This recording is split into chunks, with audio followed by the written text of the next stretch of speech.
The Price of Inequality. How Today's Divided Society Endangers Our Future. By Joseph E. Stiglitz. Preface. There are moments in history when people all over the world seem to rise up, to say that something is wrong, to ask for change. This is what happened in the tumultuous years 1848 and 1968. Each of these years of upheaval marked the beginning of a new era. The year 2011 may prove to be another such moment. A youth uprising that began in Tunisia, a little country on the coast of North Africa, spread to nearby Egypt, then to other countries in the Middle East. In some cases, the spark of protest seemed at least temporarily doused.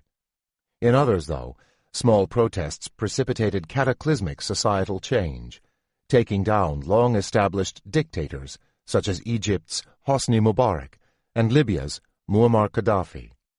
Soon, the people of Spain and Greece, the United Kingdom, and the United States and other countries around the world had their own reasons to be in the streets. Throughout 2011, I gladly accepted invitations to Egypt, Spain, and Tunisia, and met with protesters in Madrid's Buen Retiro Park, and Zuccotti Park in New York, and in Cairo, where I spoke with young men and women who had been at Tahrir Square. As we talked, it was clear to me that while specific grievances varied from country to country, and, in particular, that the political grievances in the Middle East were very different from those in the West, there were some shared themes. There was a common understanding that, in many ways, the economic and political system had failed, and that both were fundamentally unfair. The protesters were right that something was wrong. The gap between what our economic and political systems are supposed to do, what we were told they did do, and what they actually do, became too large to be ignored. Governments around the world were not addressing key economic problems, including that of persistent unemployment. And as universal values of fairness became sacrificed to the greed of a few, in spite of rhetoric to the contrary, the feeling of unfairness became a feeling of betrayal. That the young would rise up against the dictatorships of Tunisia and Egypt was understandable. The youth were tired of aging, sclerotic leaders who protected their own interests at the expense of the rest of society. They had no opportunities to call for change through democratic processes. But electoral politics had also failed in Western democracies. U.S. President Barack Obama had promised change you can believe in, but he subsequently delivered economic policies that, to many Americans, seemed like more of the same. And yet, in the United States and elsewhere, there were signs of hope in these youthful protesters, joined by their parents, grandparents, and teachers. They were not revolutionaries or anarchists. They were not trying to overthrow the system. They still believed that the electoral process might work, if only governments remembered that they are accountable to the people. The protesters took to the streets in order to push the system to change. The name, chosen by the young Spanish protesters in their movement that began on May 15th, was Los Indignados, the indignant or outraged. They were outraged that so many would suffer so much, exemplified by a youth unemployment rate in excess of 40% since the beginning of the crisis in 2008, as a result of the misdeeds of those in the financial sector. In the United States, the Occupy Wall Street movement echoed the same refrain.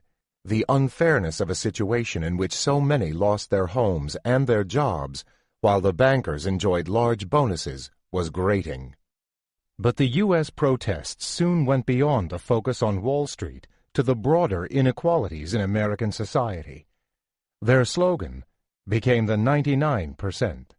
The protesters who took this slogan echoed the title of an article I wrote for the magazine Vanity Fair.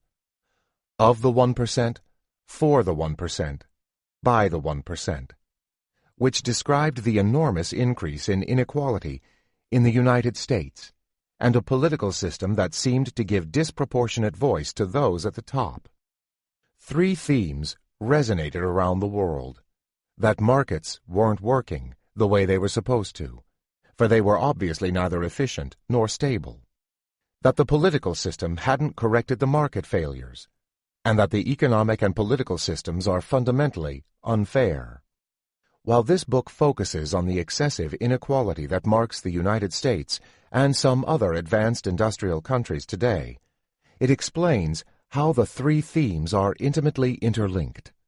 The inequality is cause and consequence of the failure of the political system, and it contributes to the instability of our economic system, which in turn contributes to increased inequality, a vicious downward spiral into which we have descended, and from which we can emerge only through concerted policies that I will describe.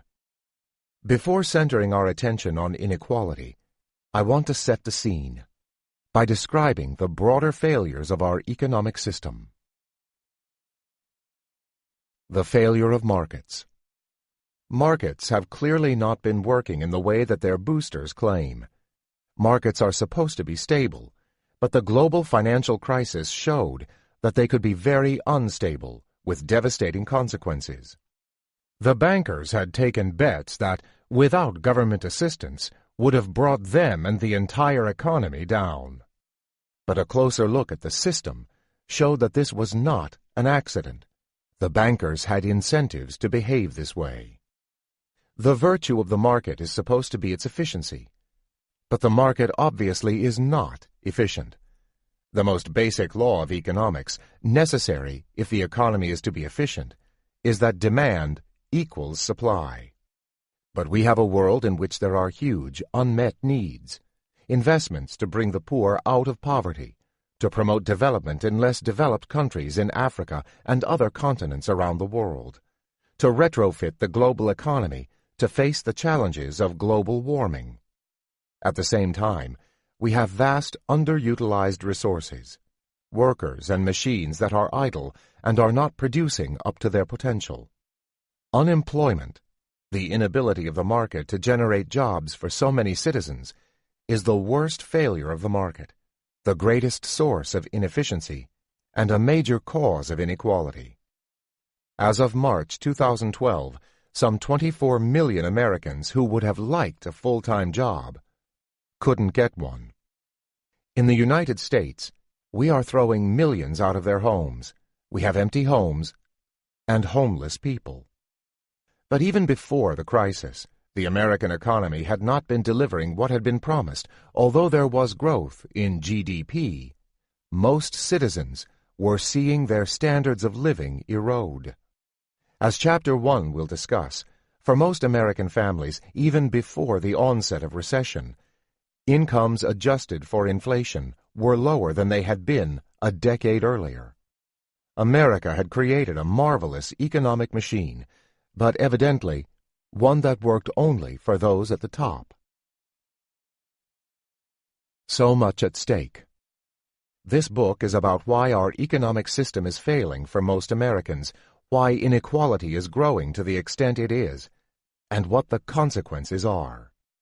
The underlying thesis is that we are paying a high price for our inequality, an economic system that is less stable and less efficient, with less growth, and a democracy that has been put into peril. But even more is at stake as our economic system is seen to fail for most citizens, and as our political system seems to be captured by moneyed interests. Confidence in our democracy and in our market economy will erode along with our global influence. As the reality sinks in that we are no longer a country of opportunity, and that even our long-vaunted rule of law and system of justice have been compromised, even our sense of national identity may be put into jeopardy. In some countries, the Occupy Wall Street movement has become closely allied with the anti-globalization movement. They do have some things in common, a belief not only that something is wrong, but also that change is possible. The problem, however, is not that globalization is bad or wrong, but that governments are managing it so poorly, largely for the benefit of special interests. The interconnectedness of peoples, countries, and economies around the globe is a development that can be used as effectively to promote prosperity as to spread greed and misery. The same is true for the market economy. The power of markets is enormous, and they have no inherent moral character. We have to decide how to manage them. At their best, markets have played a central role in the stunning increases in productivity and standards of living in the past 200 years, increases that far exceeded those of the previous 2 millennia. But government has also played a major role in these advances, a fact that free market advocates typically fail to acknowledge. On the other hand, markets can also concentrate wealth, pass environmental costs on to society, and abuse workers and consumers. For all these reasons, it is plain that markets must be tamed and tempered to make sure they work to the benefit of most citizens. And that has to be done repeatedly, to ensure that they continue to do so. That happened in the United States in the Progressive Era, when competition laws were passed for the first time. It happened in the New Deal, when Social Security, employment, and minimum wage laws were passed. The message of Occupy Wall Street and of so many other protesters around the world is that markets once again must be tamed and tempered. The consequences of not doing so are serious. Within a meaningful democracy, where the voices of ordinary citizens are heard, we cannot maintain an open and globalized market system, at least not in the form that we know it, if that system, year after year, makes those citizens worse off. One or the other will have to give, either our politics or our economics. Inequality and unfairness. Markets, by themselves, even when they are stable, often lead to high levels of inequality, outcomes that are widely viewed as unfair. Recent research in economics and psychology, described in Chapter 6, has shown the importance that individuals attach to fairness. More than anything else, a sense that the economic and political systems were unfair is what motivates the protests around the world. In Tunisia and Egypt and other parts of the Middle East, it wasn't merely that jobs were hard to come by, but that those jobs that were available went to those with connections. In the United States and Europe, things seemed more fair, but only superficially so. Those who graduated from the best schools with the best grades had a better chance at the good jobs. But the system was stacked, because wealthy parents sent their children to the best kindergartens, best grade schools, and high schools, and those students had a far better chance of getting into the elite universities. Americans grasped that the Occupy Wall Street protesters were speaking to their values, which was why, while the numbers protesting may have been relatively small, 2/3 of Americans said that they supported the protesters. If there was any doubt of the support, the ability of the protesters to gather 300,000 signatures to keep their protests alive almost overnight, when Mayor Michael Bloomberg of New York first suggested that he would shut down the camp at Zuccotti Park near Wall Street, showed otherwise. And support came not just among the poor and the disaffected. While the police may have been excessively rough with protesters in Oakland, and the 30,000 who joined the protesters the day after the downtown encampment was violently disbanded seemed to think so, it was noteworthy that some of the police themselves expressed support for the protesters. The financial crisis unleashed a new realization that our economic system was not only inefficient and unstable, but also fundamentally unfair. Indeed, in the aftermath of the crisis and the response of the Bush and the Obama administrations, almost half thought so, according to a recent poll. It was rightly perceived to be grossly unfair that many in the financial sector, which for shorthand I will often refer to as the bankers, walked off with outsized bonuses, while those who suffered from the crisis, brought on by these bankers, went without a job. Or that government bailed out the banks, but was reluctant to even extend unemployment insurance for those who, through no fault of their own, could not get employment after searching for months and months. or that government failed to provide anything except token help to the millions who were losing their homes. What happened in the midst of the crisis made clear that it was not contribution to society that determined relative pay, but something else. Bankers received large rewards, though their contribution to society, and even to their firms, had been negative. The wealth given to the elites and to the bankers seemed to arise out of their ability and willingness to take advantage of others. One aspect of fairness that is deeply ingrained in American values is opportunity. America has always thought of itself as a land of equal opportunity. Horatio Alger stories of individuals who made it from the bottom to the top are part of American folklore. But, as we'll explain in Chapter 1, increasingly, the American dream that saw the country as a land of opportunity began to seem just that. A dream, a myth reinforced by anecdotes and stories, but not supported by the data. The chances of an American citizen making his way from the bottom to the top are less than those of a citizen in other advanced industrial countries. There is a corresponding myth, rags to riches in 3 generations, suggesting that those at the top have to work hard to stay there. If they don't, they, or their descendants, quickly move down. But as Chapter 1 will detail, this too is largely a myth, for the children of those at the top will, more likely than not, remain there. In a way, in America and throughout the world, the youthful protesters took what they heard from their parents and politicians at face value, just as America's youth did 50 years ago during the Civil Rights Movement. Back then, they scrutinized the values, equality, fairness, and justice in the context of the nation's treatment of African Americans, and they found the nation's policies wanting. Now they scrutinize the same values in terms of how our economic and judicial system works, and they have found the system wanting for poor and middle-class Americans, not just for minorities, but for most Americans of all backgrounds.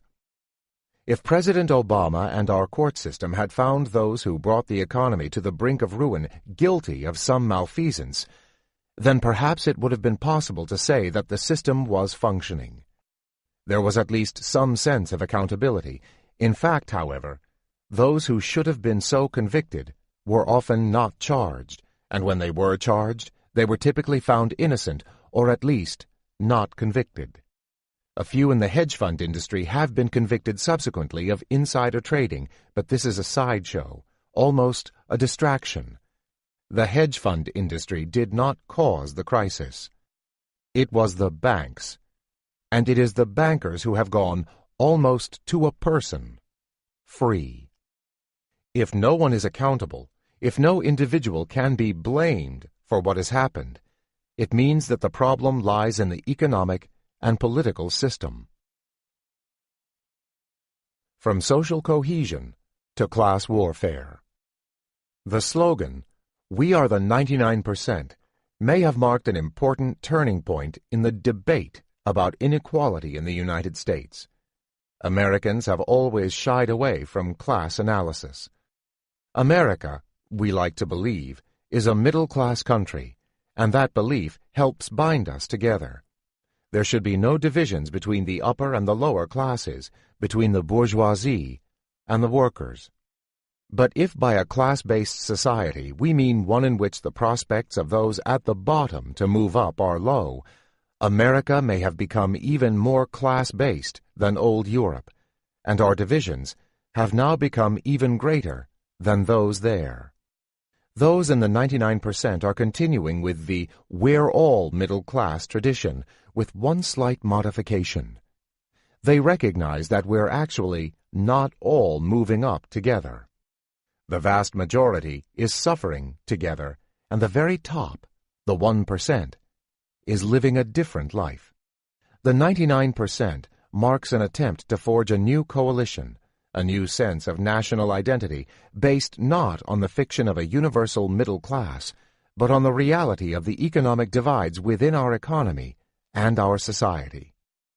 For years, there was a deal between the top and the rest of our society that went something like this: "We will provide you jobs and prosperity, and you will let us walk away with the bonuses. You all get a share, even if we get a bigger share." But now that tacit agreement between the rich and the rest, which was always fragile, has come apart. Those in the 1% are walking off with the riches, but in doing so, they have provided nothing but anxiety and insecurity to the 99%. The majority of Americans have simply not been benefiting from the country's growth. Is our market system eroding fundamental values? While this book focuses on equality and fairness, there is another fundamental value that our system seems to be undermining: a sense of fair play. A basic sense of values should, for instance, have led to guilt feelings on the part of those who were engaged in predatory lending, who provided mortgages to poor people that were ticking time bombs, or who were designing the programs that led to excessive charges for overdrafts in the billions of dollars. What is remarkable is how few seemed, and still seem, to feel guilty, and how few were the whistleblowers. Something has happened to our sense of values when the end of making more money justifies the means, which in the U.S. subprime crisis meant exploiting the poorest and least educated among us. Much of what has gone on can only be described by the words moral deprivation. Something wrong has happened to the moral compass of so many of the people working in the financial sector and elsewhere. When the norms of a society change in a way that so many have lost their moral compass, it says something significant about the society. Capitalism seems to have changed the people who were ensnared by it. The brightest of the bright, who went to work on Wall Street, were like most other Americans, except that they did better in their schools. They put on hold their dreams of making a life-saving discovery, of building a new industry, of helping the poorest out of poverty, as they reached out for salaries that seemed beyond belief, often in return for work that, in its number of hours, seemed beyond belief. But then, too often, something happened. It wasn't that the dreams were put on hold. They were forgotten. It is thus not surprising that the list of grievances against corporations, and not just financial institutions, is long and of long standing. For instance, cigarette companies stealthily made their dangerous products more addictive, and as they tried to persuade Americans that there was no scientific evidence of their products' danger, their files were filled with evidence to the contrary. Exxon similarly used its money to try to persuade Americans that the evidence on global warming was weak, though the National Academy of Sciences had joined every other national scientific body in saying that the evidence was strong. And while the economy was still reeling from the misdeeds of the financial sector, the BP oil spill showed another aspect of corporate recklessness. Lack of care in drilling had endangered the environment and threatened jobs of thousands of those depending on fishing and tourism in the Gulf of Mexico. If markets had actually delivered on the promise of improving the standards of living of most citizens, then all of the sins of corporations, all of the seeming social injustices, the insults to our environment, the exploitation of the poor, might have been forgiven. But to the young indignados and protesters elsewhere in the world, capitalism is failing to produce what was promised, but is delivering on what was not promised. Inequality, pollution, unemployment, and most important of all, the degradation of values to the point where everything is acceptable and no one is accountable. Failure of political system. The political system seems to be failing as much as the economic system. Given the high level of youth unemployment around the world, near 50% in Spain and 18% in the United States, it was perhaps more surprising that it took so long for the protest movements to begin than that protests eventually broke out. The unemployed, including young people who had studied hard and done everything that they were supposed to do, played by the rules, as some politicians are wont to say, faced a stark choice: remaining unemployed or accepting a job far below that for which they were qualified. In many cases, there was not even a choice. There simply were no jobs, and hadn't been for years. One interpretation of the long delay in the arrival of mass protests was that, in the aftermath of the crisis, there was hope in democracy, faith that the political system would work, that it would hold accountable those who had brought on the crisis and quickly repair the economic system. But years after the breaking of the bubble, it became clear that our political system had failed, just as it had failed to prevent the crisis, to check the growing inequality, to protect those at the bottom, to prevent the corporate abuses. It was only then that protesters turned to the streets. Americans, Europeans, and people in other democracies around the world take great pride in their democratic institutions. But the protesters have called into question whether there is a real democracy. Real democracy is more than the right to vote once every 2 or 4 years. The choices have to be meaningful. The politicians have to listen to the voices of the citizens.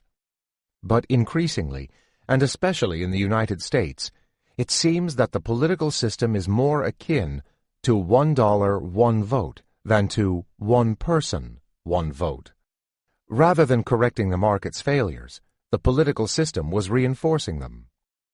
Politicians give speeches about what is happening to our values and our society, but then they appoint to high office the CEOs and other corporate officials who were at the helm in the financial sector as the system was failing so badly.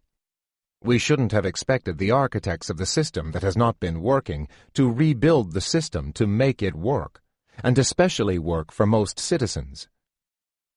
And they didn't. The failures in politics and economics are related, and they reinforce each other. A political system that amplifies the voice of the wealthy provides ample opportunity for laws and regulations, and the administration of them, to be designed in ways that not only fail to protect the ordinary citizens against the wealthy, but also further enrich the wealthy at the expense of the rest of society. This brings me to one of the central theses of this book. While there may be underlying economic forces at play, politics have shaped the market, and shaped it in ways that advantage the top at the expense of the rest. Any economic system has to have rules and regulations. It has to operate within a legal framework. There are many different such frameworks, and each has consequences for distribution as well as growth, efficiency, and stability. The economic elite have pushed for a framework that benefits them at the expense of the rest. But it is an economic system that is neither efficient nor fair.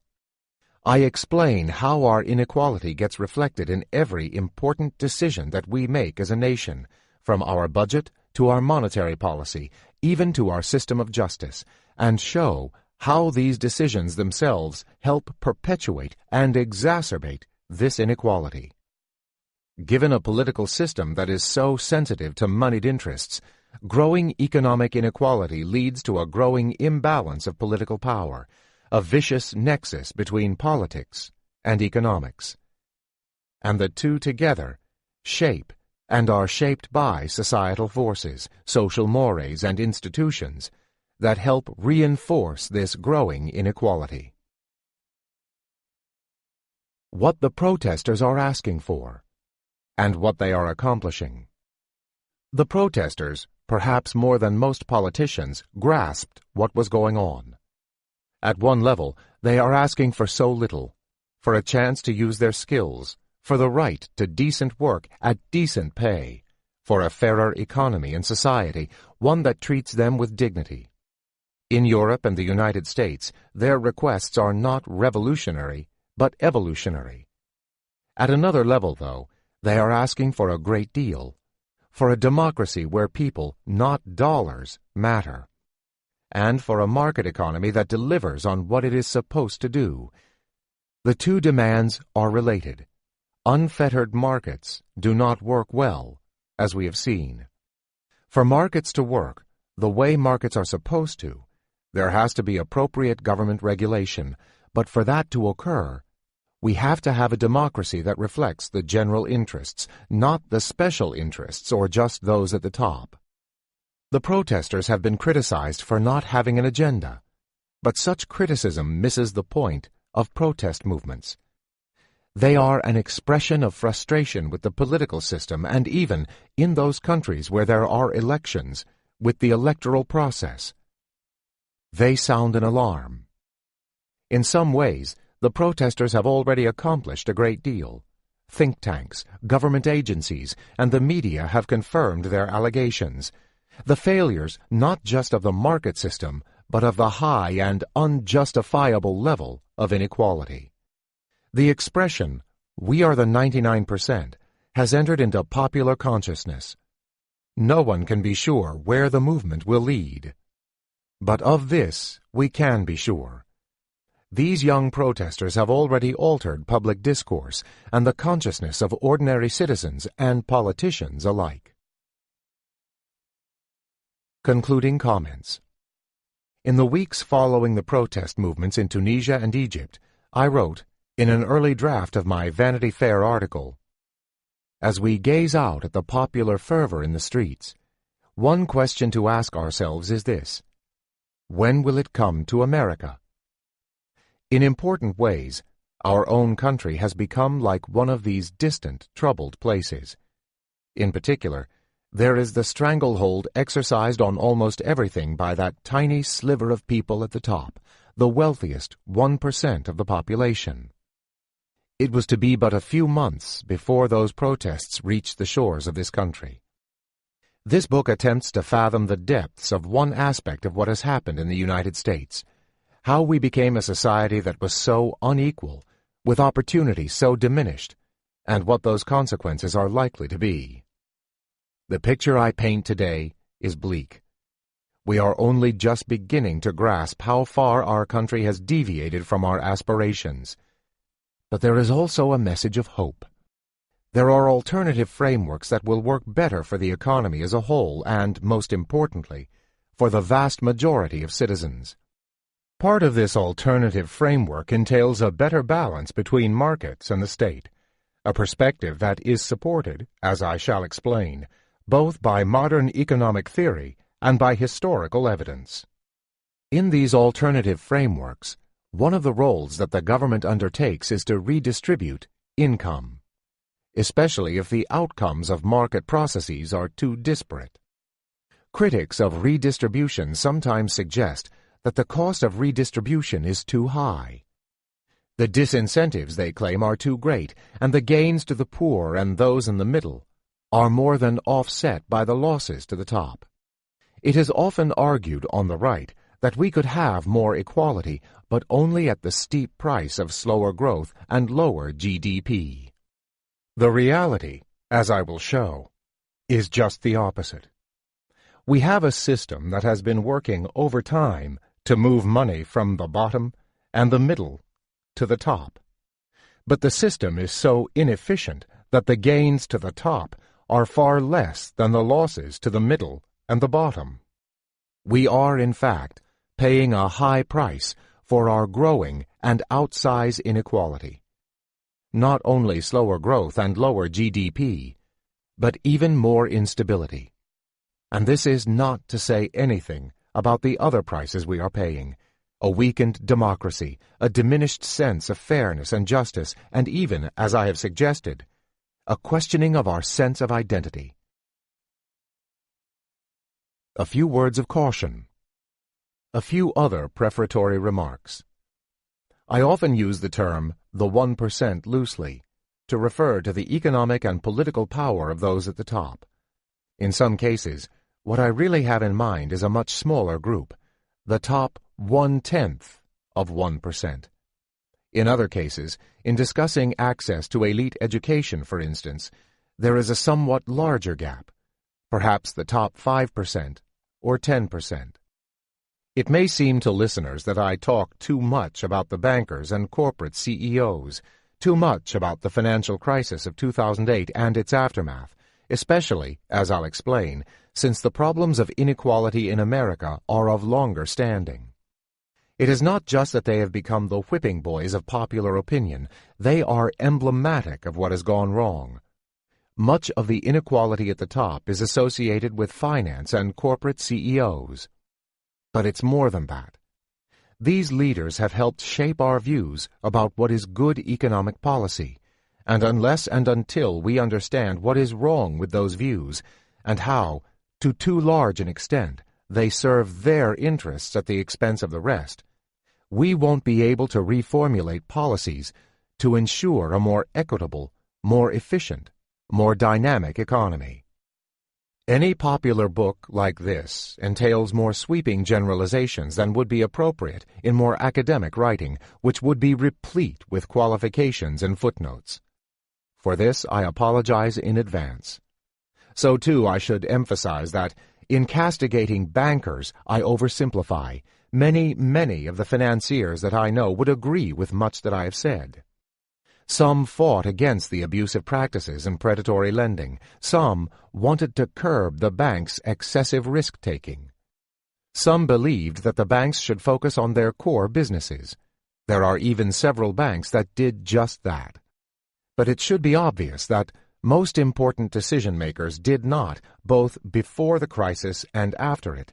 The largest and most influential financial institutions did behave in ways that can rightly be criticized.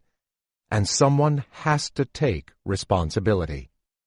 When I castigate the bankers, it is those who decided, for instance, to engage in fraudulent and unethical behavior and who created the culture within the institutions that facilitated it. Intellectual debts. A book such as this rests on the scholarship, theoretical and empirical, of hundreds of researchers. It is not easy to pull together the data that describe what is happening to inequality, or to provide an interpretation of why what has been occurring has happened.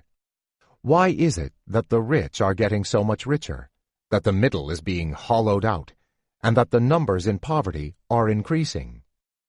While subsequent chapters will provide some acknowledgments, I would be remiss if I did not mention the painstaking work of Emmanuel Saez and Thomas Piketty, or the work over more than 4 decades of one of my early co-authors, Sir Anthony B. Atkinson. Because a central part of my thesis is the intertwining of politics and economics, I have to stretch beyond economics, narrowly defined. My colleague at the Roosevelt Institute, Thomas Ferguson, in his 1995 book, Golden Rule, The Investment Theory of Party Competition and the Logic of Money-Driven Political Systems, was among the first to explore with some rigor the fundamental puzzle of why, in democracies based on one person, one vote, money seems to matter so much. The link between politics and inequality has, not surprisingly, become a focus of much recent writing. This book, in some sense, picks up where the excellent book by Jacob S. Hacker and Paul Pearson, Winner-Take-All Politics, How Washington Made the Rich Richer and Turned Its Back on the Middle Class, leaves off. They are political scientists. I am an economist. We all grapple with the question of how the high and growing inequality in the United States can be explained.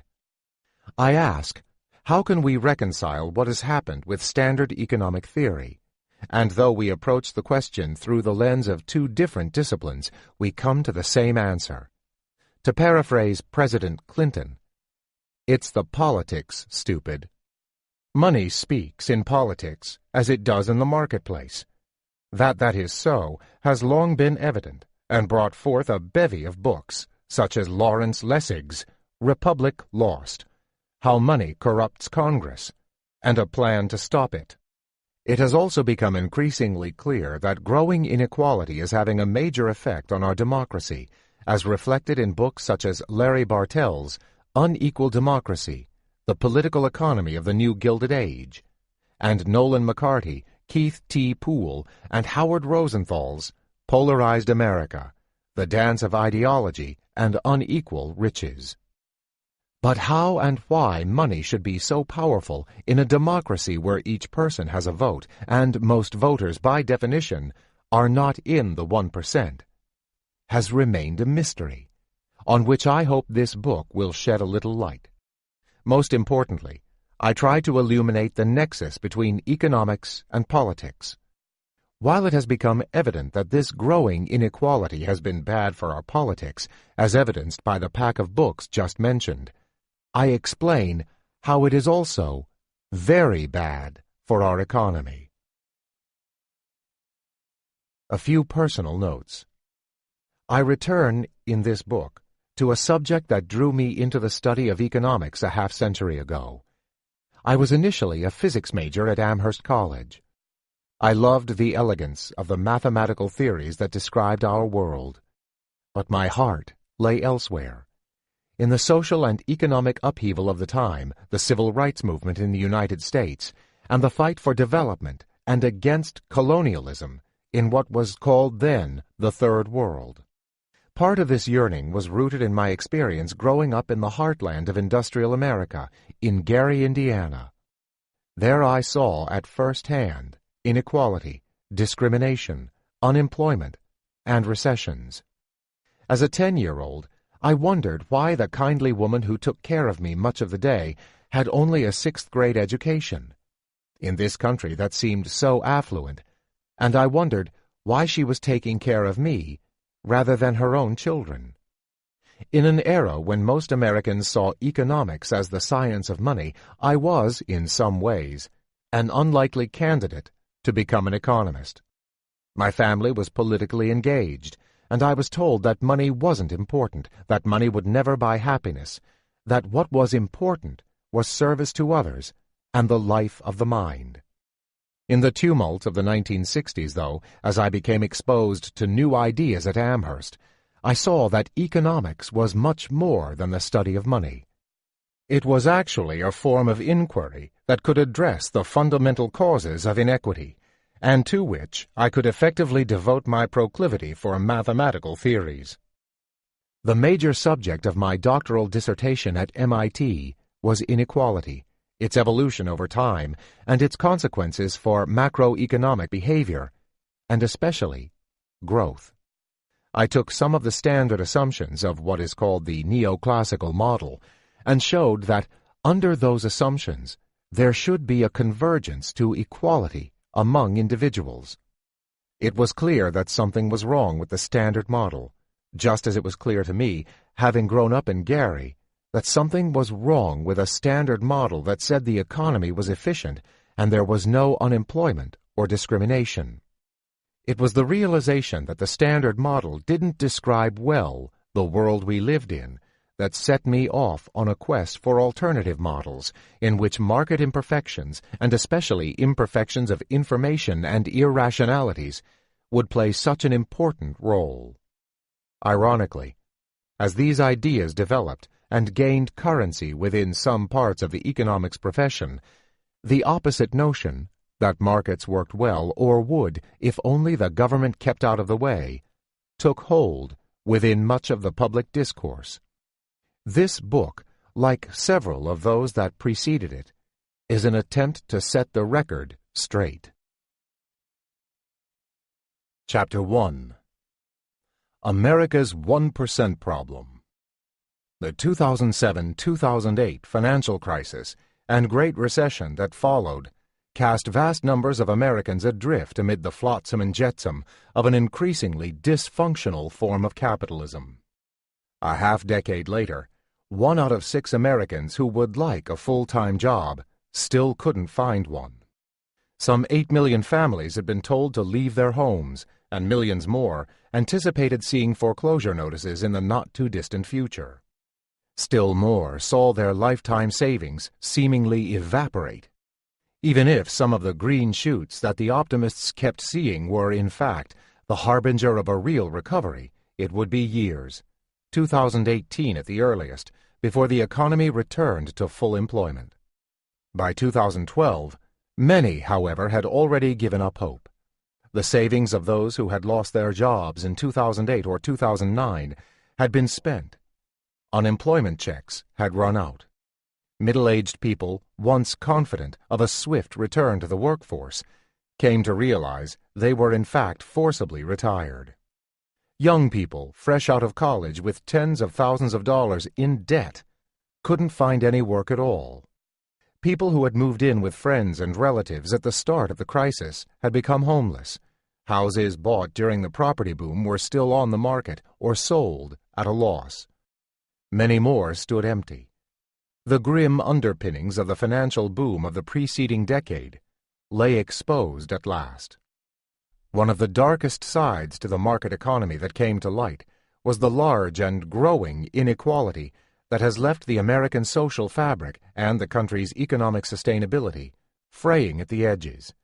The rich were getting richer, while the rest were facing hardships that seemed inconsonant with the American dream. The fact that there were rich and poor in America was well known. And even though this inequality was not caused solely by the subprime crisis and the downturn that followed, it had been building up over the past 3 decades. The crisis made matters worse, to the point where it could no longer be ignored. The middle class was being badly squeezed in ways we'll see later in this chapter. The suffering at the bottom was palpable, as weaknesses in America's safety net grew obvious, and as public support programs, inadequate at best, were cut back further. But throughout all this, the top 1% managed to hang on to a huge piece of the national income, a fifth, although some of their investments took a hit. There was greater inequality wherever one sliced the income distribution. Even within the top 1%, the top 0.1% of income earners was getting a larger share of the money. By 2007, the year before the crisis, the top 0.1% of America's households had an income that was 220 times larger than the average of the bottom 90%. Wealth was even more unequally distributed than income, with the wealthiest 1% owning more than a third of the nation's wealth. Income inequality data offer only a snapshot of an economy at a single moment in time. But this is precisely why the data on wealth inequality are so troubling. Wealth inequality goes beyond the variations seen in year-to-year income. Moreover, wealth gives a better picture of differences in access to resources. America has been growing apart at an increasingly rapid rate. In the first post-recession years of the new millennium, 2002 to 2007, the top 1% seized more than 65% of the gain in total national income, while the top 1% was doing fantastically. Most Americans were actually growing worse off. If the rich were growing richer, and those in the middle and at the bottom were also doing better, that would be one thing, especially if the efforts of those at the top were central to the success of the rest. We could celebrate the success of those at the top and be thankful for their contributions. But that's not what's been happening. Members of America's middle class have felt that they were long-suffering, and they were right. For 3 decades before the crisis, their incomes had barely budged. Indeed, the income of a typical full-time male worker has stagnated for well over a third of a century. The crisis made these inequalities worse in innumerable ways. Beyond the higher unemployment, lost homes, stagnating wages. The wealthy had more to lose in stock market values, but those recovered reasonably well and relatively fast. In fact, the gains of the recovery since the recession have accrued overwhelmingly to the wealthiest Americans. The top 1% of Americans gained 93% of the additional income created in the country in 2010, as compared with 2009. The poor and middle had most of their wealth in housing, as average house prices fell more than a third between the second quarter of 2006 and the end of 2011. A large proportion of Americans, those with large mortgages, saw their wealth essentially wiped out. At the top, CEOs were remarkably successful in maintaining their high pay. After a slight dip in 2008, the ratio of CEO annual compensation to that of the typical worker by 2010 was back to what it had been before the crisis, to 243 to 1. Countries around the world provide frightening examples of what happens to societies when they reach the level of inequality toward which we are moving. It is not a pretty picture. Countries where the rich live in gated communities, waited upon by hordes of low-income workers. Unstable political systems where populists promise the masses a better life only to disappoint. Perhaps most importantly, there is an absence of hope. In these countries, the poor know that their prospects of emerging from poverty, let alone making it to the top, are minuscule. This is not something we should be striving for. In this chapter, I lay out the scope of inequality in the United States and how it affects the lives of millions in different ways. I describe not only how we are becoming a more divided society, but also how we are no longer the land of opportunity that we once were. I discuss the low chances that a person born at the bottom can rise to the top, or even the middle. The level of inequality and the absence of opportunity that we see in the United States today is not inevitable, nor is its recent rise simply the product of inexorable market forces. Later chapters will describe the causes of this inequality, the costs to our society, our democracy, and our economy of this high and growing inequality, and what can be done to reduce it. The rising tide that didn't lift all boats. Although the United States has always been a capitalist country, our inequality, or at least its current high level, is new. Some 30 years ago, the top 1% of income earners received only 12% of the nation's income. That level of inequality should itself have been unacceptable.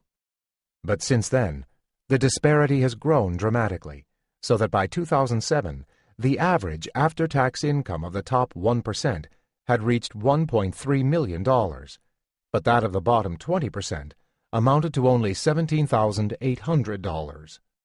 The top 1% get in 1 week 40% more than the bottom fifth receives in a year. The top 0.1% received in a day and a half about what the bottom 90% received in a year. And the richest 20% of income earners earn in total after tax more than the bottom 80% combined. For 30 years after World War II, America grew together, with growth in income in every segment, but with those at the bottom growing faster than those at the top. The country's fight for survival brought a new sense of unity, and that led to policies like the GI Bill that helped bring the country even closer together. But for the past 30 years, we've become increasingly a nation divided. Not only has the top been growing the fastest, but the bottom has actually been declining. It hasn't been a relentless pattern. In the 1990s, for a while, those at the bottom and in the middle did better. But then, as we've seen, beginning around 2000, inequality grew at an even more rapid pace. The last time inequality approached the alarming level we see today was in the years before the Great Depression. The economic instability we saw then and the instability we have seen more recently are closely related to this growing inequality, as I'll explain in Chapter 4. How we explain these patterns, the ebb and flow of inequality, is the subject of Chapters 2 and 3. For now, we simply note that the market reduction in inequality in the period between 1950 and 1970 was due partly to developments in the markets, but even more to government policies, such as the increased access to higher education provided by the GI Bill and the highly progressive tax system enacted during World War II. In the years after the Reagan Revolution, by contrast, the divide in market incomes increased, and ironically, at the same time, government initiatives designed to temper the inequities of the marketplace were dismantled, taxes at the top were lowered, and social programs were cut back. Market forces, the laws of supply and demand, of course, inevitably play some role in determining the extent of economic inequality. But those forces are at play in other advanced industrial countries as well. Even before the burst in inequality that marked the first decade of this century, the United States already had more inequality and less income mobility than practically every country in Europe, as well as Australia and Canada. The trends in inequality can be reversed. A few other countries have managed to do so. Brazil has had one of the highest levels of inequality in the world, but in the 1990s, it realized the perils, in terms both of social and political divisiveness, and of long-term economic growth. The result was a political consensus across society that something had to be done. Under President Enrique Cardoso, there were massive increases in education expenditures, including for the poor. Under President Luiz Inácio Lula da Silva, there were social expenditures to reduce hunger and poverty. Inequality was reduced, growth increased, and society became more stable. Brazil still has more inequality than the United States, but while Brazil has been striving, rather successfully, to improve the plight of the poor and reduce gaps in income between rich and poor, America has allowed inequality to grow and poverty to increase. Worse still, as we will show, government policies have been central to the creation of inequality in the United States. If we are to reverse these trends in inequality, we will have to reverse some of the policies that have helped make America the most economically divided developed country, and beyond that, to take further actions to lessen the inequalities that arise on their own from market forces. Some defenders of the current level of inequality claim that, although it's not inevitable, doing anything about it would be just too costly. They believe that for capitalism to work its wonders, high inequality is an inevitable, even necessary feature of the economy. After all, those who work hard should be rewarded, and have to be, if they are to make the efforts and the investments from which all benefit. Some inequality is indeed inevitable. Some individuals will work harder and longer than others, and any well-functioning economic system has to reward them for these efforts. But this book shows that both the magnitude of America's inequality today and the way it is generated actually undermine growth and impair efficiency. Part of the reason for this is that much of America's inequality is the result of market distortions, with incentives directed not at creating new wealth, but at taking it from others. It is thus not surprising that our growth has been stronger in periods in which inequality has been lower and in which we have been growing together. This was true not only in the decades after World War II, but, even in more recent times, in the 1990s. Trickle-down economics. Inequality's apologists, and there are many, argue to the contrary that giving more money to the top will benefit everyone, partly because it would lead to more growth. This is an idea called trickle-down economics. It has a long pedigree and has long been discredited. As we've seen, higher inequality has not led to more growth, and most Americans have actually seen their incomes sink or stagnate.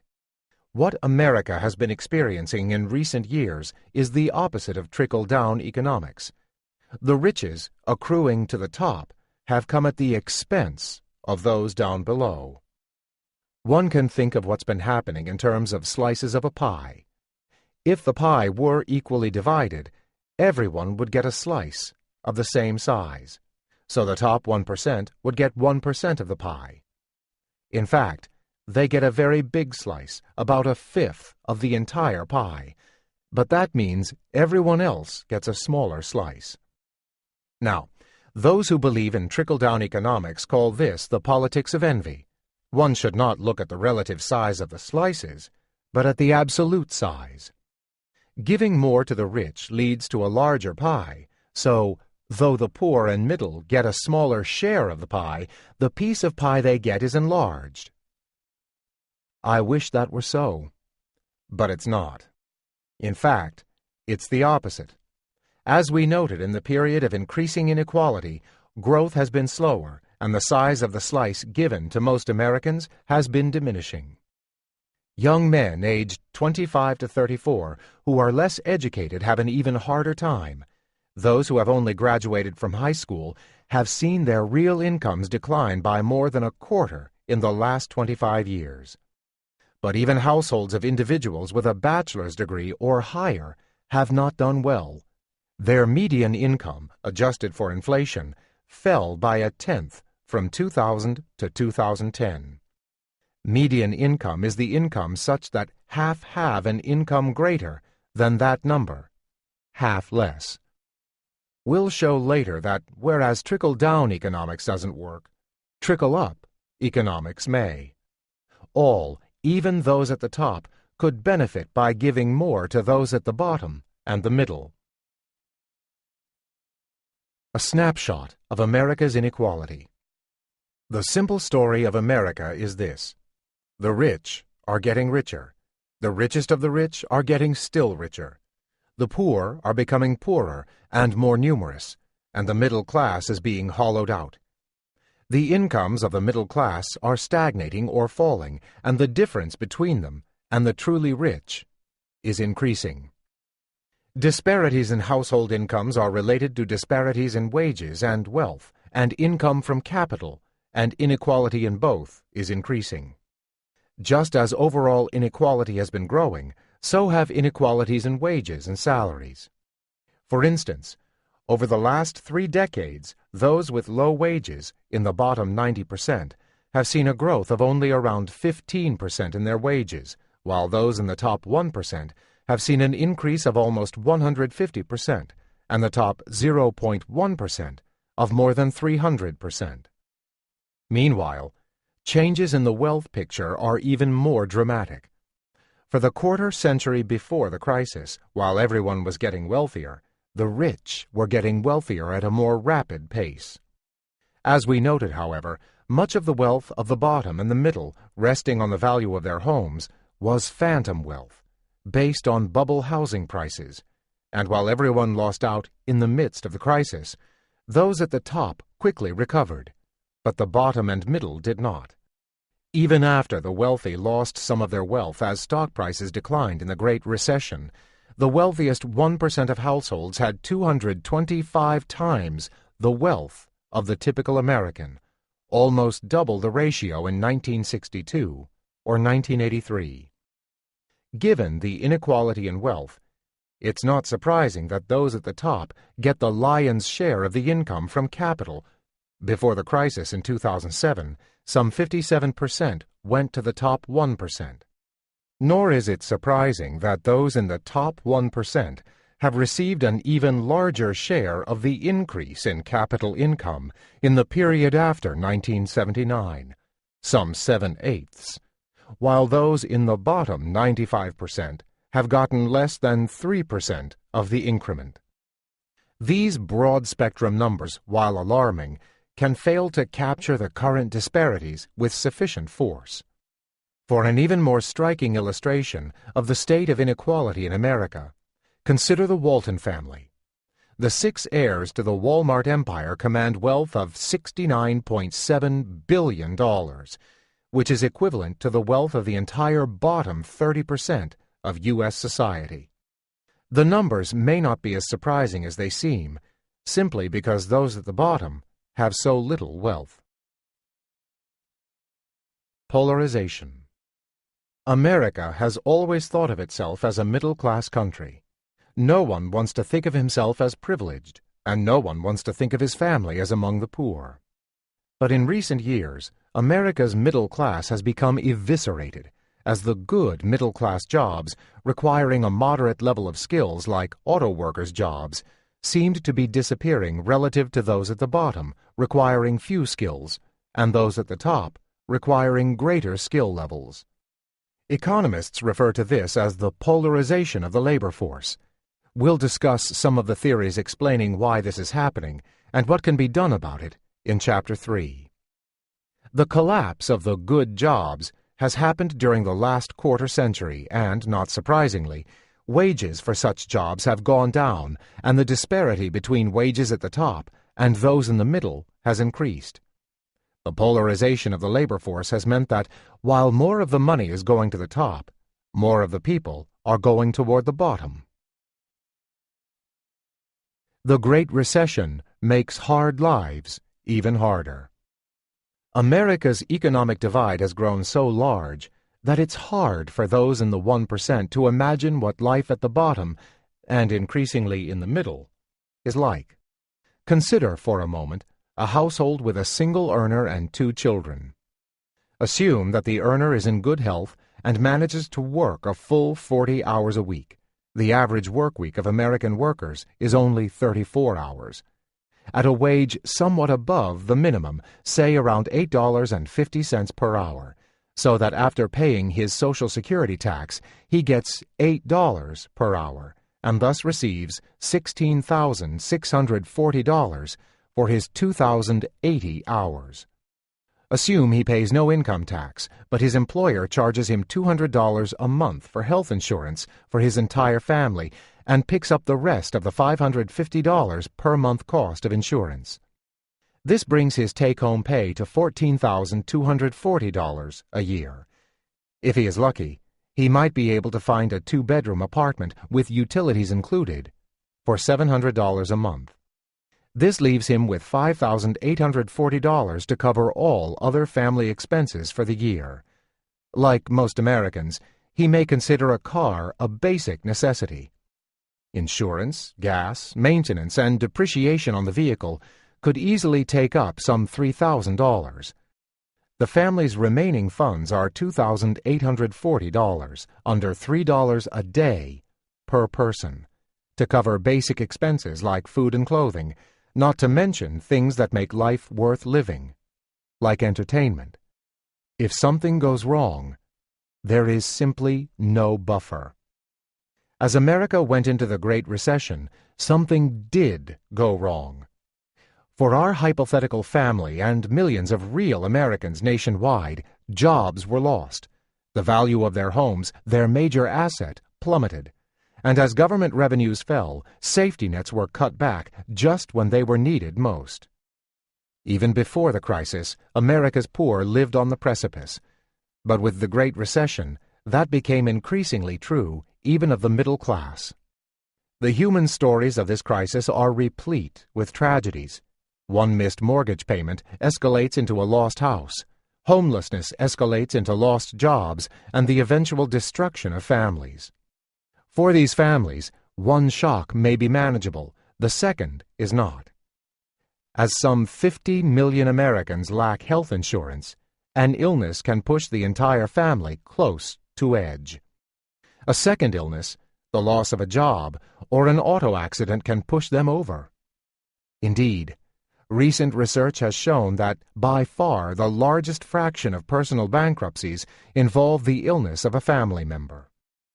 To see how even little changes in programs of social protection can have big effects on poor families, let's return to our family, which had $2,840 a month to spend. As the recession continued, many states cut back on assistance for child care. In Washington state, for instance, the average monthly cost of child care for 2 children is $1,433. If there is no public assistance for child care, this would immediately eat up half of what our family had left over, leaving less than $1.30 a day per person for everything else. A labor market without a safety net. But the hardship faced by those who lost their jobs and couldn't find another was even greater. Full-time employment declined by 8.7 million from November 2007 to November 2011, a period during which normally almost 7 million new persons would have entered the labor force, an increase in the true jobs deficit of more than 15 million. Millions of those who couldn't find a job after searching and searching gave up and dropped out of the labor force. Young people decided to stay in school, as employment prospects, even for college graduates, seemed bleak. The missing workers, meant that the official unemployment statistics, which by early 2012 suggested that the unemployment rate was only 8.3%, presented an overly rosy picture of the state of the labor market. Our unemployment insurance system, one of the least generous in the advanced industrial world, simply wasn't up to the task of providing adequate support for those losing their jobs. Normally, insurance extends for only 6 months.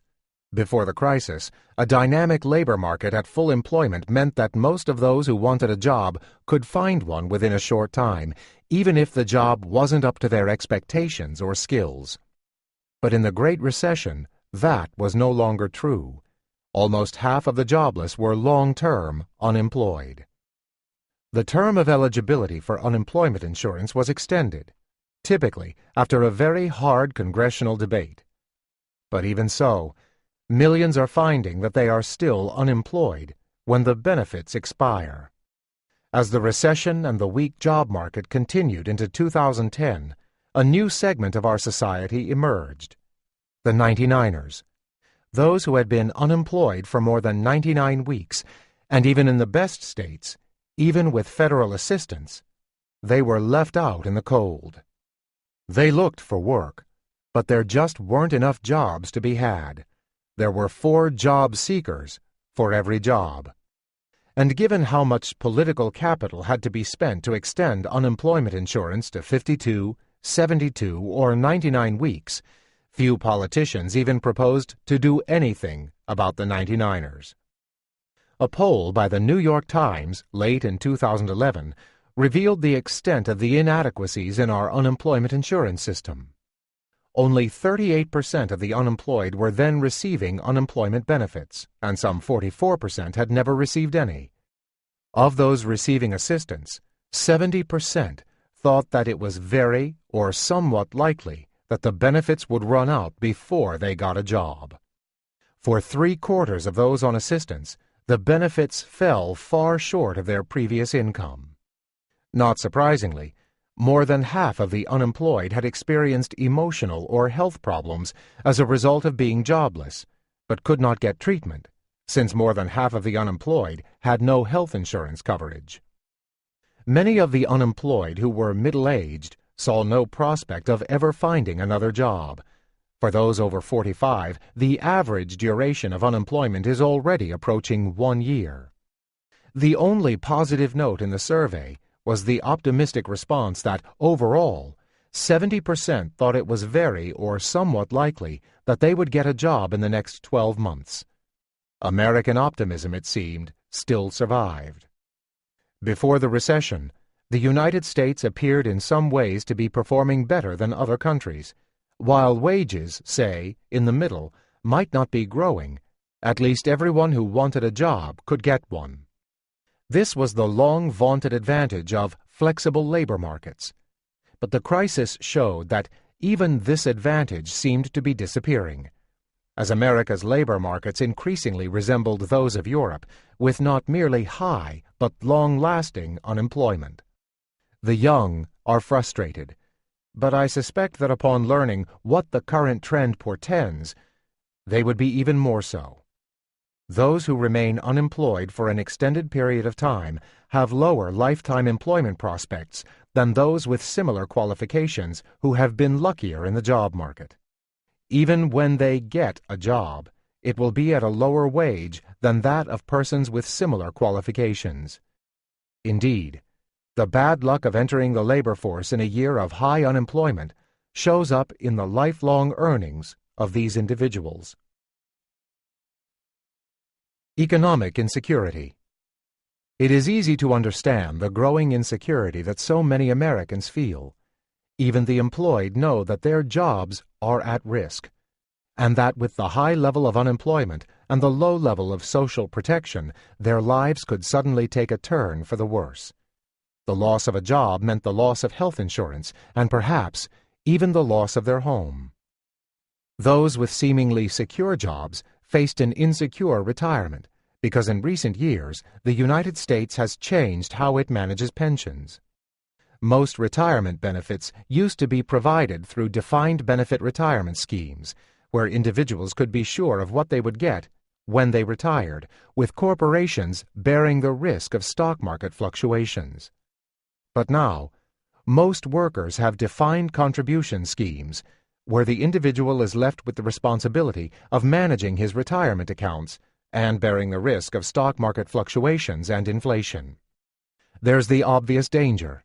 If the individual had listened to financial analysts and put her money into the stock markets, she took a beating in 2008. The Great Recession thus represented a triple whammy for many Americans. Their jobs, their retirement incomes, and their homes were all at risk. The housing bubble provided a temporary reprieve from the consequences that would have followed from falling incomes. They could and did spend beyond their income as they struggled to maintain their standard of living. Indeed, in the mid-2000s, before the onset of the Great Recession, people in the bottom 80% were spending around 110% of their incomes. Now that the bubble has broken, not only will these Americans have to live within their income, many will have to live below their income to pay back a mountain of debt. More than a fifth of those with mortgages are underwater, owing more on their house than it's worth. The house, instead of being a piggy bank to pay for retirement or a child's college education, has become a burden. And many persons are at risk of losing their homes, and many have done so already. The millions of families that we noted lost their homes since the crashing of the housing bubble lost not only the roof over their heads, but also much of their life savings. Between the loss on retirement accounts and the $6.5 trillion loss in housing valuations, ordinary Americans have been hard hit by the crisis, and poorer Americans who were just beginning to glimpse the American dream, or so they thought, as they bought a home and saw the value of their houses rise in the bubble, have done particularly badly. Between 2005 and 2009, the typical African-American household has lost 53% of its wealth, putting its assets at a mere 5% of the average white Americans, and the average Hispanic household has lost 66% of its wealth. And even the net worth of the typical white American household was down substantially to $113,149 in 2009, a 16% loss of wealth from 2005. A standard of living in decline. The income measures on which we have focused so far, dismal as they are, do not fully capture the decline in the standard of living of most Americans. Most face not only economic insecurity, but also health insecurity and, in some cases, even physical insecurity. President Obama's health care program was designed to extend coverage, but the Great Recession and the budget stringency that followed have led to a move in the opposite direction. Medicaid programs on which the poor depend have been scaled back. Lack of health insurance is one factor contributing to poorer health, especially among the poor. Life expectancy in the United States is 78 years, lower than Japan's 83 years, or Australia's or Israel's 82 years. According to the World Bank, in 2009, the United States ranked 40th overall, just below Cuba. Infant and maternal mortality in the United States is little better than in some developing countries. For infant mortality, it is worse than Cuba, Belarus, and Malaysia, to name a few. And these poor health indicators are largely a reflection of the dismal statistics for America's poor. For instance, America's poor have a life expectancy that is almost 10% lower than that of those at the top. We noted earlier that the income of a typical full-time male worker has stagnated for a third of a century, and that of those who have not gone to college has declined. To keep incomes from declining even more than they have, work hours per family have increased, mostly because more women are joining the workforce alongside their husbands. Our income statistics do not take into account either the loss of leisure or what this does to the quality of family life. The decline in living standards is also manifested in changing social patterns, as well as hard economic facts. An increasing fraction of young adults are living with their parents. Some 19% of men between 25 and 34, up from 14% as recently as 2005. For women in this age group, the increase was from 8% to 10%. Sometimes called the boomerang generation, these young people are forced to stay at home or return home after graduation because they cannot afford to live independently. Even customs like marriage are being affected, at least for the moment, by the lack of income and security. In just 1 year, 2010, the number of couples who were living together without being married jumped by 13%. The consequences of pervasive and persistent poverty and long-term underinvestment in public education and other social expenditures are also manifest in other indicators that our society is not functioning as it should: a high level of crime and a large fraction of the population in prison. While violent crime statistics are better than they were at their nadir in 1991, they remain high, far worse than in other advanced industrial countries, and they impose large economic and social costs on our society. Residents of many poor and not-so-poor neighborhoods still feel the risk of physical assault. It's expensive to keep 2.3 million people in prison. The U.S. incarceration rate of 730 per 100,000 people, or almost 1 in 100 adults, is the world's highest, and some 9 to 10 times that of many European countries. Some U.S. states spend as much on their prisons as they do on their universities. Such expenditures are not the hallmarks of a well-performing economy and society. Money that is spent on security, protecting lives and property, doesn't add to well-being. It simply prevents things from getting worse. Yet, we consider these outlays part of the country's gross domestic product, GDP, as much as any other expenditure. If America's growing inequality leads to more spending to prevent crime, it will show up as an increase in GDP. But no one should confuse that with an increase in well-being. Incarceration even distorts our unemployment statistics. Individuals in prison are disproportionately poorly educated and come from groups that otherwise face high unemployment. It is highly likely that, if they weren't incarcerated, they would join the already swollen ranks of the unemployed. Viewed in this light, America's true unemployment rate would be worse, and it would compare less favorably with that of Europe. If the entire prison population of nearly 2.3 million was counted, the unemployment rate would be well above 9%. Poverty. The Great Recession made life for America's diminishing middle class harder, but it was especially hard for those at the bottom, as illustrated by the data presented earlier in this chapter for the family trying to survive on a wage slightly above the minimum wage. An increasingly large number of Americans can barely meet the necessities of life. These individuals are said to be in poverty. The fraction of those in poverty was 15.1% in 2010, up from 12.5% in 2007. And our previous discussion should have made clear how low the standard of living is of those at that threshold. At the very bottom, by 2011, the number of American families in extreme poverty, living on $2 a day per person or less, the measure of poverty used by the World Bank for developing countries, has doubled since 1996 to 1.5 million. The poverty gap, which is the percentage by which the mean income of a country's poor falls below the official poverty line, is another telling statistic. At 37%, the United States is one of the worst-ranking countries in the Organization for Economic Cooperation and Development, OECD, the club of the more developed countries in the same league as Spain, 40%, Mexico, 38.5%, and Korea, 36.6%. The extent of poverty is illustrated by the fraction of Americans depending on government to meet their basic food needs, 1 in 7, and even then, large numbers of Americans go to bed at least once a month hungry, not because they are on a diet, but because they can't afford food. The measurement of poverty, like the measurement of income, is difficult and far from uncontroversial.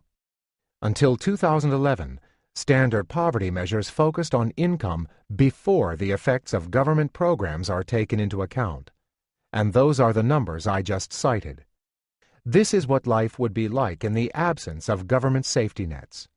Not surprisingly, government programs do matter, and they matter especially in economic downturns.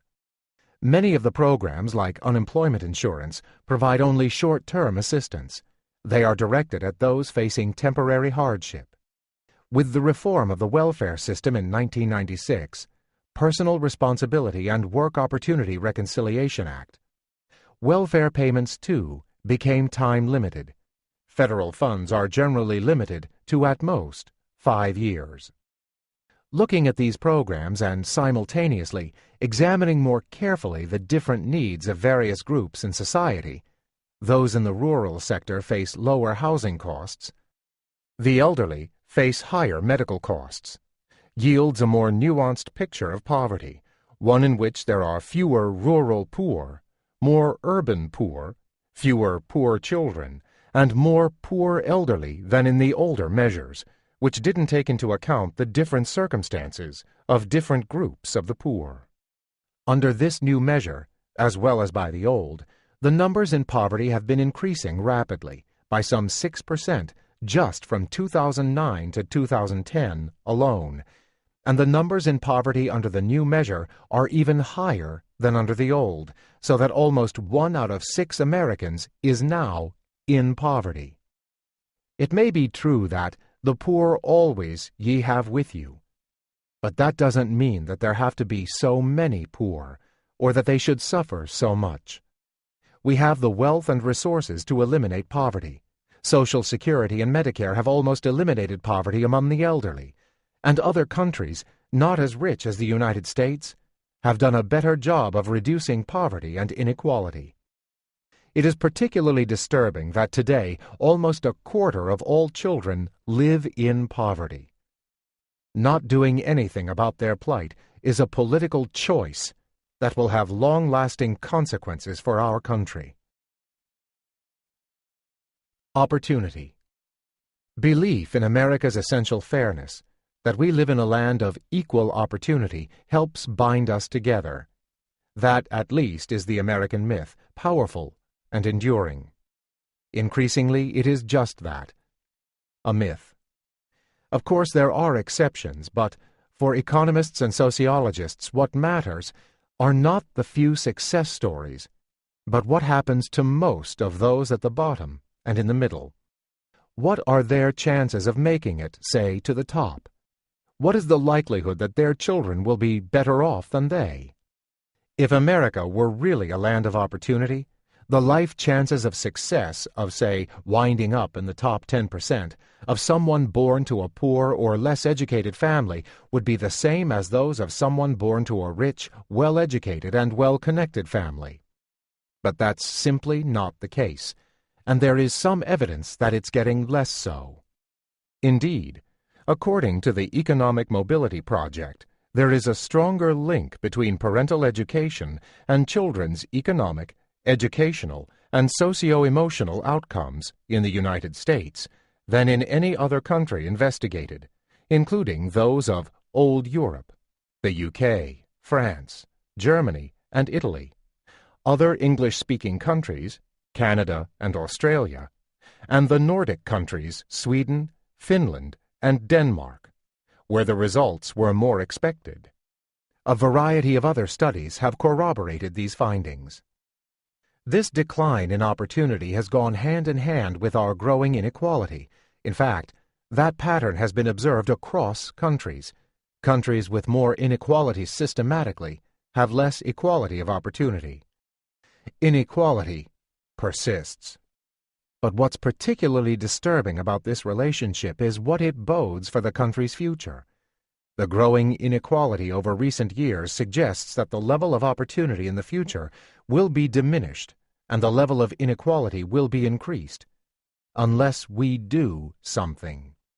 It means that the America of 2053 will be a much more divided society than even the America of 2013.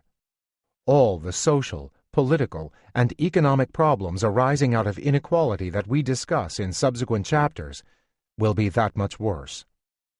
It is at the bottom and the top where the United States performs especially badly. Those at the bottom have a good chance of staying there, as do those at the top, and much more so than in other countries. With full equality of opportunity, 20% of those in the bottom fifth would see their children in the bottom fifth. Denmark almost achieves that. 25% are stuck there. Britain, supposedly notorious for its class divisions, does only a little worse, 30%. That means they have a 70% chance of moving up. The chances of moving up in America, though, are markedly smaller. Only 58% of children born to the bottom group make it out, and when they do move up, they tend to move up only a little. Almost 2/3 of those in the bottom 20% have children who are in the bottom 40%, 50% more than would be the case with full equality of opportunity. So, too, with full equality of opportunity, 20% of the bottom would make it all the way to the top fifth. No country comes close to achieving that goal, but again, both Denmark, with 14%, and the UK, with 12%, do much better than the United States, with a mere 8%. By the same token, once one makes it to the top in the United States, one is more likely to remain there. There are many other ways of summarizing the disadvantageous position of the poor. The journalist, Jonathan Chait, has drawn attention to two of the most telling statistics from the Economic Mobility Project and research from the Economic Policy Institute. Poor kids who succeed academically are less likely to graduate from college than richer kids who do worse in school. Even if they graduate from college, the children of the poor are still worse off than low-achieving children of the rich. None of this comes as a surprise. Education is one of the keys to success. At the top, the country gives its elite an education that is comparable to the best in the world. But the average American gets just an average education, and in mathematics, key to success in many areas of modern life, it's subpar. This is in contrast to China, Shanghai and Hong Kong, Korea, Finland, Singapore, Canada, New Zealand, Japan, Australia, Netherlands, and Belgium, which perform significantly above average on all tests, reading and mathematics. A stark reflection of the inequality of educational opportunity in our society is the composition of students in America's highly selective colleges. Only around 9% come from the bottom half of the population, while 74% come from the top quarter. So far, we have constructed a picture of an economy and a society that is increasingly divided. It shows up not only in income data, but also in health, education, crime, indeed, in every metric of performance. While inequalities in parental income and education translate directly into inequalities of educational opportunity, inequalities of opportunity begin even before school, in the conditions that poor people face immediately before and after birth. Differences in nutrition and the exposure to environmental pollutants that can have lifelong effects. So difficult is it for those born into poverty to escape that economists refer to the situation as a poverty trap. Even as the data show otherwise, Americans still believe in the myth of opportunity. A public opinion poll by the Pew Foundation found that nearly 7 in 10 Americans had already achieved or expected to achieve the American dream at some point in their lives. Even as a myth, the belief that everyone had a fair chance had its uses. It motivated people to work hard. It seemed we were all in the same boat, even if some were, for the moment, traveling first class while others stayed in steerage. On the next cruise, positions might be reversed. The belief enabled the United States to avoid some of the class divisions and tensions that marked some European countries. By the same token, as the reality sinks in, as most Americans finally grasp that the economic game is stacked against them, all of this is at risk. Alienation has begun to replace motivation. Instead of social cohesion, we have a new divisiveness. A closer look at the top, grabbing a bigger slice of the pie. As we've noted, the growing inequality in our society is visible at the top, the middle, and the bottom. We've already observed what's happening at the bottom and in the middle. Here, we take a closer look at the top. If struggling poor families get our sympathy today, those at the top increasingly draw our ire. At one time, when there was a broad social consensus that those at the top earned what they got, they received our admiration.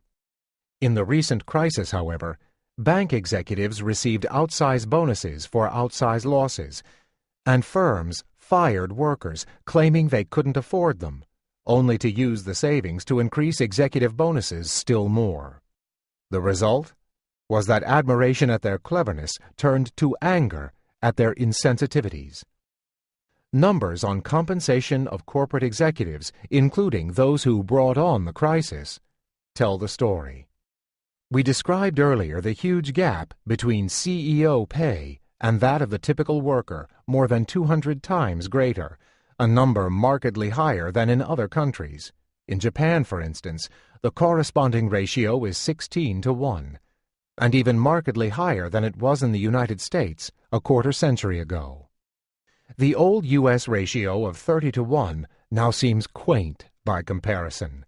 It strains credulity to think that over the intervening years, CEOs as a group have increased their productivity so much, relative to the average worker, that a multiple of more than 200 could be justified. Indeed, the available data on the success of U.S. companies provide no support for such a view. What's worse, we have provided a bad example as executives in other countries around the world emulate their American counterparts. The UK's High Pay Commission reported that the executive pay at its large companies is heading toward Victorian levels of inequality vis-à-vis the rest of society, though currently the disparity is only as egregious as it was in the 1920s. As the report puts it, fair pay within companies matters. It affects productivity, employee engagement, and trust in our businesses. Moreover, pay in publicly listed companies sets a precedent, and when it is patently not linked to performance or rewards failure, it sends out the wrong message and is a clear symptom of market failure. International comparisons.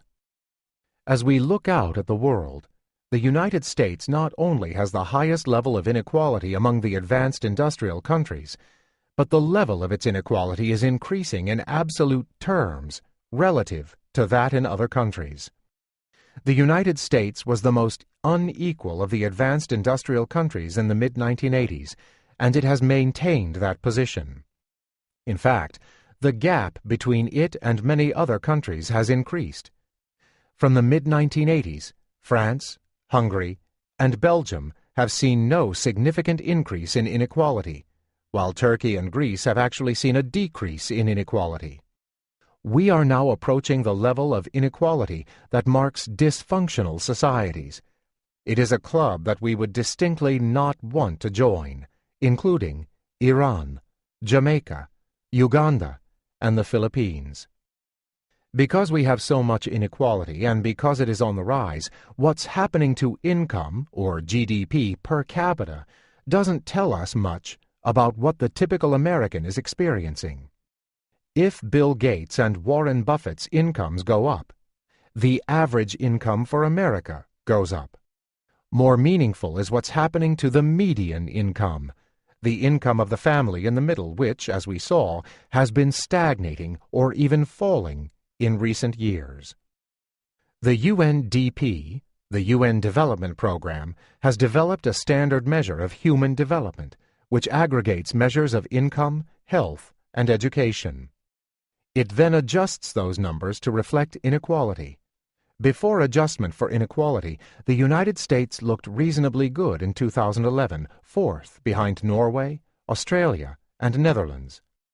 But once account is taken of inequality, the United States is ranked 23rd, behind all of the European countries. The difference between the rankings with and without inequality was the largest of any of the advanced industrial countries. All of the Scandinavian countries rank much higher than the United States, and each provides not only universal education, but also health care to its citizens. The standard mantra in the United States claims that the taxes required to finance these benefits stifle growth. Far from it. Over the period of 2000 to 2010, high-taxing Sweden, for example, grew far faster than the United States.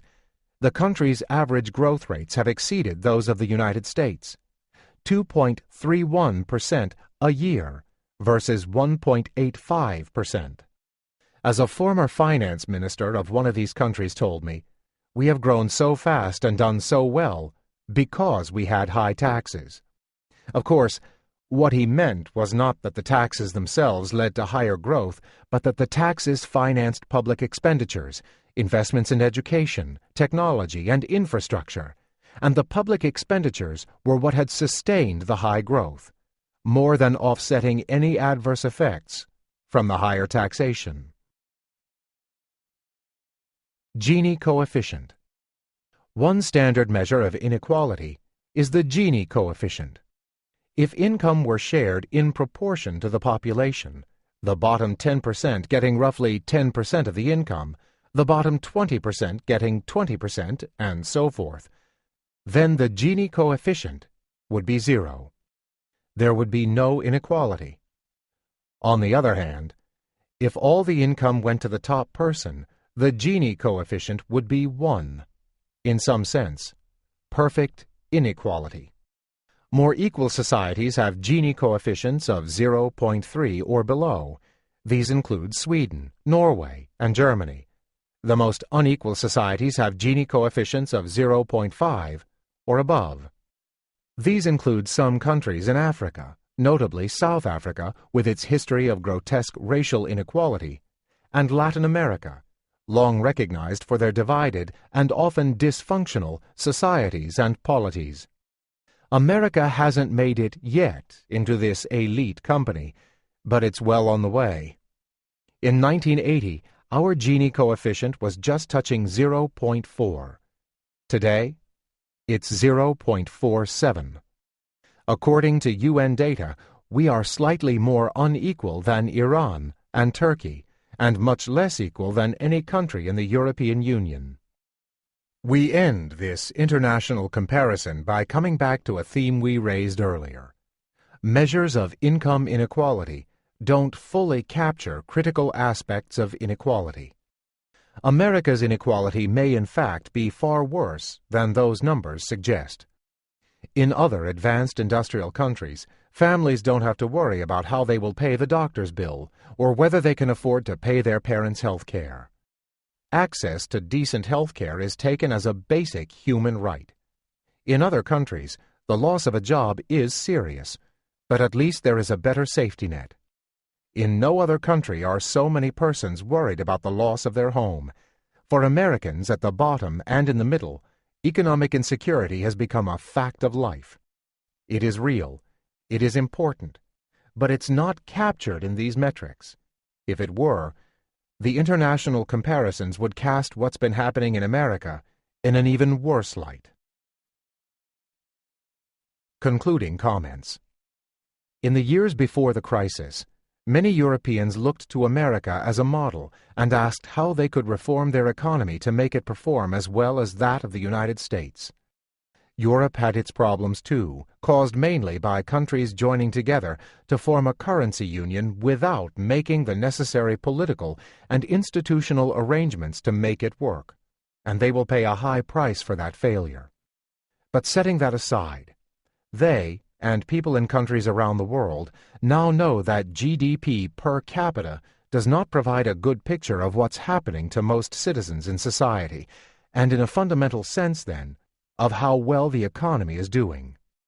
They were misled by the GDP per capita data to thinking the United States was performing well. Today, that is no longer the case.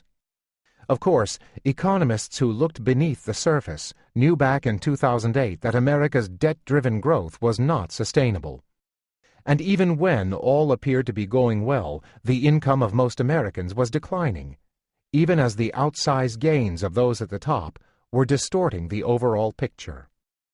The success of an economy can be assessed only by looking at what is happening to the living standards, broadly defined, of most citizens over a sustained period of time. In those terms, America's economy has not been performing well, and it hasn't been for at least a third of a century. Although it has managed to increase GDP per capita from 1980 to 2010 by 3/4, most full-time male workers have, as we've noted, seen their incomes go down. For these workers, the American economy is failing to bring the increases in living standards that they had come to expect. It is not that the American economic engine has lost its ability to produce. It is that the way the American economic engine has been run has given the benefits of that growth to an increasingly small sliver at the top, and even taken away some of what had previously gone to the bottom. This chapter has illuminated certain stark and uncomfortable facts about the U.S. economy. A. Recent U.S. income growth primarily occurs at the top 1% of the income distribution. B. As a result, there is growing inequality. C. And those at the bottom and in the middle are actually worse off today than they were at the beginning of the century. D. Inequalities in wealth are even greater than inequalities in income. E. Inequalities are apparent not just in income but in a variety of other variables that reflect standards of living, such as insecurity and health. F.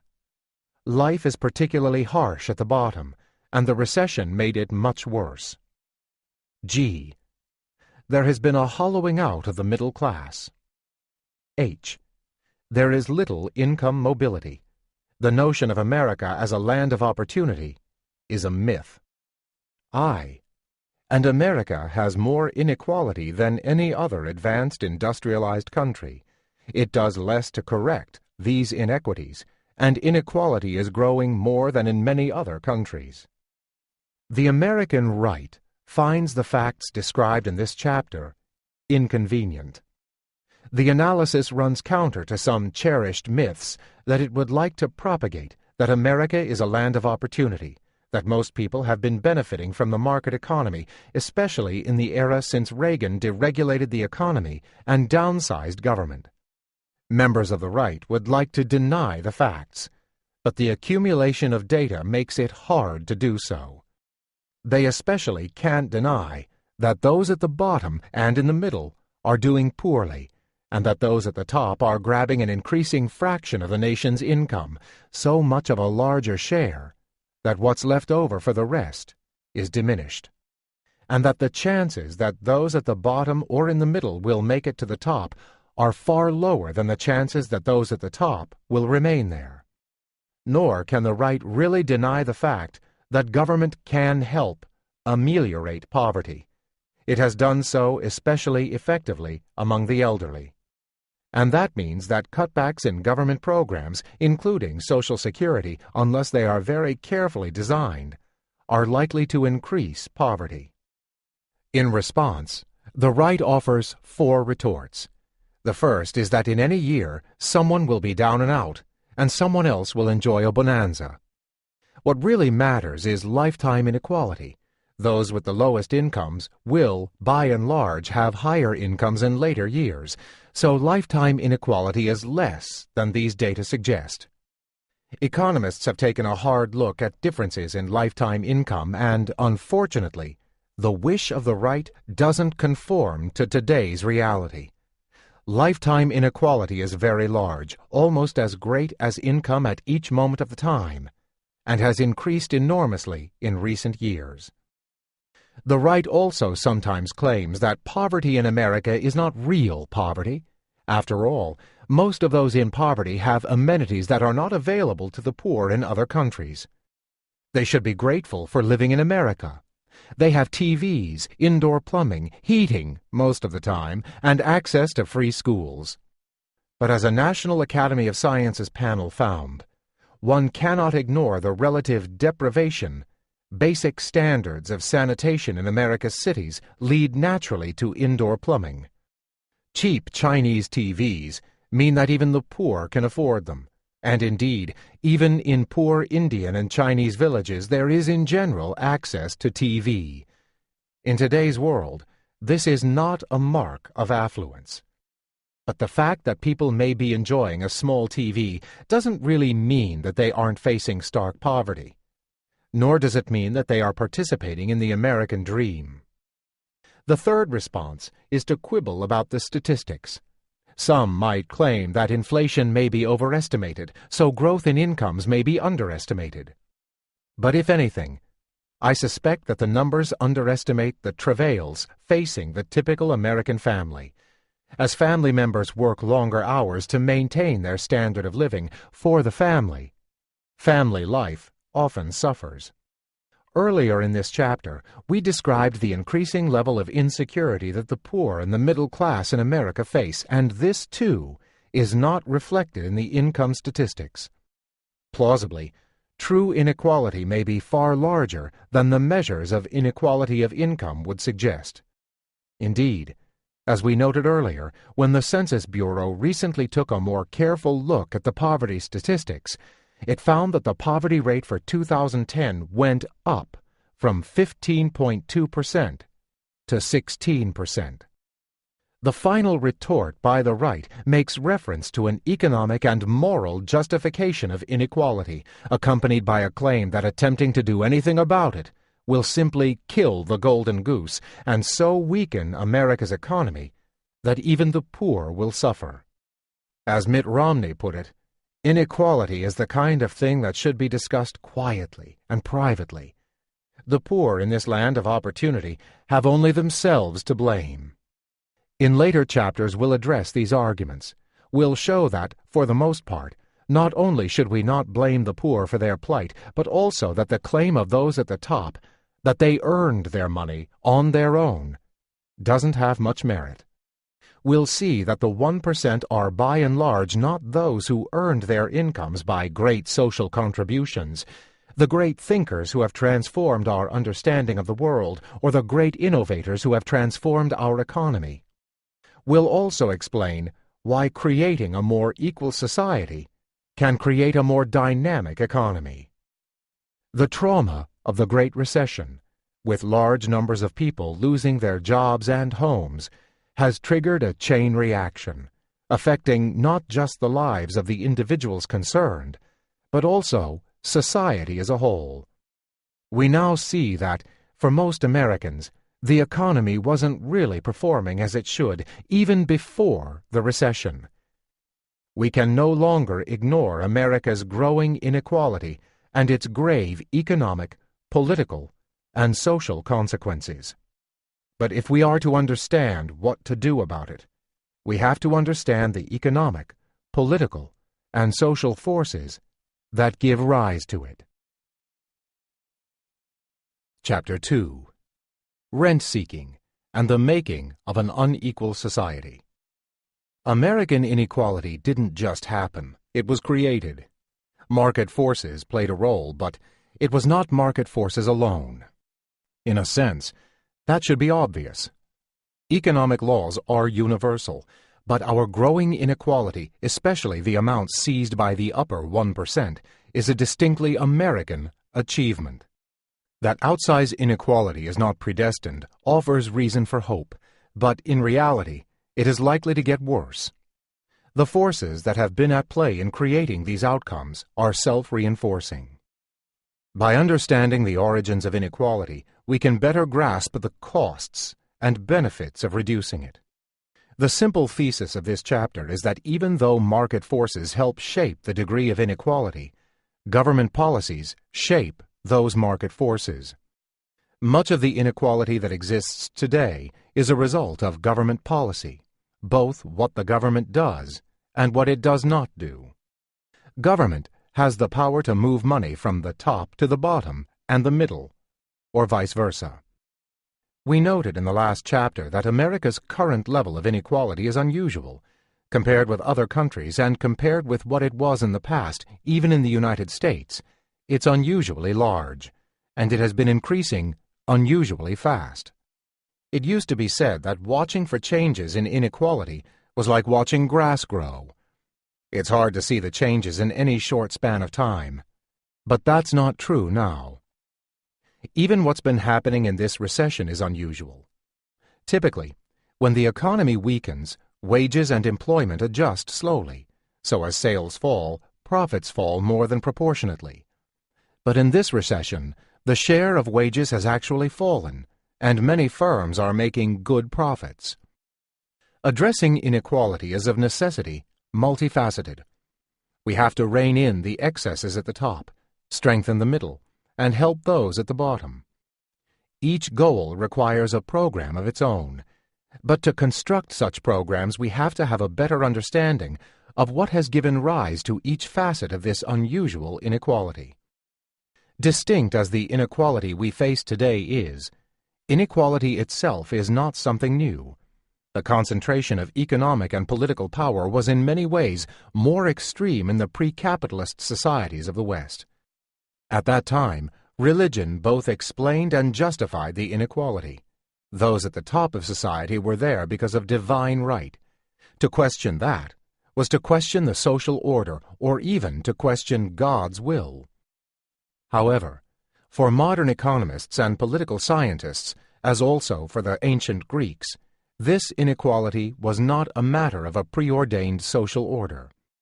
Power, often military force, was at the origin of these inequities. Militarism was about economics.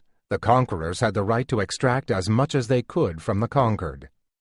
In antiquity, natural philosophy, in general, saw no wrong in treating other humans as means for the ends of others. As the ancient Greek historian Thucydides famously said, "Right, as the world goes, is only in question between equals in power, while the strong do what they can, and the weak suffer what they must." Those with power used that power to strengthen their economic and political positions, or at the very least, to maintain them.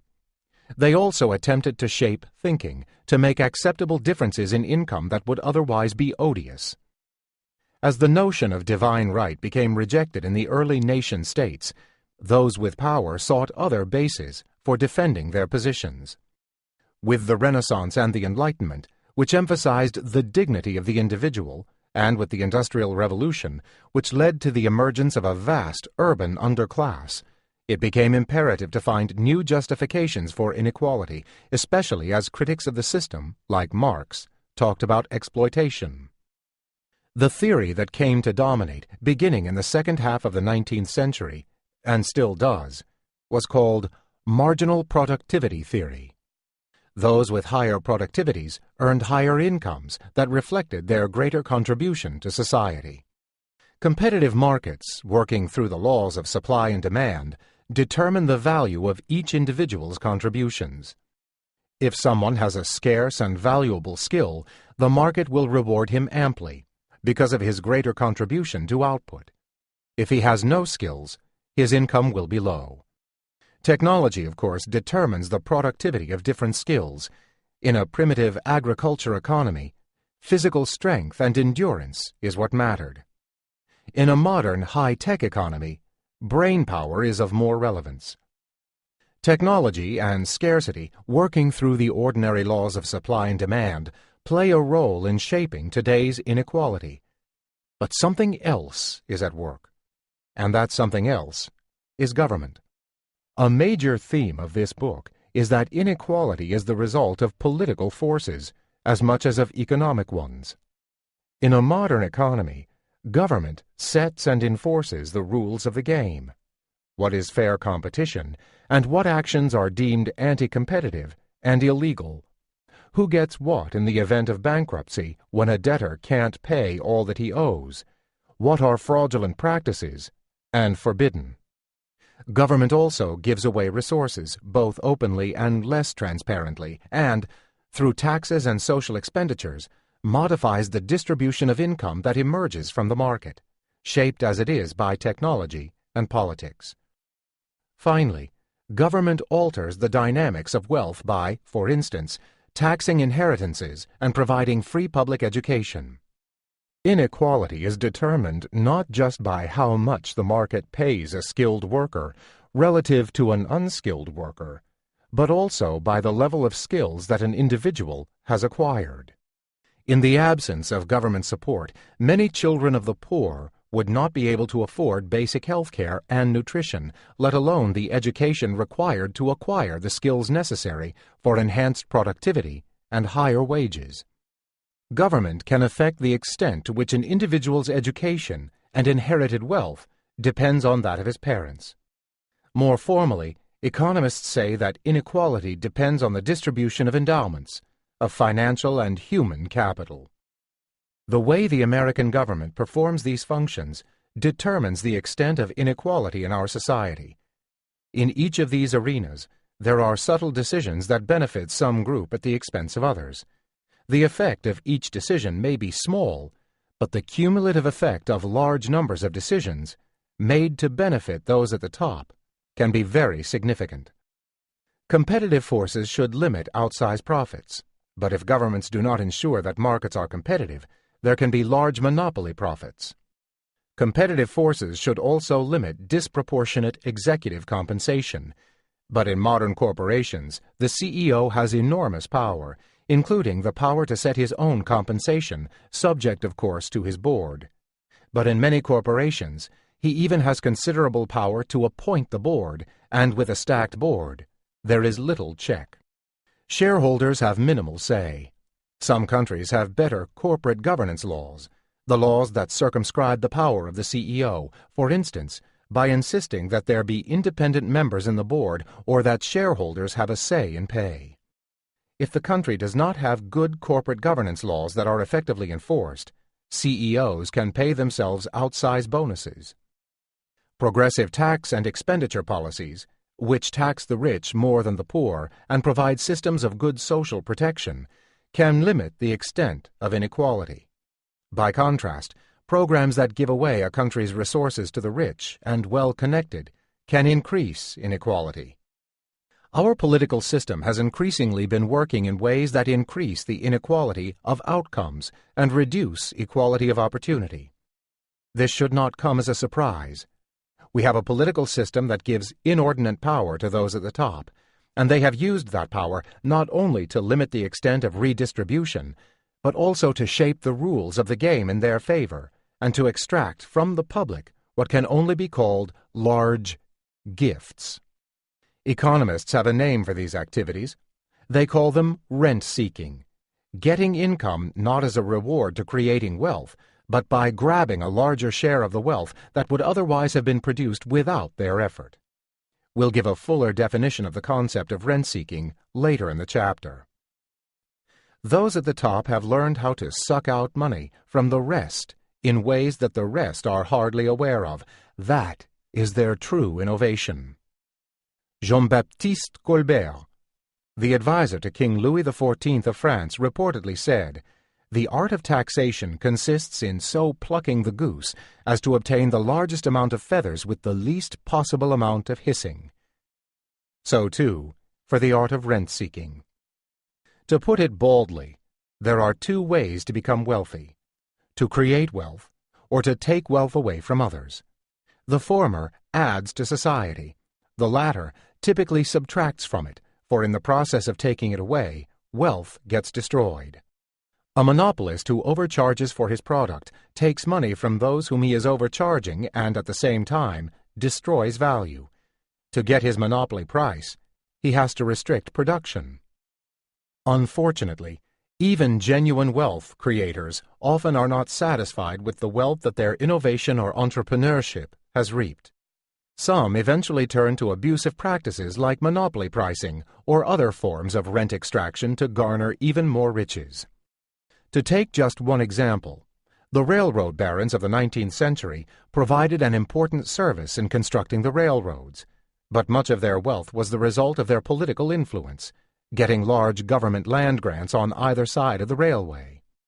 Today, over a century after the railroad barons dominated the economy, much of the wealth at the top of the United States, and some of the suffering at the bottom, stems from wealth transfers instead of wealth creation.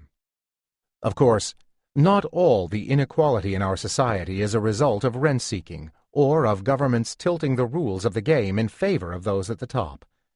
Markets matter, as do social forces like discrimination. This chapter focuses on the myriad forms that rent-seeking takes in our society, and the next turns to the other determinants of inequality. General Principles. Adam Smith's Invisible Hand and Inequality. Adam Smith, the father of modern economics, argued that the private pursuit of self-interest would lead, as if by an invisible hand, to the well-being of all. In the aftermath of the financial crisis, no one today would argue that the bankers' pursuit of their self-interest has led to the well-being of all. At most, it led to the bankers' well-being, with the rest of society bearing the cost. It wasn't even what economists called a zero-sum game, where what 1% gains exactly equals what the others lose. It was a negative-sum game, where the gains to winners are less than the losses to the losers. What the rest of society lost was far, far greater than what the bankers gained. There is a simple reason for why financiers' pursuit of their interests turned out to be disastrous for the rest of society. The bankers' incentives were not well aligned with social returns. When markets work well, in the way that Adam Smith hypothesized, it is because private returns and social benefits are well aligned. That is, because private rewards and social contributions are equal, as had been assumed by marginal productivity theory. In that theory, the social contribution of each worker is exactly equal to the private compensation. People with higher productivity, a larger social contribution, get higher pay. Adam Smith was himself aware of one of the circumstances in which private and social returns differ. As he explained, people of the same trade seldom meet together, even for merriment and diversion, but the conversation ends in a conspiracy against the public or in some contrivance to raise prices. Markets by themselves often fail to produce efficient and desirable outcomes, and there is a role for government in correcting these market failures, that is, designing policies, taxes and regulations that bring private incentives and social returns into alignment. Of course, there are often disagreements about the best way of doing it. But few today believe in unfettered financial markets. Their failures impose too great a cost on the rest of society, or that firms should be allowed to despoil the environment without restriction. When government does its job well, the returns received by, say, a worker or an investor are in fact equal to the benefits to society that his actions contribute.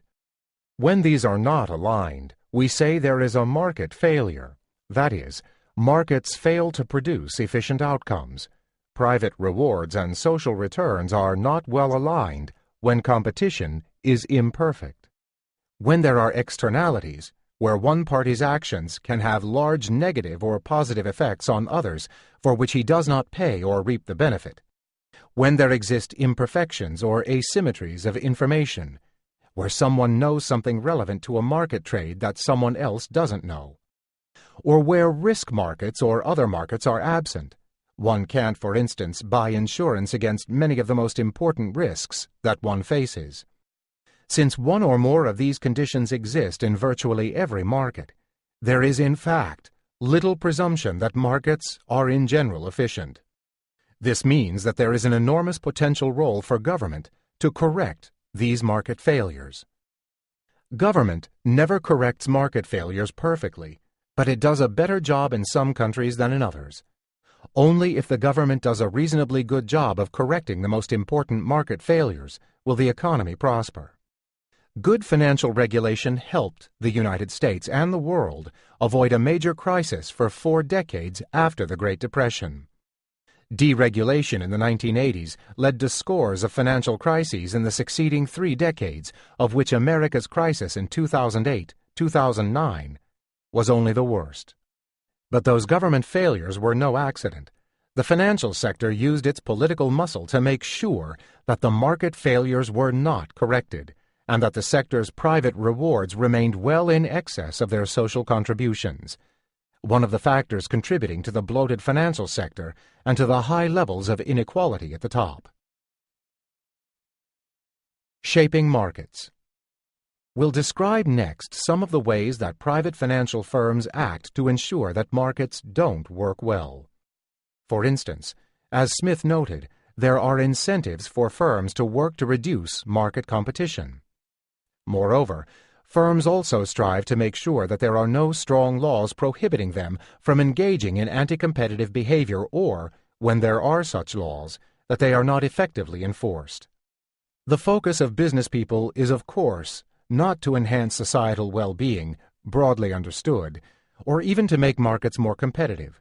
Their objective is simply to make markets work for them, to make them more profitable. But the consequence is often a less efficient economy marked by greater inequality. For now, one example will suffice. When markets are competitive, profits above the normal return to capital cannot be sustained. That is so because if a firm makes greater profits than that on a sale, rivals will attempt to steal the customer by lowering prices. As firms compete vigorously, prices fall to the point that profits, above the normal return to capital, are driven down to zero, a disaster for those seeking big profits. In business school, we teach students how to recognize and create barriers to competition, including barriers to entry, that help ensure that profits won't be eroded. Indeed, as we shall shortly see, some of the most important innovations in business in the last 3 decades have centered not on making the economy more efficient, but on how better to ensure monopoly power or how better to circumvent government regulations intended to align social returns and private rewards. Making markets less transparent is a favorite tool. The more transparent markets are, the more competitive they are likely to be. Bankers know this. That's why banks have been fighting to keep their business in writing derivatives, the risky products that were at the center of AIG's collapse, in the shadows of the over-the-counter market. In that market, it's difficult for customers to know whether they're getting a good deal. Everything is negotiated, as opposed to how things work in more open and transparent modern markets. And since the sellers are trading constantly and buyers enter only episodically, sellers have more information than buyers, and they use that information to their advantage. This means that, on average, sellers, the writers of the derivatives, the banks, can extract more money out of their customers. Well-designed open auctions, by contrast, ensure that goods go to those who value them most, a hallmark of efficiency. There are publicly available prices for guiding decisions. While lack of transparency results in more profits for the bankers, it leads to lower economic performance. Without good information, capital markets can't exercise any discipline. Money won't go to where returns are highest, or to the bank that does the best job of managing money. No one can know the true financial position of a bank or other financial institution today, and shadowy derivative transactions are part of the reason. One would have hoped that the recent crisis might have forced change, but the bankers resisted. They resisted demands, for instance, for more transparency in derivatives and for regulations that would restrict anti-competitive practices. These rent-seeking activities were worth tens of billions of dollars in profits. Although they didn't win every battle, they won often enough that the problems are still with us. In late October 2011, for instance, a major American financial firm went bankrupt, the 8th largest bankruptcy on record, partly because of complex derivatives. Evidently, the market hadn't seen through these transactions, at least not in a timely way. making money from the bottom of the pyramid to the top. One of the ways that those at the top make money is by taking advantage of their market and political power to favor themselves, to increase their own income at the expense of the rest. The financial sector has developed expertise in a wide variety of forms of rent-seeking itself. We've already mentioned some, but there are many others. Taking advantage of asymmetries of information, selling securities that they had designed to fail, but knowing that buyers didn't know that. Taking excessive risk, with the government holding a lifeline, bailing them out and assuming the losses, the knowledge of which, incidentally, allows them to borrow at a lower interest rate than they otherwise could. And getting money from the Federal Reserve at low interest rates, now almost zero. But the form of rent-seeking that is most egregious and that has been most perfected in recent years has been the ability of those in the financial sector to take advantage of the poor and uninformed, as they made enormous amounts of money by preying upon these groups with predatory lending and abusive credit card practices. Each poor person might have only a little, but there are so many poor that a little from each amounts to a great deal. Any sense of social justice or any concern about overall efficiency would have led government to prohibit these activities. After all, considerable amounts of resources were used up in the process of moving money from the poor to the rich, which is why it's a negative-sum game. But government didn't put an end to these kind of activities, not even when, around 2007, it became increasingly apparent what was going on. The reason was obvious. The financial sector had invested heavily in lobbying and campaign contributions, and the investment had paid off. I mention the financial sector partly because it has contributed so powerfully to our society's current level of inequality. The financial sector's role in creating the crisis in 2008 to 2009 is apparent to all. Not even those who work in the sector deny it, though each believes that some other part of the financial sector is really to blame. Much of what I have said about the financial sector, though, could be said about other players in the economy that have had a hand in creating current inequities. Modern capitalism has become a complex game, and those who win at it have to have more than a little smarts. But those who win at it often possess less admirable characteristics as well, the ability to skirt the law or to shape the law in their own favor, the willingness to take advantage of others, even the poor, and to play unfair when necessary. As one of the successful players in this game put it, the old adage, "Win or lose, what matters is how you play the game," is rubbish. All that matters is whether you win or lose. The market provides a simple way of showing that: the amount of money that you have. Winning the game of rent-seeking has made fortunes for many of those at the top, but it is not the only means by which they obtain and preserve their wealth. The tax system also plays a key role, as we'll see later. Those at the top have managed to design a tax system in which they pay less than their fair share. They pay a lower fraction of their income than do those who are much poorer. We call such tax systems regressive. And while regressive taxes and rent-seeking, which takes money from the rest of society and redistributes it to the top, are at the core of growing inequality, especially at the top, broader forces exert particular influence on two other aspects of American inequality: the hollowing out of the middle class and the increase in poverty. Laws governing corporations interact with the norms of behavior that guide the leaders of those corporations and determine how returns are shared among top management and other stakeholders, workers, shareholders, and bondholders. Macroeconomic policies determine the tightness of the labor market, the level of unemployment, and thus how market forces operate to change the share of workers. If monetary authorities act to keep unemployment high, even if because of fear of inflation, then wages will be restrained. Strong unions have helped to reduce inequality, whereas weaker unions have made it easier for CEOs, sometimes working with market forces that they have helped shape, to increase it. In each arena, the strength of unions, the effectiveness of corporate governance, the conduct of monetary policy, Politics is central. Of course, market forces, the balancing of, say, the demand and supply for skilled workers, affected as it is by changes in technology and education, play an important role as well, even if those forces are partially shaped by politics.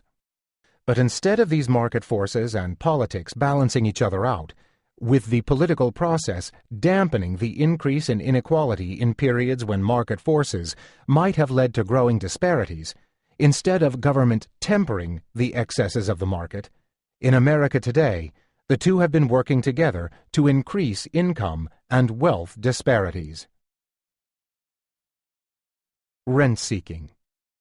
Earlier, we labeled as rent-seeking many of the ways by which our current political process helps the rich at the expense of the rest of us. Rent-seeking takes many forms: hidden and open transfers and subsidies from the government, laws that make the marketplace less competitive, lax enforcement of existing competition laws, and statutes that allow corporations to take advantage of others or to pass costs on to the rest of society. The term rent was originally used to describe the returns to land, since the owner of the land receives these payments by virtue of his ownership and not because of anything he does. This stands in contrast to the situation of workers, for example, whose wages are compensation for the effort they provide. The term rent then was extended to include monopoly profits or monopoly rents, the income that one receives simply from the control of a monopoly. Eventually, the term was expanded still further to include the returns on similar ownership claims. If the government gave a company the exclusive right to import a limited amount, a quota, of a good, such as sugar, then the extra return generated as a result of the ownership of those rights was called a quota rent. Countries rich in natural resource are infamous for rent-seeking activities. It's far easier to get rich in these countries by gaining access to resources at favorable terms than by producing wealth. This is often a negative-sum game, which is one of the reasons why, on average, such countries have grown more slowly than comparable countries without the bounty of such resources. Even more disturbing, one might have thought that an abundance of resources could be used to help the poor, to ensure access to education and health care for all. Taxing work and savings can weaken incentives. In contrast, taxing the rents on land, oil, or other natural resources won't make them disappear. The resources will still be there to be taken out, if not today, then tomorrow. There are no adverse incentive effects. That means that, in principle, there should be ample revenues to finance both social expenditures and public investments in, say, health and education. Yet, among the countries with the greatest inequality are those with the most natural resources. Evidently, a few within these countries are better at rent-seeking than others, usually those with political power, and they ensure that the benefits of the resources accrue largely to themselves. In Venezuela, the richest oil producer in Latin America, half of the country lived in poverty prior to the rise of Hugo Chavez, and it is precisely this type of poverty in the midst of riches that gives rise to leaders like him. Rent-seeking behavior is not just endemic in the resource-rich countries of the Middle East, Africa, and Latin America. It has also become endemic in modern economies, including our own. In those economies it takes many forms, some of which are closely akin to those in the oil-rich countries, getting state assets, such as oil or minerals, at below fair market prices. It's not hard to become wealthy if the government sells you for $500 million a mine that's worth $1 billion. Another form of rent-seeking is the flip side, selling to government products at above market prices, non-competitive procurement. The drug companies and military contractors excel in this form of rent-seeking. Open government subsidies, as in agriculture, or hidden subsidies, trade restrictions that reduce competition, or subsidies hidden in the tax system, are other ways of getting rents from the public. Not all rent-seeking uses government to extract money from ordinary citizens. The private sector can excel on its own, extracting rents from the public, for instance, through monopolistic practices, and exploiting those who are less informed and educated, exemplified by the bank's predatory lending. CEOs can use their control of the corporation to garner for themselves a larger fraction of the firm's revenues. Here, though, the government too plays a role, by not doing what it should, by not stopping these activities, by not making them illegal, or by not enforcing laws that exist. Effective enforcement of competition laws can circumscribe monopoly profits. Effective laws on predatory lending and credit card abuses can limit the extent of bank exploitation. Well-designed corporate governance laws can limit the extent to which corporate officials appropriate for themselves firm revenues. By looking at those at the top of the wealth distribution, we can get a feel for the nature of this aspect of America's inequality. Few are inventors who have reshaped technology, or scientists who have reshaped our understandings of the laws of nature. Think of Alan Turing, whose genius provided the mathematics underlying the modern computer, or of Einstein, or of the discoverers of the laser, in which Charles Townes played a central role, or John Bardeen, Walter Brattain, and William Shockley, the inventors of transistors, or of Watson and Crick, who unraveled the mysteries of DNA upon which rests so much of modern medicine. None of them, who made such large contributions to our well-being, are among those most rewarded by our economic system. Instead, many of the individuals at the top of the wealth distribution are, in one way or another, geniuses at business. Some might claim, for instance, that Steve Jobs or the innovators of search engines or social media were, in their way, geniuses. Jobs was number 110 on the Forbes list of the world's wealthiest billionaires before his death, and Mark Zuckerberg was 52. Many of those geniuses built their business empires on the shoulders of giants, such as Tim Berners-Lee, the inventor of the World Wide Web, who has never appeared on the Forbes list. Berners-Lee could have become a billionaire but chose not to. He made his idea available freely, which greatly speeded up the development of the Internet. A closer look at the successes of those at the top of the wealth distribution shows that more than a small part of their genius resides in devising better ways of exploiting market power and other market imperfections, and in many cases, finding better ways of ensuring that politics works for them rather than for society more generally. We've already commented on financiers, who make up a significant portion of the top 1 or 0.1%.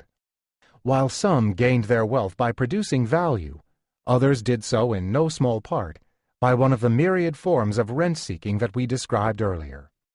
At the top, in addition to the financiers, whom we have already discussed, are the monopolists and their descendants who, through one mechanism or another, have succeeded in achieving and sustaining market dominance. After the railroad barons of the 19th century came John D. Rockefeller and Standard Oil.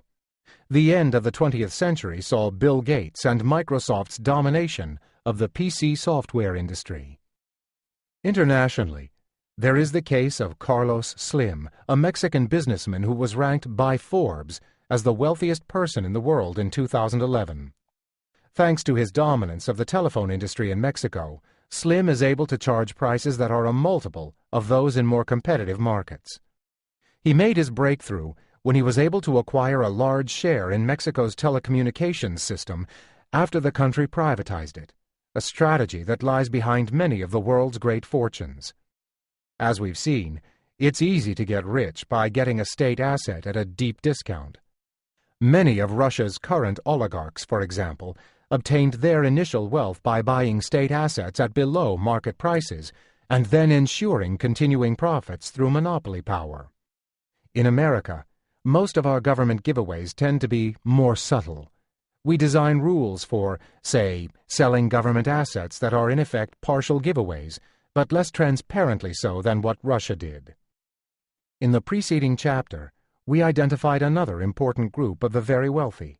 Corporate CEOs, such as Stephen Hemsley from United Health Group, who received $102 million in 2010, and Edward Mueller from Quest Communications, now CenturyLink, after a merger in 2011, who made $65.8 million.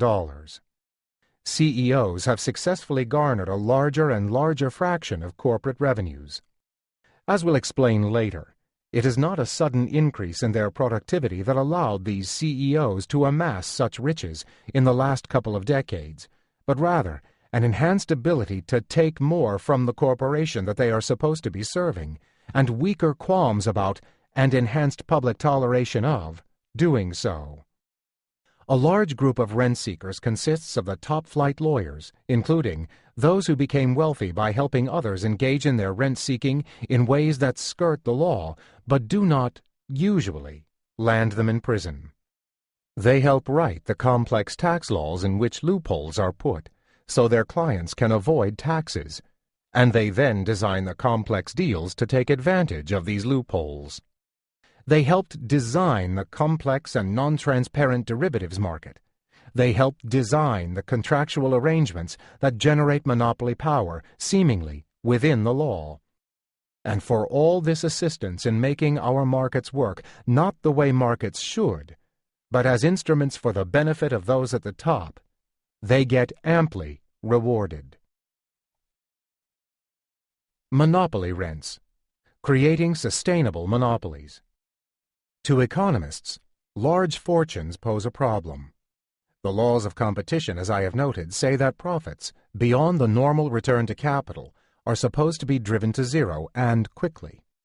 But if profits are zero, how can fortunes be built? Niches in which there isn't competition for one reason or another offer one avenue. But that goes only a little way to explaining sustainable excessive profits beyond the competitive level. Success will attract entry, and profits will quickly disappear. The real key to success is to make sure that there won't ever be competition, or at least there won't be competition for a long enough time that one can make a monopoly killing in the meanwhile. The simplest way to a sustainable monopoly is getting the government to give you one. From the 17th century to the 19th, the British granted the East India Company a monopoly on trade with India. There are other ways to get government-sanctioned monopolies. Patents typically give an inventor a monopoly over that innovation for a temporary period, but the details of patent law can extend the length of the patent, reduce entry of new firms, and enhance monopoly power. America's patent laws have been doing exactly that. They are designed not to maximize the pace of innovation, but rather to maximize rents. Even without a government grant of monopoly, firms can create entry barriers. A variety of practices discourage entry, such as maintaining excess capacity, so that an entrant knows that, should he enter, the incumbent firm can increase production, lowering prices to the point that entry would be unprofitable. In the Middle Ages, guilds successfully restricted competition. Many professions have continued that tradition. Although they argue that they are simply trying to maintain standards, restrictions on entry, limiting the number of places at medical school, or restricting migration of trained personnel from abroad, help keep incomes high. At the turn of the previous century, concern about the monopolies that formed the basis of many of the fortunes of that period, including Rockefeller's, grew so great that under the trust-busting President Theodore Roosevelt, America passed a slew of laws to break up monopolies and prevent some of these practices. In the years that followed, numerous monopolies were broken up in oil, cigarettes, and many other industries. And yet, today, as we look around the American economy, we can see many sectors, including some that are central to its functioning, where one or a few firms dominate, such as Microsoft in PC operating systems, or AT&T, Verizon, T-Mobile, and Sprint in telecommunications. Three factors contributed to this increased monopolization of markets. First, there was a battle over ideas about the role that government should take in ensuring competition. Chicago school economists like Milton Friedman and George Stigler, who believe in free and unfettered markets, argued that markets are naturally competitive and that seemingly anti-competitive practices really enhance efficiency. A massive program to educate people, and especially judges, regarding these new doctrines of law and economics, partly sponsored by right-wing foundations like the Olin Foundation, was successful. The timing was ironic.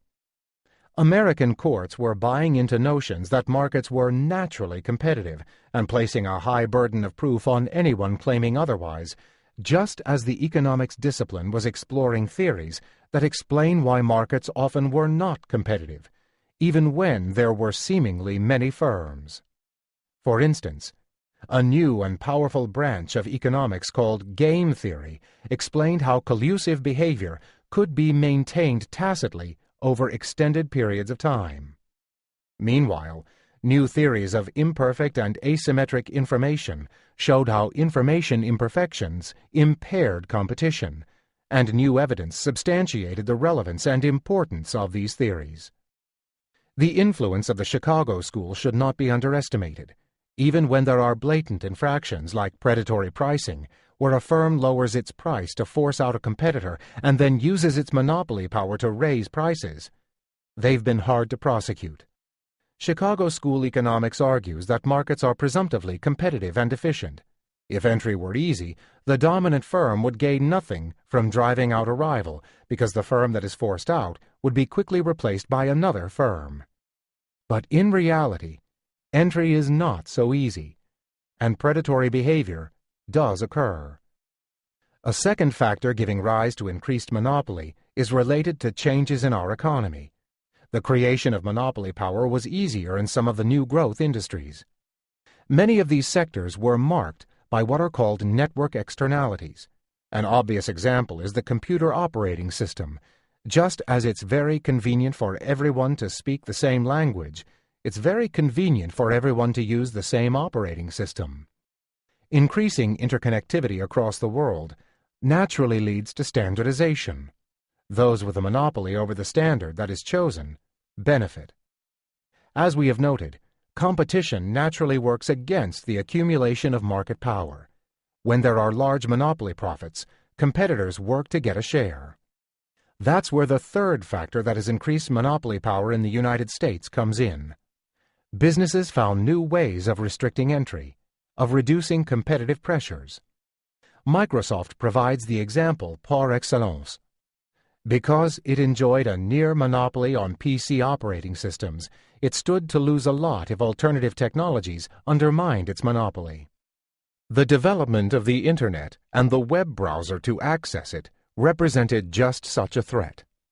Netscape brought the browser to the market, building on government-funded research. Microsoft decided to squelch this potential competitor. It offered its own product, Internet Explorer, but the product couldn't compete in the open market. The company decided to use its monopoly power in PC operating systems to make sure that the playing field was not level.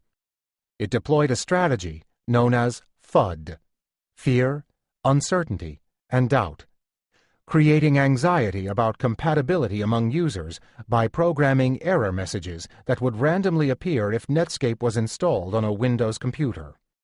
The company also did not provide the disclosures necessary for full compatibility as new versions of Windows were developed. And most cleverly, it offered Internet Explorer at a zero price, free, bundled in as part of its operating system. It's hard to compete with a zero price. Netscape was doomed. It was obvious that selling something at a zero price was not a profit-maximizing strategy in the short run. But Microsoft had a vision for the long run, the maintenance of its monopoly.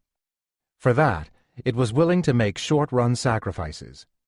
It succeeded, but so blatant were its methods that courts and tribunals throughout the world charged it with engaging in anti-competitive practices. And yet, in the end, Microsoft won, for it realized that in a network economy, a monopoly position, once attained, is hard to break. Given Microsoft's dominance of the operating system market, it had the incentives and capabilities to dominate in a host of other applications.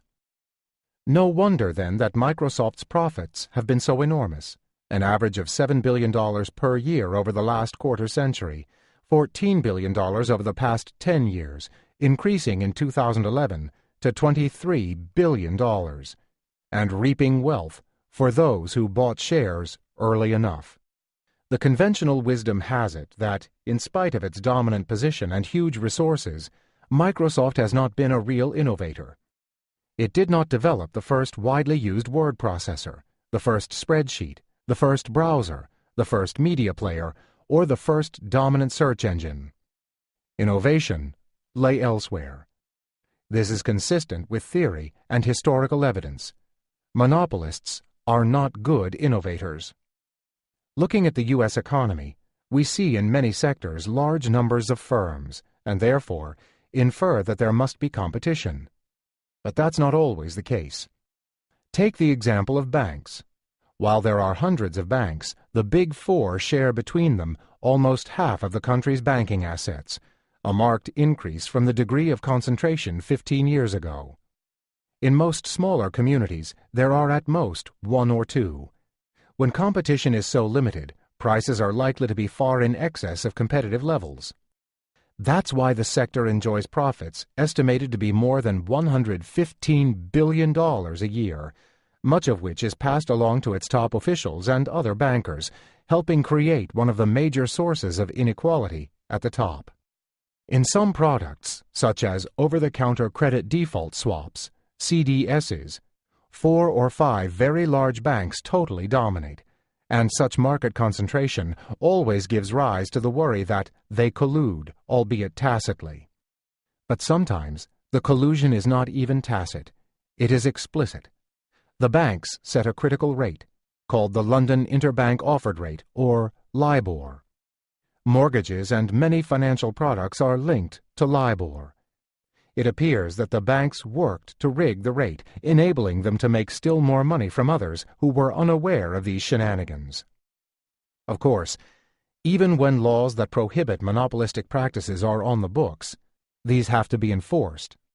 Particularly given the narrative created by the Chicago School of Economics, there is a tendency not to interfere with the free workings of the market, even when the outcome is anti-competitive. And there are good political reasons not to take too strong a position. After all, it's anti-business, and not good for campaign contributions, to be tough on, say, Microsoft. Politics. Getting to set the rules and pick the referee. It's one thing to win in a fair game. It's quite another to be able to write the rules of the game, and to write them in ways that enhance one's prospects of winning. And it's even worse if you can choose your own referees. In many areas today, regulatory agencies are responsible for oversight of a sector, writing and enforcing rules and regulations. The Federal Communications Commission, FCC, in telecom. The Securities and Exchange Commission, SEC, in securities, and the Federal Reserve in many areas of banking. The problem is that leaders in these sectors use their political influence to get people appointed to the regulatory agencies who are sympathetic to their perspectives. Economists refer to this as regulatory capture. Sometimes the capture is associated with pecuniary incentives. Those on the Regulatory Commission come from and return to the sector that they are supposed to regulate. Their incentives and those of the industry are well aligned, even if their incentives are not well aligned with those of the rest of society. If those on the Regulatory Commission serve the sector well, they get well rewarded in their post-government career. Sometimes, however, the capture is not just motivated by money. Instead, the mindset of regulators is captured by those whom they regulate. This is called cognitive capture, and it is more of a sociological phenomenon. While neither Alan Greenspan nor Tim Geithner actually worked for a big bank before coming to the Federal Reserve, there was a natural affinity, and they may have come to share the same mindset. In the banker's mindset, despite the mess that the bankers had made, there was no need to impose stringent conditions on the banks in the bailout. The bankers have unleashed enormous numbers of lobbyists to persuade any and all who would play a role in regulation that they should not be regulated, an estimated 2.5 for every U.S. representative. But persuasion is easier if the target of your efforts begins from a sympathetic position. That is why banks and their lobbyists work so strenuously to ensure that the government appoints regulators who have already been captured in one way or another. The bankers try to veto anyone who does not share their belief. I saw this firsthand during the Clinton administration, when potential names for the Fed were floated, some even from the banking community. If any of the potential nominees deviated from the party line that markets are self-regulating and that the banks could manage their own risk, there arose a hue and cry so great that the name wouldn't be put forward, or, if it was put forward, that it wouldn't be approved. Government munificence. We've seen how monopolies, whether government-granted or government-sanctioned, through inadequate enforcement of competition laws, have built the fortunes of many of the world's wealthiest people. But there is another way to get rich. You can simply arrange for the government to hand you cash. This can happen in myriad ways. A little noticed change in legislation, for example, can reap billions of dollars. This was the case when the government extended a much-needed Medicare drug benefit in 2003. A provision in the law that prohibited government from bargaining for prices on drugs was, in effect, a gift of some $50 billion or more per year to the pharmaceutical companies. More generally, government procurement, paying prices well above costs, is a standard form of government munificence. Sometimes gifts are hidden in obscure provisions of legislation. A provision of one of the key bills deregulating the financial derivative market, ensuring that no regulator could touch it, no matter how great the peril to which it exposed the economy, also gave derivative claims seniority in the event of bankruptcy. If a bank went under, the claims on the derivatives would be paid off before workers, suppliers, or other creditors saw any money, even if the derivatives had pushed the firm into bankruptcy in the first place. The derivatives market played a central role in the 2008 to 2009 crisis and was responsible for the $150 billion bailout of AIG. There are other ways that the banking sector has benefited from government munificence, evident most clearly in the aftermath of the Great Recession. When the Federal Reserve, which can be thought of as one branch of the government, lends unlimited amounts of money to banks at near-zero interest rates and allows them to lend the money back to the government or to foreign governments at much higher interest rates, it is simply giving them a hidden gift worth billions and billions of dollars. These are not the only ways that governments spur the creation of enormous personal wealth. Many countries, including the United States, control vast amounts of natural resources like oil, gas, and mining concessions. If the government grants you the right to extract these resources for free, it doesn't take a genius to make a fortune. That is, of course, what the U.S. government did in the 19th century, when anyone could stake a claim to natural resources. Today, the government doesn't typically give away its resources. More often, it requires a payment, but a payment that is far less than it should be. This is just a less transparent way of giving away money. If the value of the oil under a particular piece of land is $100 million after paying the extraction costs, and the government requires a payment of only $50 million, the government has, in effect, given away $50 million. It doesn't have to be this way, but powerful interests ensure that it is. In the Clinton administration, we tried to make the mining companies pay more for the resources they take out of public lands than the nominal amounts that they do. Not surprisingly, the mining companies and the congressmen to whom they make generous contributions opposed these measures, and successfully so. They argued that policy would impede growth. But the fact of the matter is that, with an auction, companies will bid to get the mining rights so long as the value of the resource is greater than the cost of extraction, and if they win the bid, they will extract the resources. Auctions don't impede growth, they just make sure that the public gets paid appropriately for what is theirs. Modern auction theory has shown how changing the design of the auction can generate much more revenue for the government. These theories were tested out in the auction of the spectrum used for telecommunications beginning in the 1990s, and they worked remarkably well, generating billions for the government. Sometimes government munificence, instead of handing over resources for pennies on the dollar, takes the form of rewriting the rules to boost profits. An easy way to do this is to protect firms from foreign competition. Tariffs, taxes paid by companies abroad but not by domestic firms, are in effect a gift to domestic producers. The firms demanding protection from foreign competition always provide a rationale, suggesting that society as a whole is the beneficiary and that any benefits that accrue to the companies themselves are incidental. This is self-serving, of course, and while there are instances in which such pleas contain some truth, the widespread abuse of the argument makes it hard to take seriously. Because tariffs put foreign producers at a disadvantage, they enable domestic firms to raise their prices and increase their profits. In some cases, there may be some incidental benefits such as higher domestic employment and the opportunity for companies to invest in R&D that will increase productivity and competitiveness. But just as often, tariffs protect old and tired industries that have lost their competitiveness and are not likely to regain it, or occasionally those that have made bad bets on new technologies and would like to postpone facing competition. The ethanol subsidy offers an example of this phenomenon.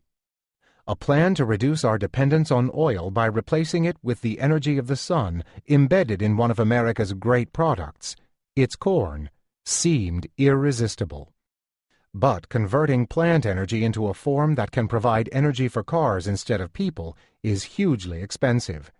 It is also easier to do with some plants than others. So successful has Brazil's research on sugar-based ethanol been that in order for America to compete, for years it had to tax Brazilian sugar-based ethanol 54 cents a gallon. 40 years after the introduction of the subsidy, it was still in place to support an infant technology that seemingly would not grow up. When oil prices fell after the 2008 recession, many ethanol plants went bankrupt, even with massive subsidies. It wasn't until the end of 2011 that the subsidy and tariff were allowed to expire. The persistence of such distortionary subsidies stems from a single source: politics. The main, and for a long while, effectively the only, direct beneficiary of these subsidies were the corn ethanol producers, dominated by the mega firm Archer Daniels Midland, ADM. Like so many other executives, those at ADM seemed to be better at managing politics than at innovation. They contributed generously to both parties, so that as much as those in Congress might rail against such corporate largesse, lawmakers were slow to touch the ethanol subsidies. As we've noted, firms almost always argue that the true beneficiaries of any largesse they receive lie elsewhere.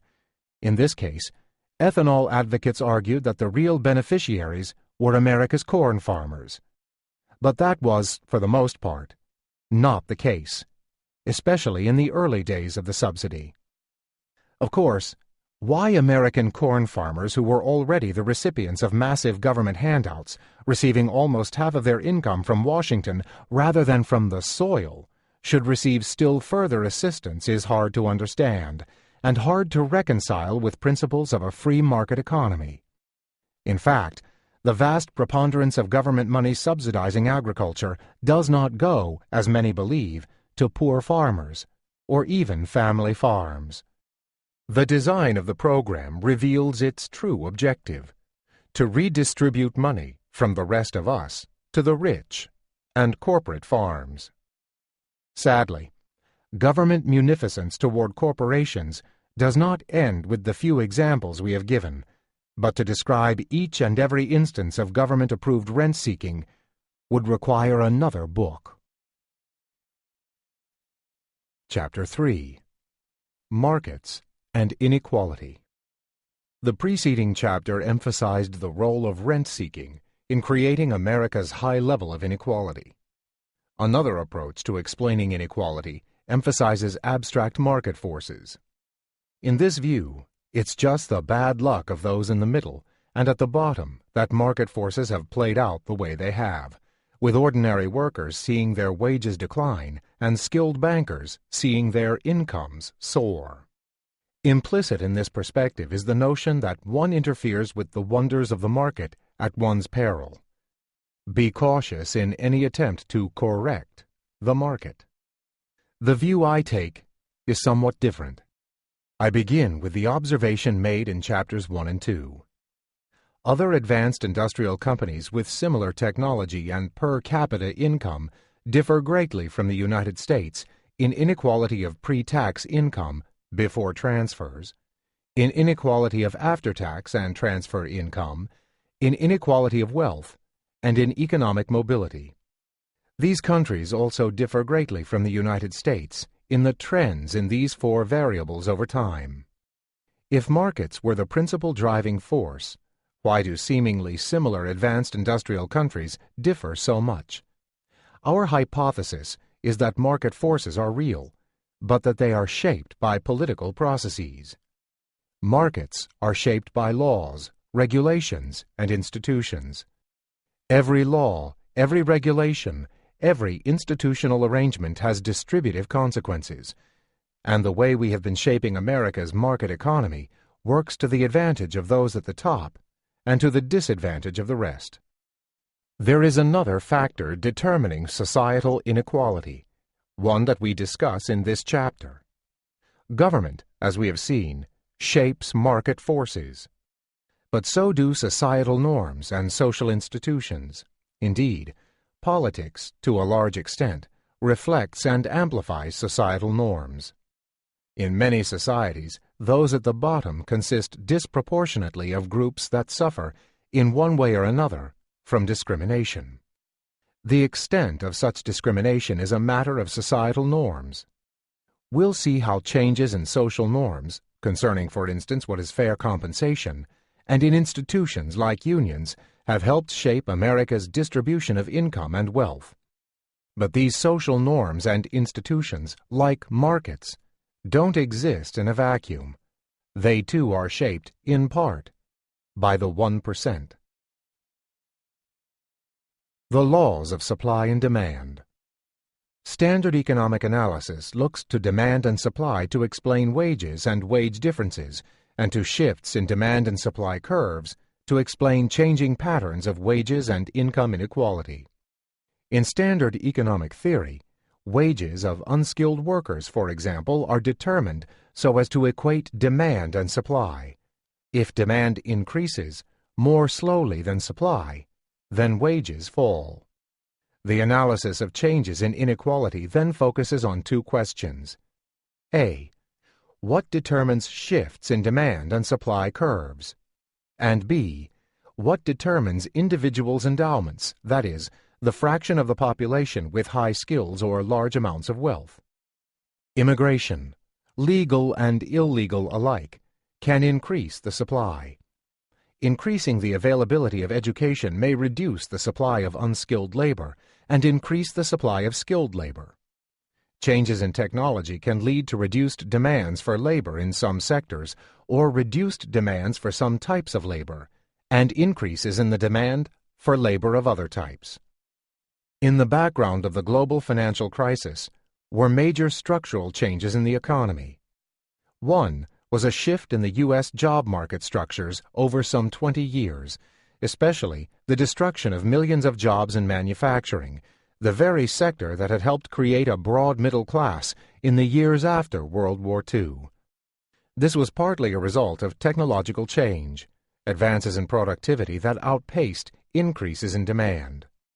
Shifting comparative advantages compounded the problem, as the emerging markets, especially China, gained competencies and invested heavily in education, technology, and infrastructure. The U.S. share of global manufacturing shrank in response. Of course, in a dynamic economy, jobs are always being destroyed and created. But this time it was different. The new jobs typically were often not as well paying or as long-lasting as the old. Skills that made workers valuable and highly paid in manufacturing were of little value in their new jobs, if they could get new jobs.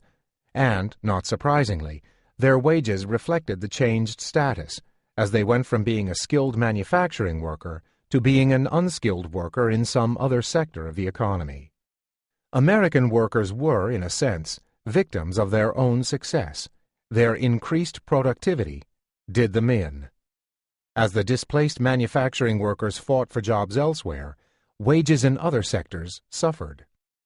The stock market boom and the housing bubble of the early 21st century helped to hide the structural dislocation that America was going through. The real estate bubble offered work for some of those who lost their jobs, but it was a temporary palliative.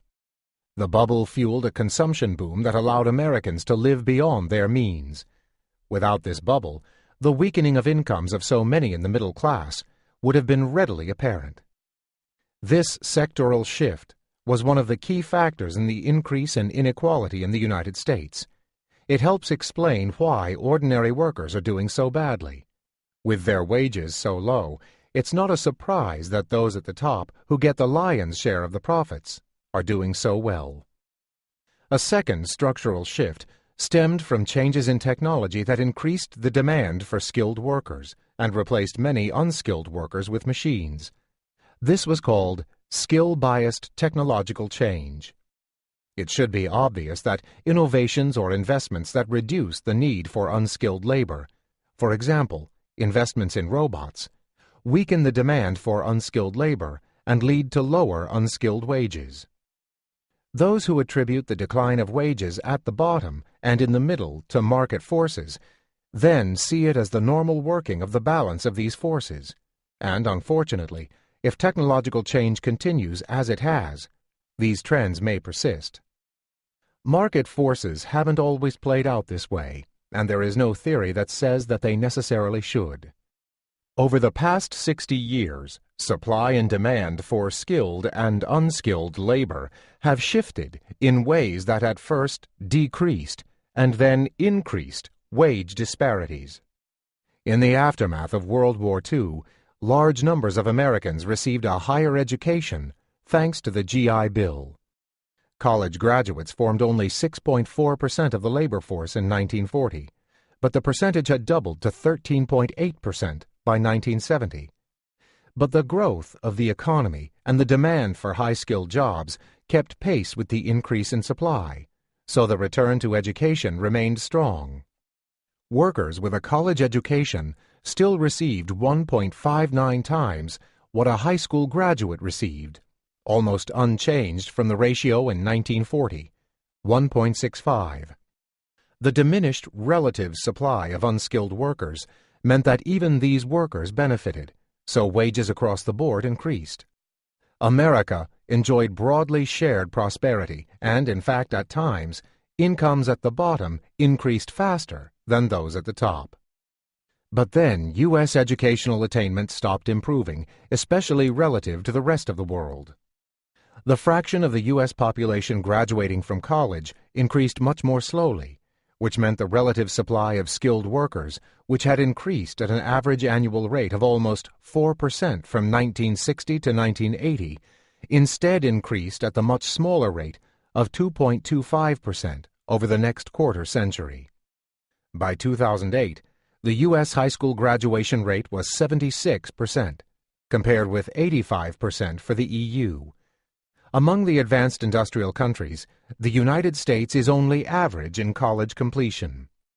13 other countries surpass it, and average scores of American high school students, especially in science and mathematics, were at best mediocre. In the past quarter century, technological advances, particularly in computerization, enabled machines to replace jobs that could be routinized. This increased the demand for those who mastered the technology and reduced the demand for those who did not, leading to higher relative wages for those who had mastered the skills required by the new technologies. Globalization compounded the effects of technology's advances. Jobs that could be routinized were sent abroad, where labor that could handle the work cost a fraction of what it cost in the United States. At first, The balance of supply and demand kept wages in the middle rising, but those at the bottom stagnated, or even fell. Eventually, the de-skilling and outsourcing effects dominated. Over the past 15 years, wages in the middle have not fared well. The result has been what we described in Chapter 1 as the polarization of America's labor force. Low-paying jobs that cannot be easily computerized have continued to grow, including care and other service sectors jobs, and so have high-skilled jobs at the top. This skill-biased technological change has obviously played a role in shaping the labor market, increasing the premium on workers with skills, de-skilling other jobs, eliminating still others. However, skill-biased technological change has little to do with the enormous increase in wealth at the very top. Its relative importance remains a subject of debate, upon which we will comment later in this chapter. There is one more important market force at play. Earlier in the chapter, we described how increases in productivity in manufacturing, outpacing the increase in demand for manufactured goods, led to higher unemployment in that sector. Normally, when markets work well, the workers, displaced easily, move to another sector. The economy as a whole benefits from the productivity increase, even if the displaced worker doesn't. But moving to other sectors may not be so easy. The new jobs may be in another location or require different skills. At the bottom, some workers may be trapped in sectors with declining employment, unable to find alternative employment. A phenomenon akin to what happened in agriculture in the Great Depression may be happening in large swaths of today's job market. Then, increases in agricultural productivity raised the supply of agricultural products, driving down prices and farm incomes relentlessly, year after year, with an occasional exception from a bad harvest. At points, and especially at the beginning of the Depression, the fall was precipitous, a decline of half or more in farmers' income in 3 years. When incomes were declining more gradually, workers migrated to new jobs in the cities, and the economy went through an orderly, if difficult, transition. But when prices fell precipitously, and the value of housing and other assets that farmers owned fell concomitantly, people were suddenly trapped on their farms. They couldn't afford to move, and their decreased demand for goods, made in urban factories, caused unemployment in the cities as well. Today, America's manufacturing workers have been experiencing something similar. I recently visited a steel mill near where I was born, in Gary, Indiana, and although it produces the same amount of steel that it did several decades ago, it does so with 1/6 the labor. And once again, there is neither the push nor the pull to move people to new sectors. Higher costs of education make it difficult for people to obtain the skills they need for jobs that would pay a wage comparable to their old wage. And among the sectors where there might have been growth, low demand from the recession creates few vacancies.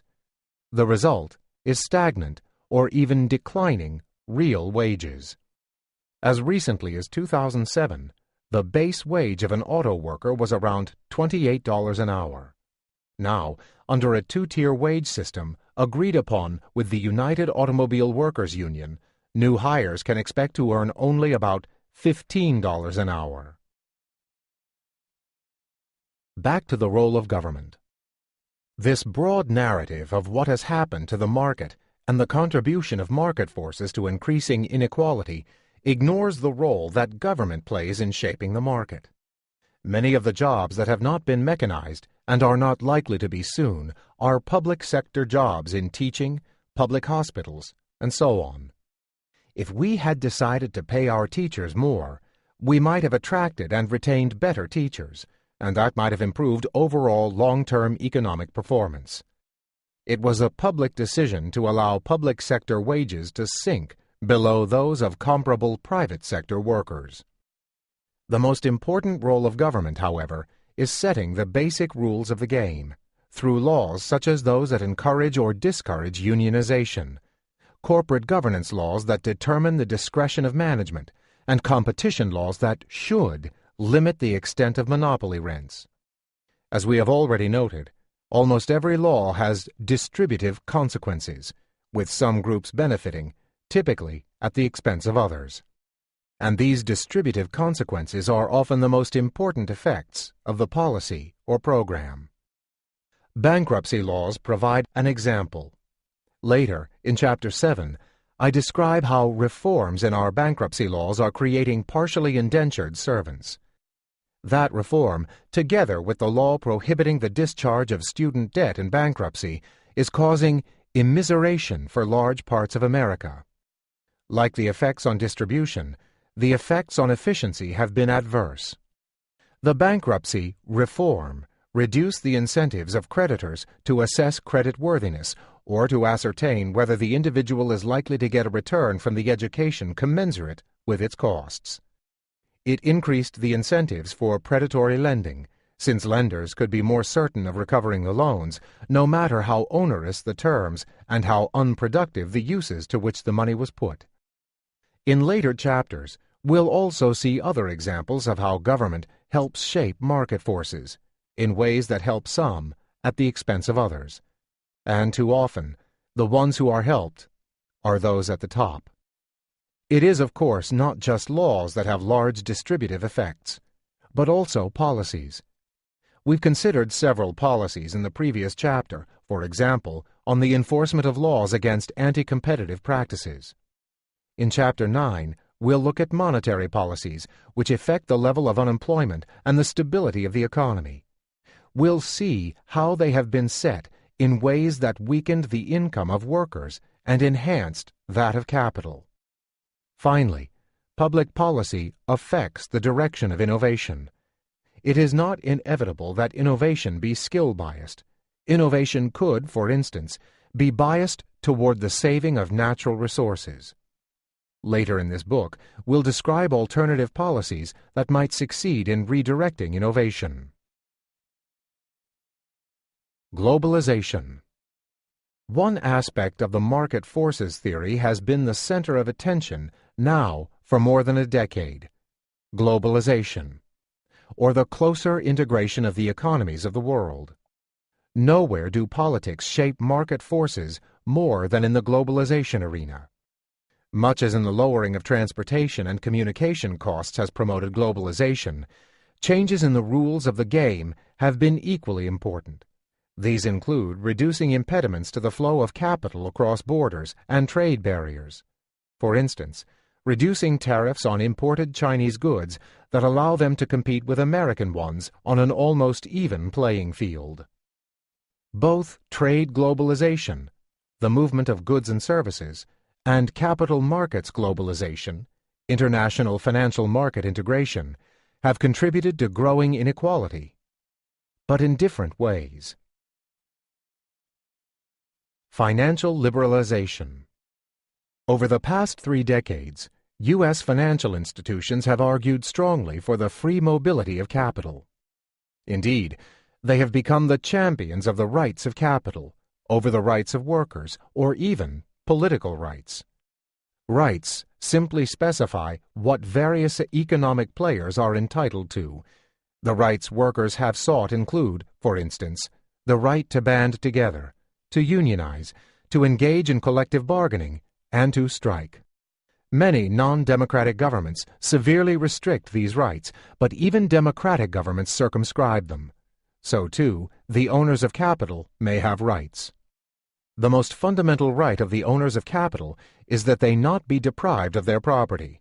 But again, even in a democratic society, these rights are restricted. Under the right of eminent domain, the state can take away somebody's property for public purpose, but there must be due process and appropriate compensation. In recent years, the owners of capital have demanded more rights, like the right to move freely into or out of countries. Simultaneously, they've argued against laws that might make them more accountable for human rights abuses in other countries, such as the Alien Torts Statute, which enables victims of those abuses to bring suit in the United States. As a matter of simple economics, the efficiency gains for world output from the free mobility of labor are much, much larger than the efficiency gains from the free mobility of capital. The differences in the return to capital are minuscule compared with those on the return to labor. But the financial markets have been driving globalization, and while those who work in financial markets constantly talk about efficiency gains, what they really have in mind is something else: a set of rules that benefits them and increases their advantage over workers. The threat of capital outflow, should workers get too demanding about rights and wages, keeps workers' wages low. Competition across countries for investment takes on many forms, not just lowering wages and weakening worker protections. There is a broader race to the bottom, trying to ensure that business regulations are weak and taxes are low. In one arena, finance, this has proven especially costly and especially critical to the growth in inequality. Countries raced to have the least regulated financial system for fear that financial firms might decamp for other markets. Some in the U.S. Congress worried about the consequences of this deregulation, but they felt helpless. America would lose jobs and a major industry if it didn't comply. In retrospect, however, this was a mistake. The loss to the country from the crisis that resulted from inadequate regulation was orders of magnitude larger than the number of jobs in finance that were saved. Not surprisingly, whereas a decade ago it was part of conventional wisdom that everybody would benefit from free capital movements, in the aftermath of the Great Recession, many observers have their doubts. These concerns are coming not just from those in developing countries, but also from some of globalization's strongest advocates. Indeed, even the IMF, the International Monetary Fund, the international agency responsible for ensuring global financial stability, has now recognized the dangers of unencumbered and excessive financial integration. A problem in one country can rapidly spread to another. In fact, fears of contagion have motivated bailouts of banks in the magnitude of tens and hundreds of billions of dollars. The response to contagious diseases is quarantine, and finally, in the spring of 2011, the IMF recognized the desirability of the analogous response in the financial markets. This takes the form of capital controls, or limiting the volatile movement of capital across borders, especially during a crisis. The irony is that, in the crisis that finance brings about, workers and small businesses bear the brunt of the costs. Crises are accompanied by high unemployment that drives down wages, so workers are hurt doubly. In earlier crises, not only did the IMF, typically with the support of the U.S. Treasury, insist on huge budget cuts from troubled nations, converting downturns into recessions and depressions, but it also demanded the fire sales of assets, and the financiers then swooped in to make a killing. In my earlier book, Globalization and Its Discontents, I described how Goldman Sachs was one of the winners in the 1997 East Asia crisis, as it was in the 2008 crisis. When we wonder how it is that the financiers get so much wealth, part of the answer is simple. They've helped write a set of rules that allows them to do well, even in the crises that they help create. Trade globalization. The effects of trade globalization have not been as dramatic as those of the crises associated with capital and financial market liberalization, but they have nonetheless been operating slowly and steadily. The basic idea is simple. The movement of goods is a substitute for the movement of people. If the United States imports goods that require unskilled workers, it reduces the demand for unskilled workers to make those goods in the United States, and that drives down unskilled workers' wages. American workers can compete by accepting lower and lower wages, or by getting more and more skilled. This effect would arise no matter how we managed globalization, so long as it led to more trade. The way globalization has been managed, however, has itself led to still lower wages because workers' bargaining power has been eviscerated. With capital highly mobile and with tariffs low, firms can simply tell workers that if they don't accept lower wages and worse working conditions, the company will move elsewhere. To see how asymmetric globalization can affect bargaining power, imagine for a moment what the world would be like if there was free mobility of labor, but no mobility of capital. Countries would compete to attract workers. They would promise good schools and a good environment, as well as low taxes on workers. This could be financed by high taxes on capital. But that's not the world we live in, and that's partly because the 1% doesn't want it to be that way. Having succeeded in getting governments to set the rules of globalization in ways that enhance their bargaining power vis-à-vis labor, corporations can then work the political levers and demand lower taxation. They threaten the country. Unless you lower our taxes, we will go elsewhere, where we are taxed at lower rates. As corporations have pushed a political agenda that shapes market forces to work for them, they have not, of course, revealed their hand. They don't argue for globalization, for free capital mobility and investment protections, saying that doing so will enrich them at the expense of the rest of society. Rather, they make specious arguments about how all will benefit. There are two critical aspects to this contention. The first is that globalization will increase the country's overall output, as measured, for instance, by GDP. The second is that if GDP is increased, trickle-down economics will ensure that all will benefit. Neither argument is correct. It is true that when markets work perfectly, free trade allows people to move from protected sectors to more efficient unprotected export sectors. There can be, as a result, an increase in GDP, but markets often don't work so nicely. For example, workers displaced by imports often can't find another job. They become unemployed. Moving from a low-productivity job in a protected sector to unemployment lowers national output. This is what has been happening in the United States. It happens when there is bad macroeconomic management, so the economy faces a high unemployment rate, and it happens when financial sectors don't do their jobs, so new businesses aren't created to replace the old businesses that are destroyed. There is another reason why globalization may lower overall output. It typically increases the risks that countries face. Opening up a country can expose it to all kinds of risks, from the volatility of capital markets to that of commodity markets. Greater volatility will induce firms to move to less risky activities, and these safer activities often have a lower return. In some cases, the risk avoidance effect can be so large that everyone is made worse off. But even if trade liberalization leads to a higher overall output for a given economy, large groups in the population can still be worse off. Consider, for a moment, what a fully integrated global economy with both knowledge and capital moving freely around the world would entail. All workers of a given skill would get the same wage everywhere in the world. America's unskilled workers would get the same wage that an unskilled worker gets in China, and that would mean, in turn, that America's workers' wages would fall precipitously. The prevailing wage would be the average of that of America and the rest of the world and, unfortunately, much closer to the lower wage prevailing elsewhere.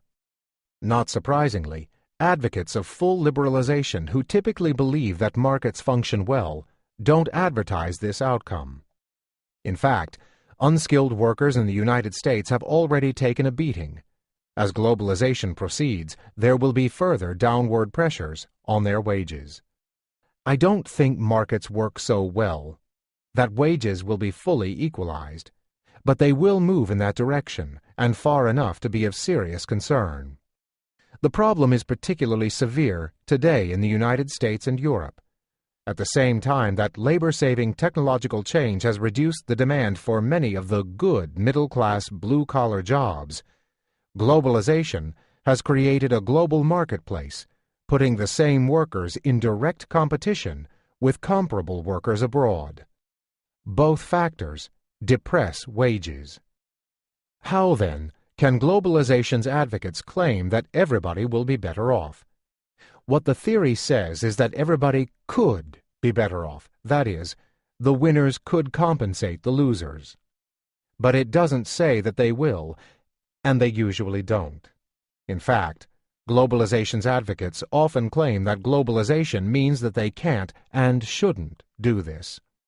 The taxes that would have to be levied to help the losers would, they claim, make the country less competitive, and in our highly competitive globalized world, countries simply can't afford that.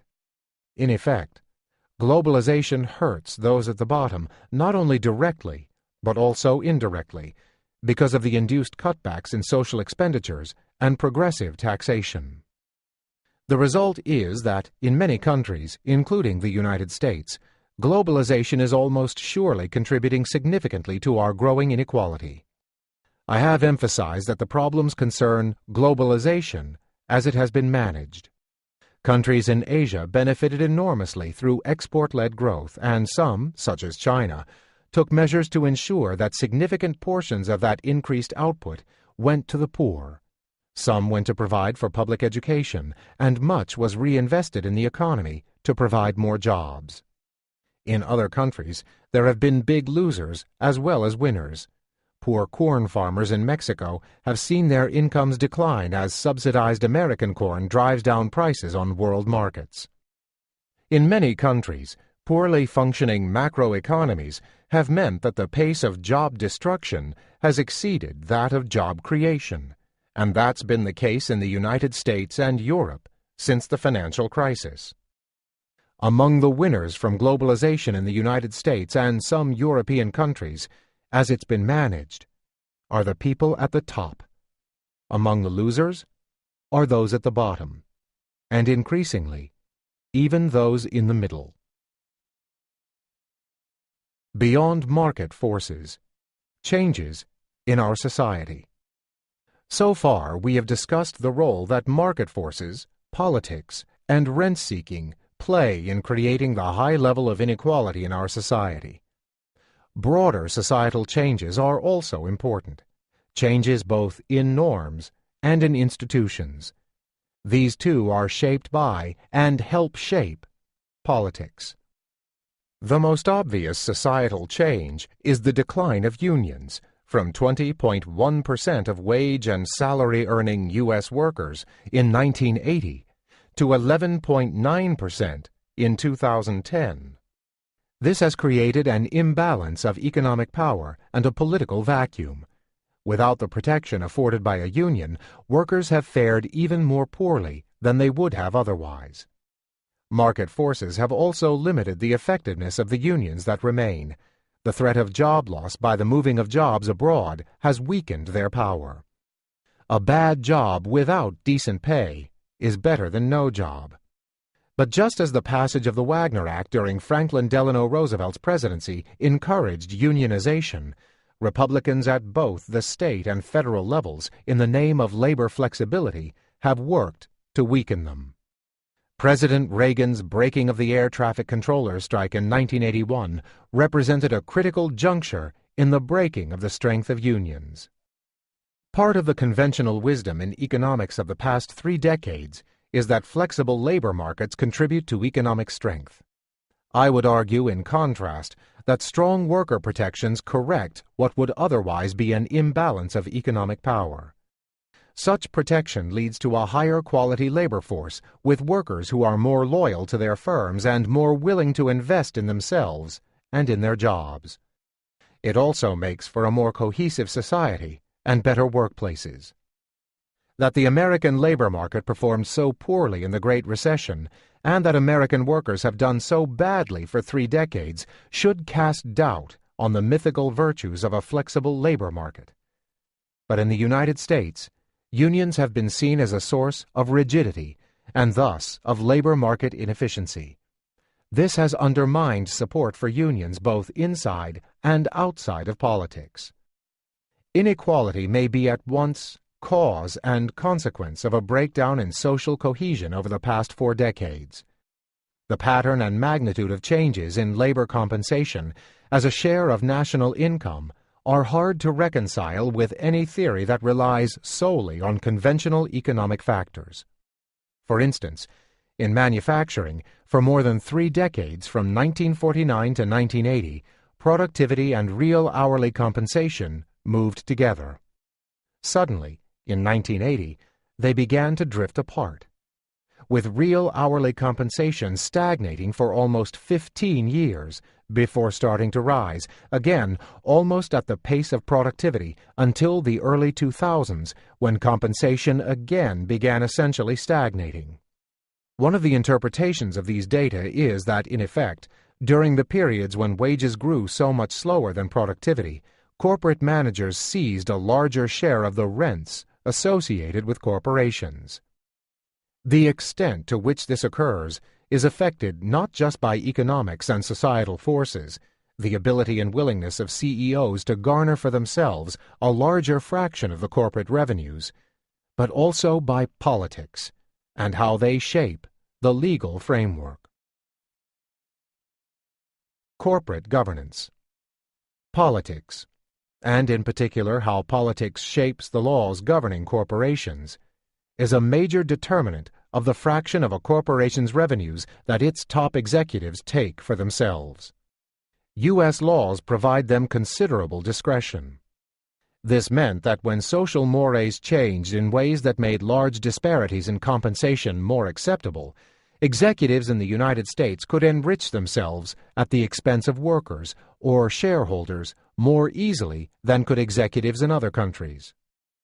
A significant fraction of U.S. output occurs in corporations whose shares are publicly traded.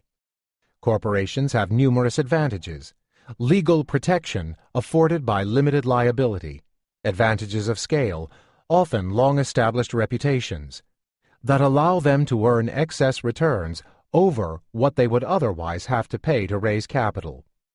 We call these excess returns corporate rents, and the question is how these rents are divided among the various stakeholders in the corporation, in particular between workers, shareholders, and management. Before the mid-1970s, there was a broad social consensus. Executives were paid well, but not fabulously so. The rents got divided largely between loyal workers and management. Shareholders never had much say. America's corporate law gives wide deference to management. It's hard for shareholders to challenge what the management does, hard to wage a takeover battle, hard even to wage a proxy battle for control. Over the years, managers learned how to entrench and protect their interests. There were numerous ways for them to do this, including investments shrouded in uncertainty that made the value of the firm less certain and a takeover battle that much riskier.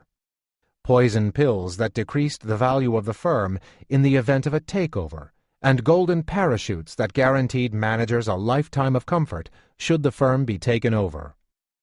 Gradually, beginning in the 1980s and 1990s, management realized that the measures taken to fend off outside attacks, combined with weaker unions, also meant that they could take a larger share of the corporate rents for themselves with impunity. Even some financial leaders recognized that executive compensation in our deeply flawed system of corporate governance has led to grossly excessive executive compensation. Norms of what was fair changed too. The executives thought little of taking a bigger slice of the corporate pie, awarding themselves large amounts even as they claimed they had to fire workers and reduce wages to keep the firm alive. In some circles, so ingrained did these schizophrenic attitudes to fairness become that early in the Great Recession, an Obama administration official could say, with a straight face, that it was necessary to honor AIG bonuses, even for the officials who had led the company to need a $150 billion bailout because of the sanctity of contracts. Minutes later, he could admonish auto workers to accept a revision of their contract that would have lowered their compensation enormously. Different corporate governance laws, even modest ones, like giving shareholders some say in the pay of their CEO, might have tamed the unbridled zeal of executives, but the 1% didn't and still don't want such reforms in corporate governance, even if they would make the economy more efficient. and they have used their political muscle to make sure that such reforms don't occur. These forces we have just described, including weaker unions and weaker social cohesion, working with corporate governance laws that give management enormous discretion to run corporations for their own benefit, have led not only to a declining wage share in national income, but also to a change in the way our economy responds to an economic downturn. It used to be that when the economy went into recession, employers, wanting to maintain the loyalty of their workers and concerned about their well-being, would keep as many as they could on their payroll. The result was that labor productivity went down, and the share of wages went up. Profits bore the brunt of the downturn. Wage shares would then fall after the end of a recession. But in this and the previous 2001 recession, the pattern changed. The wage share declined in the recession as well as in the ensuing years. Firms prided themselves on their ruthlessness, cutting out so many workers that productivity actually increased. Discrimination. One other major societal force affects inequality. There is economic discrimination against major groups in American society, against women, against African Americans, against Hispanics. The existence of large differences in income and wealth across these groups is clear. Wages of women, African Americans, and Hispanics are all markedly lower than those of white males. Differences in education or other characteristics account for a portion of the disparity, but only a portion. Some economists have argued that discrimination was impossible in a market economy. In a competitive economy, so the theory went, as long as there are some individuals who do not have racial or gender or ethnic prejudices, they will hire members of the discriminated against group because their wages will be lower than those of similarly qualified members of the not discriminated against group. This process will continue until the wage/income discrimination is eliminated. Prejudice might lead to segregated workplaces, but not to income differentials. That such arguments gained currency in the economics profession says a lot about the state of the discipline. To an economist like me who grew up in the midst of a city and country where discrimination was obvious, such arguments provided a challenge. Something was wrong with a theory that said discrimination couldn't exist. Over the past 40 years, a number of theories have been developed to help explain the persistence of discrimination. Game-theoretic models, for instance, have shown how tacit collusive behavior of a dominant group, whites, men, can be used to suppress the economic interests of another group. Individuals who break with the discriminatory behavior are punished. Others will refuse to buy from their store, work for them, supply them inputs. Social sanctions like ostracism can also be effective. Those who don't punish transgressors are subjected to the same punishment. Related research has shown how other mechanisms associated with imperfect information can lead to discriminatory equilibria, even in a competitive economy. If it is difficult to assess the true ability of an individual and the quality of his education, then employers may turn to race, ethnicity, or gender, whether justified or not. If employers believe that those who belong to a particular group, women, Hispanics, African Americans, are less productive, then they will pay them lower wages. The result of discrimination is to reduce incentives for members of the group to make the investments that would lead to higher productivity. The beliefs are self-reinforcing. This is sometimes called statistical discrimination, but of a particular form, where the discrimination actually leads to the differences that are believed to exist between groups. In the theories of discrimination just described, individuals consciously discriminate. Recently, economists have suggested an additional driver of discriminatory behavior, implicit discrimination, which is unintentional and outside the awareness of those engaging discrimination and at variance with what they explicitly think or favor for their organization. Psychologists have learned to measure implicit attitudes, that is, attitudes of which individuals are not consciously aware. There is preliminary evidence that these attitudes predict discriminatory behavior better than explicit attitudes, especially in the presence of time pressure. That finding sheds new light on studies that have shown systematic racial discrimination. This is because many real-world decisions, such as job offers, are often made under time pressure, with ambiguous information, conditions that give greater scope for implicit discrimination. A striking example from a study by the sociologist Deva Pager is of the stigmatizing effect of the criminal record. In her field study, matched pairs of 23-year-olds applied for real entry-level jobs in order to test the degree to which a criminal record, a nonviolent drug offense, affects subsequent employment opportunities. All the individuals presented roughly identical credentials, including a high school diploma, so that differences experienced among groups can be attributed to the effects of race or criminal status. After an invited interview, the ratio of callbacks for white non-offenders to white ex-offenders is 2-to-1. This same ratio for blacks is nearly 3-to-1. And a white man with a criminal record is slightly more likely to be considered for a job than a black man with no criminal past. Thus, on average, being black reduces employment opportunities substantially, and more so for ex-offenders. These effects can represent important barriers to black men trying to become economically self-sufficient, since roughly 1 in 3 black men will spend time in prison in his lifetime. There are strong interactions between poverty, race, and government policies. If certain minorities are disproportionately poor, and if the government provides poor education and health care to the poor, then members of the minority will suffer disproportionately from poor education and health. Health statistics, for instance, are telling. Life expectancy at birth for blacks in 2009 was 74.3, compared with 78.6 for whites. The Great Recession has not been good for members of the groups that have been traditionally discriminated against, as we saw in Chapter 1. The banks saw them as easy targets because they had aspirations of upward mobility. Owning a home was a sign that they were making it into America's middle class. Unscrupulous vendors pushed mortgages on households that were beyond their ability to pay, ill-suited for their needs, and carrying high transactions costs. Today, large fractions of these populations have lost not only their homes, but also their life savings. The data on what has happened to their wealth are truly disturbing.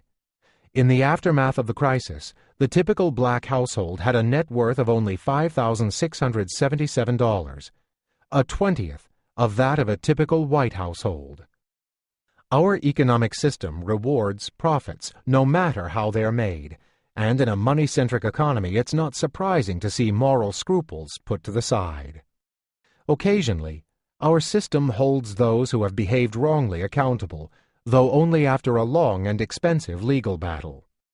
Even then, it's not always clear whether the penalties do more than take back a part of the profits that the banks have made by their unscrupulous behavior. In that case, even among those who are punished, crime pays. In December 2011, 4 to 7 years after the subprime lending occurred, Bank of America agreed to a $335 million settlement for its discriminatory practices against African Americans and Hispanics, the largest settlement ever over residential fair lending practices. Wells Fargo and other lenders have been similarly accused of discriminatory practices. Wells, the country's largest home mortgage lender, paid the Fed $85 million to settle charges that it had brought. In short, discrimination in lending was not limited to isolated instances, but was a pervasive practice. Lending and housing discrimination has thus contributed to lowering standards of living of African Americans and their wealth, compounding the effects of the labor market discrimination discussed earlier. Role of government in redistribution. We have examined how market forces, shaped by politics and societal changes, have played a role in bringing about the level of inequality in before-tax incomes and transfers. The irony is that just as markets started delivering more unequal outcomes, tax policy asked less of the top. The top marginal tax rate was lowered from 70% under Carter to 28% under Reagan. It went up to 39.6% under Clinton and down finally to 35% under George W. Bush. This reduction was supposed to lead to more work and savings, but it didn't. In fact, Reagan had promised that the incentive effects of his tax cuts would be so powerful that tax revenues would increase. And yet, the only thing that increased was the deficit. George W. Bush's tax cuts weren't any more successful. Savings did not increase. Instead, the household savings rate fell to a record low. Essentially, zero. The most egregious aspect of recent tax policy was the lowering of tax rates on capital gains. This happened first under Clinton and again under Bush, making the long-term capital gains tax rate only 15%. In this way, we have given the very rich, who receive a large fraction of their income in capital gains, close to a free ride.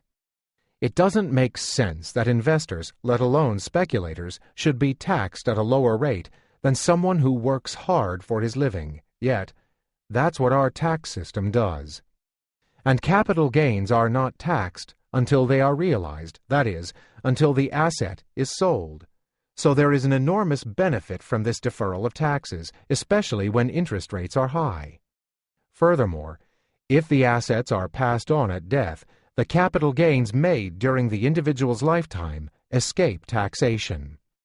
Indeed, the tax lawyers for rich people like Ronald Lauder, who inherited his fortune from his mother, Estee Lauder, even figured out how to have your cake and eat it too, that is, in effect, sell your stock and not pay the tax.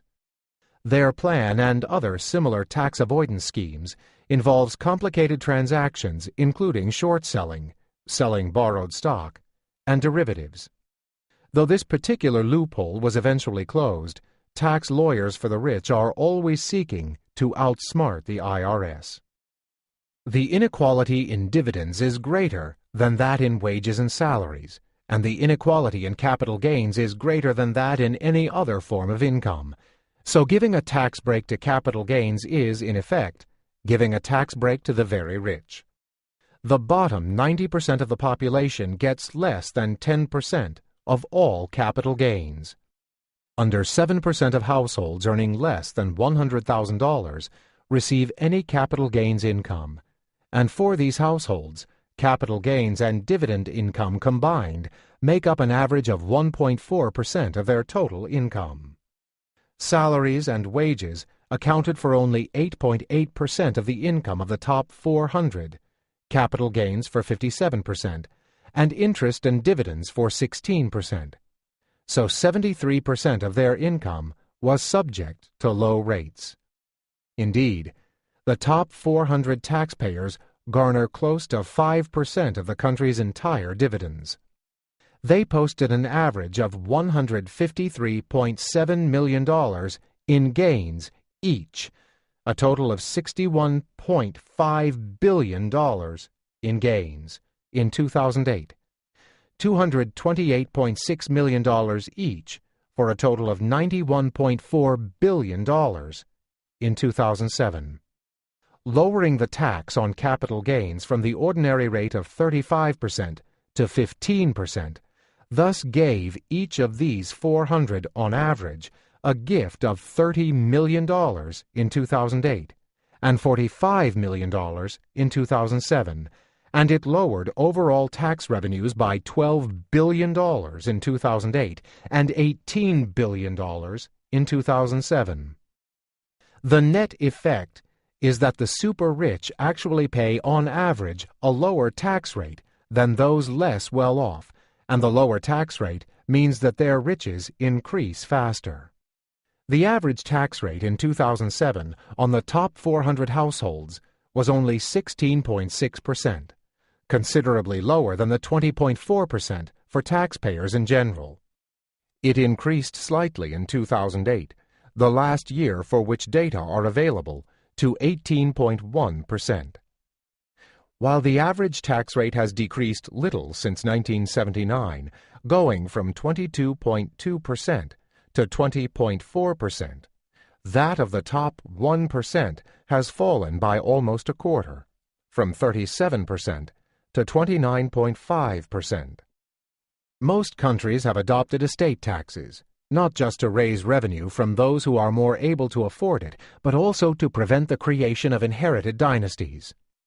The ability of one generation to pass on its wealth to another more easily tilts the playing field of life chances. If the wealthy escape taxation, as they increasingly do, and if estate taxes are lowered, as they were under President Bush, actually abolished in 2010, though only for 1 year, then the role of inherited wealth will become more important. Under these circumstances, and with more and more of the wealth concentrated in the upper 1% or the upper 0.1%, America has the potential of becoming increasingly a land of an inherited oligarchy. The rich and super-rich often use corporations to protect themselves and shelter their income, and they have worked hard to ensure that the corporate income tax rate is low and the tax code is riddled with loopholes. Some corporations make such extensive use of these provisions that they don't pay any taxes. Even though the United States supposedly has a higher corporate tax rate than much of the world, reaching 35% according to statute, the real average tax that firms pay is on par with that of many other countries, and corporate tax revenues as a share of GDP are smaller than they are, on average, in other advanced industrial countries. Loopholes and special provisions have eviscerated the tax to such a degree that it has gone from providing 30% of federal revenues in the mid-1950s to less than 9% today. If an American firm invests abroad through a foreign subsidiary, its profits are not taxed by the United States until the money is brought home. While a great deal for the firm if it invests in a low-tax jurisdiction like Ireland, it has the perverse effect of encouraging reinvestment abroad, creating jobs outside the United States, but not in it. But then the corporations duped President Bush into giving them a tax holiday. Money they brought back during the holiday, supposedly for investment, would be taxed at only 5.25%. They would bring the money back and reinvest in America. When Bush put in place a 1-year holiday at that rate, they did bring their money back. Microsoft alone brought back more than $32 billion, but the evidence shows that little additional investment was generated. All that happened is that they managed to avoid paying most of the taxes that they should have paid. At the state level, things are even worse. Many states don't even make a pretense at progressivity, that is, having a tax system that makes the 1% who can afford it pay a larger fraction of their income than the poor have to pay. Instead, the sales tax offers a major source of revenue, and because the poor spend a larger fraction of their income, such taxes are often regressive. While tax policies can either let the rich get richer or restrain the growth of inequality, expenditure programs can play an especially important role in preventing the poor from becoming poorer. Social Security has almost eliminated poverty among the elderly. Recent research has shown how large these effects can be. The Earned Income Tax Credit, which supplements the income of poor working families, by itself lowers the poverty rate by 2 percentage points. Housing subsidies, food stamps, and school lunch programs all have big effects in lowering poverty. A program like the provision of health insurance for poor kids can bring benefits to millions and help ensure that these children have a lower risk of being handicapped for life by an illness or other health problem. This stands in marked contrast to some of the corporate subsidies or tax loopholes that cost much more and the benefits of which go to far fewer people. The United States spent far more on its big bank bailout, which helped the banks to maintain their generous bonuses, than it spent to help those who were unemployed as a result of the recession that the big banks brought about. We created for the banks and other corporations like AIG a much stronger safety net than we created for poor Americans. What is striking about the United States is that while the level of inequality generated by the market, a market shaped and distorted by politics and rent-seeking, is higher than in other advanced industrial countries, and it does less to temper this inequality through tax and expenditure programs, and as the market-generated inequality has increased, our government has done less and less. Government and opportunity. Among the more disturbing findings recited in Chapter 1 is that the United States has become a society in which there is less equality of opportunity, less than it was in the past, and less than in other countries, including those of old Europe. Market forces described earlier in this chapter play a role. As the returns to education have increased, those with a good education have fared well. Those, and especially men, with a high school education or less, have done miserably. This is even more true today in our deep economic downturn. While the unemployment rate among those with a college degree or higher was only 4.2%, those with less than a high school diploma faced an unemployment rate 3 times higher at 12.9%. The picture for recent high school dropouts and even graduates not enrolled in college is far more dismal. Jobless rates of 42.7% and 33.4%, respectively. But access to good education depends increasingly on the income, wealth, and education of one's parents, as we saw in Chapter 1, and for good reason. A college education is becoming more and more expensive, especially as states cut back on support, and access to the best colleges depends on going to the best high schools, grade schools, and kindergartens. The poor can't afford high-quality private primary and secondary schools, and they can't afford to live in the rich suburbs that provide high-quality public education. Many of the poor have traditionally lived in close proximity to the rich, partly because they provided services to them. This phenomenon in turn led to public schools with students from diverse social and economic backgrounds. As a recent study by Kendra Bischoff and Sean Reardon of Stanford University shows, that is changing. Fewer poor are living in proximity to the rich, and fewer rich are living in proximity to the poor. U.S. neighborhoods are even segregated between homeowners and renters. This pattern cannot be explained by race or the presence of children in the household because it occurs within racial groups and among households with children. The segregation in American metropolitan areas into homeowner communities and renter communities can produce communities with starkly different civic environments.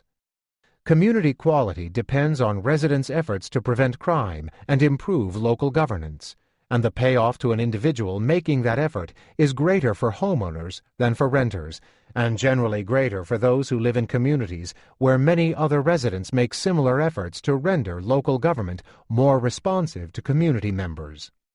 Thus, there are economic forces that lead from differences in household wealth and home ownership to differences in the civic quality of the community in which a household lives. U.S. policy to increase low-income ownership rates reflects the understanding that home ownership rates affect neighborhood quality and that growing up in a violent, crime-ridden neighborhood impairs health, personal development, and school outcomes. But home ownership, a major way in the United States that households access better neighborhoods and also accumulate wealth, is not sustainable for households with no wealth to start with and little income. We also noted in Chapter 1 that even among college graduates, those who are fortunate enough to have wealthier and better educated parents have better prospects. This may be partly because of networking, making connections, which may become especially important when jobs are scarce, as now. But it is also partly because of the increasing role of internships. In a labor market such as the one we have had since 2008, there are many job seekers for every job, and having experience counts. Firms are exploiting this imbalance by providing unpaid or low-paid internships, which adds an important element to a resume.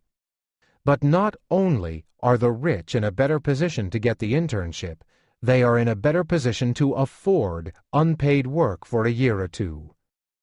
While the government has been doing less to countervail these market forces that lead to greater inequality of opportunity, on the basis of differential access to human capital and jobs, it has also, as we have noted, been doing less to level the playing field in financial capital as a result of less progressive taxation and especially lower inheritance taxes.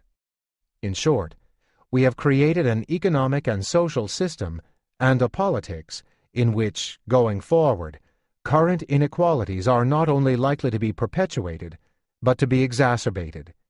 We can anticipate in the future more inequality both in human capital and in financial capital. The big picture.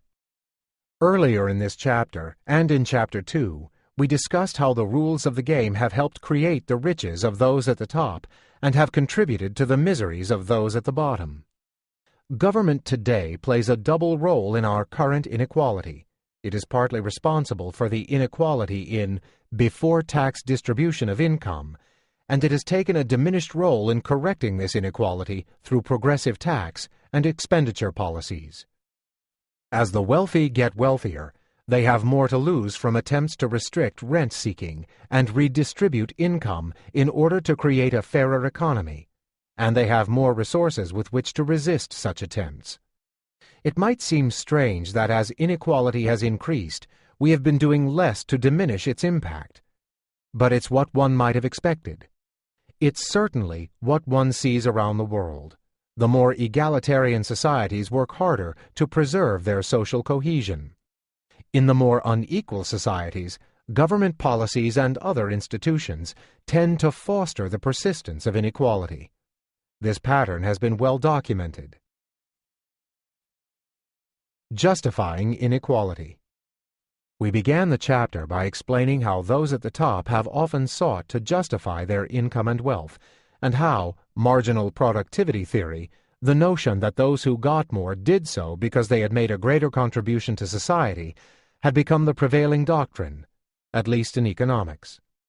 But we noted, too, that the crisis had cast doubt on this theory.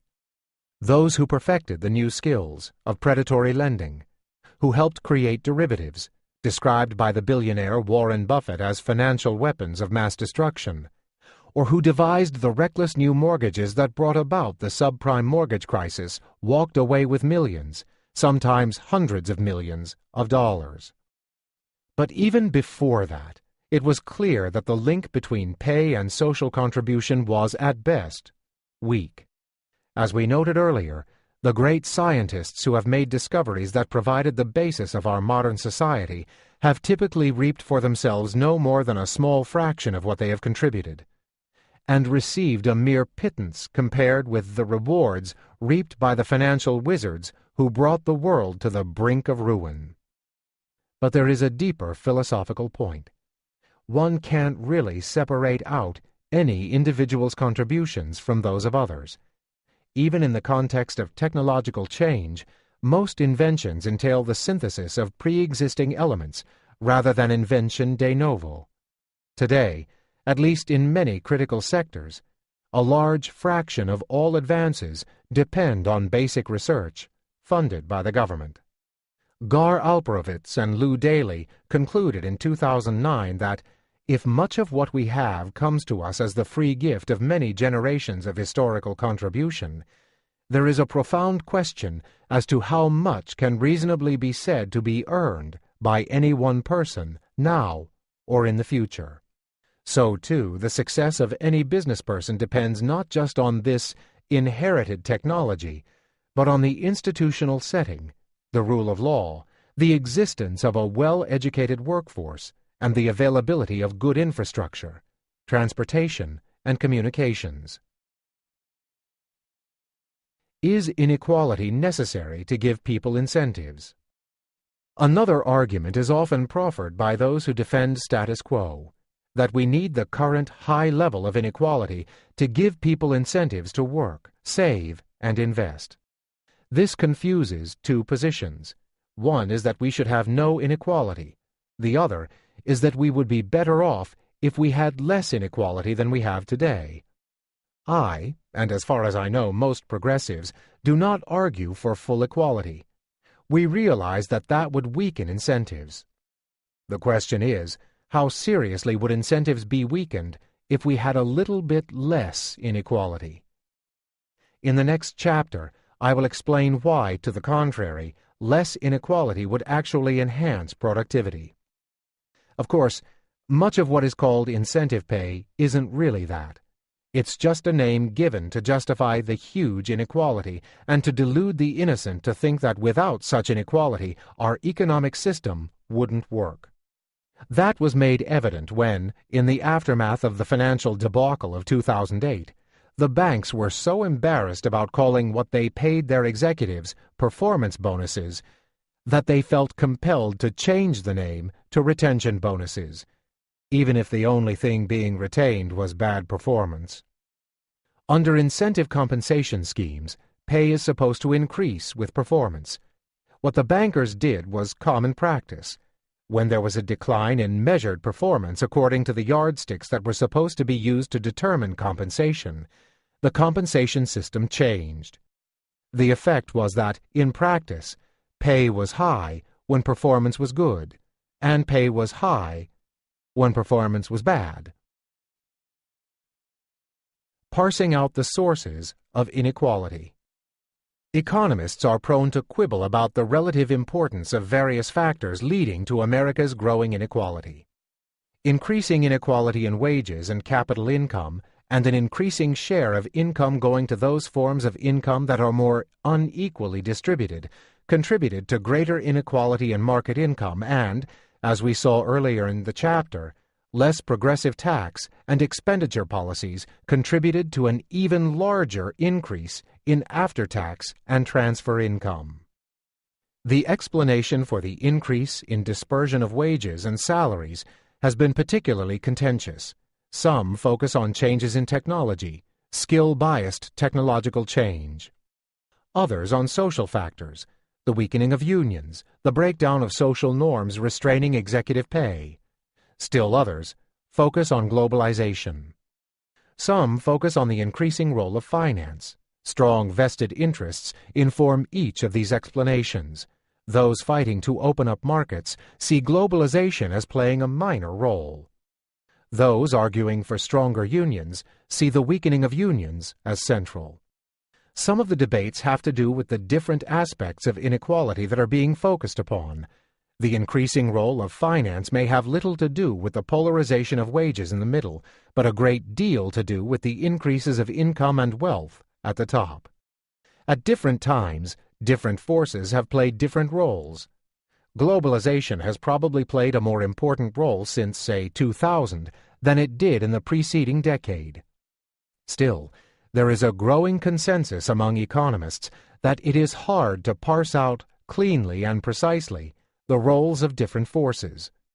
We can't conduct controlled experiments to see what inequality would have been if, keeping everything else the same, we had had stronger unions.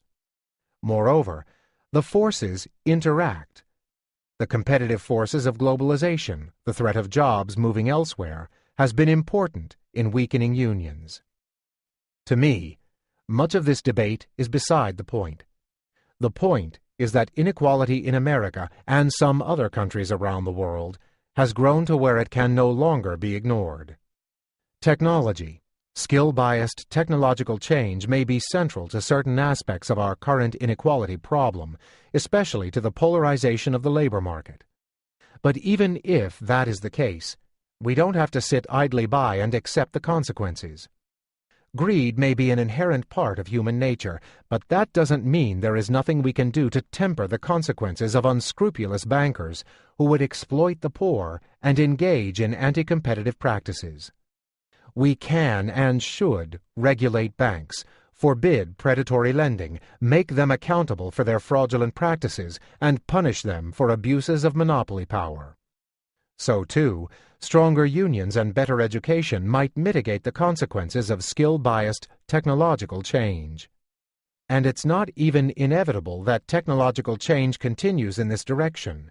Making firms pay for the environmental consequences of their production might encourage firms to shift away from skill-biased technological change to resource-saving technological change.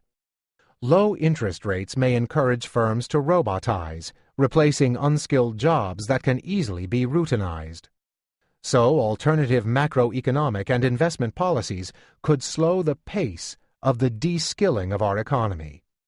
So, too, while economists may disagree about the precise role that globalization has played in the increase of inequality, the asymmetries in globalization to which we call attention put workers at a particular disadvantage. And we can manage globalization better in ways that might lead to less inequality. We have also noted how the growth in the financial sector as a share of total U.S. income, sometimes referred to as the increased financialization of the economy, has contributed to increased inequality, to both the wealth created at the top and the poverty at the bottom. Jamie Galbraith has shown that countries with larger financial sectors have more inequality, and the link is not an accident. We have seen how deregulation and hidden and open government subsidies distorted the economy, not only leading to a larger financial sector, but also enhancing its ability to move money from the bottom to the top.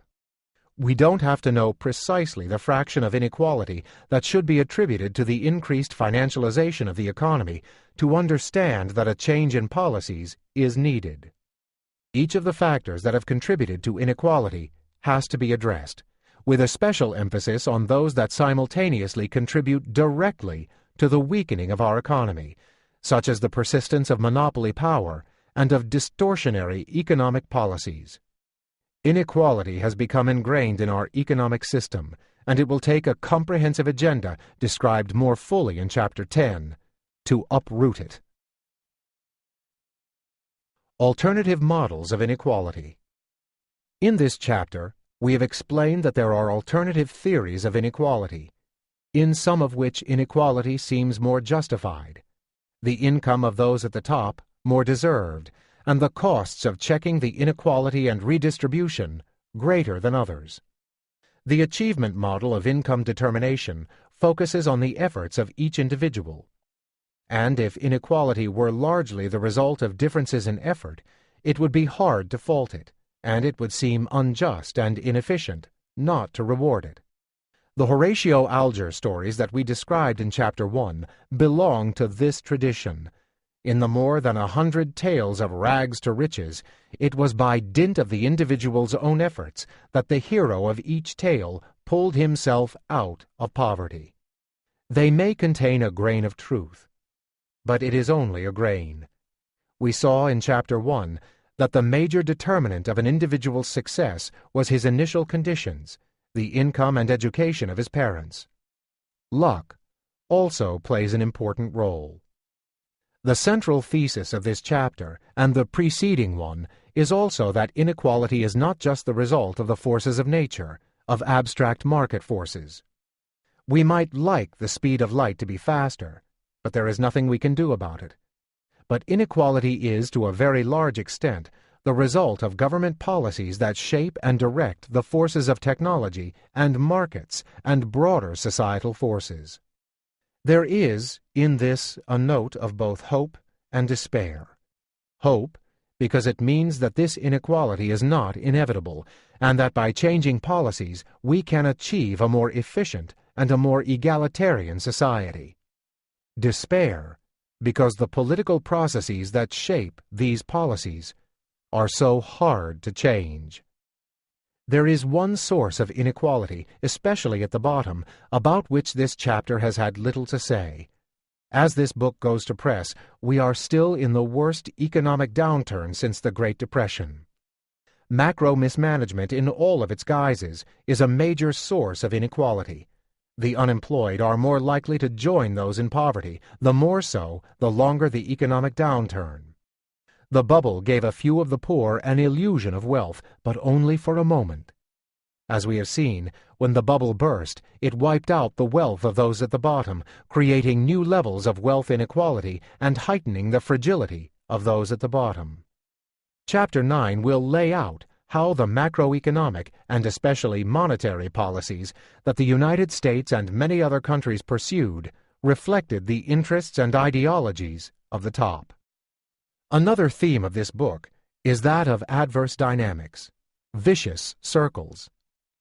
We saw in the last chapter how greater inequality led to less equality of opportunity, leading in turn to more inequality. In the next chapter, we'll see some further examples of downward spirals, how more inequality undermines support for collective action, the kinds of actions that ensure that everyone lives up to his or her potential as a result, for instance, of good public schools. We'll explain how inequality fosters instability, which itself gives rise to more inequality. Chapter 4. Why it matters. We saw in Chapter 1 that the American economy has not been delivering for most citizens for years, even though, with the exception of 2009, GDP per capita has been increasing. The reason is simple: growing inequality, an increasing gap between the top and the rest. We saw in Chapter 2 that one of the reasons that the top has done so well is rent-seeking, which entails seizing a larger share of the pie and, in doing so, making the size of the pie smaller than it otherwise would be. We are paying a high price for our large and growing inequality, and because our inequality is likely to continue to grow, unless we do something, the price we pay is likely to grow too.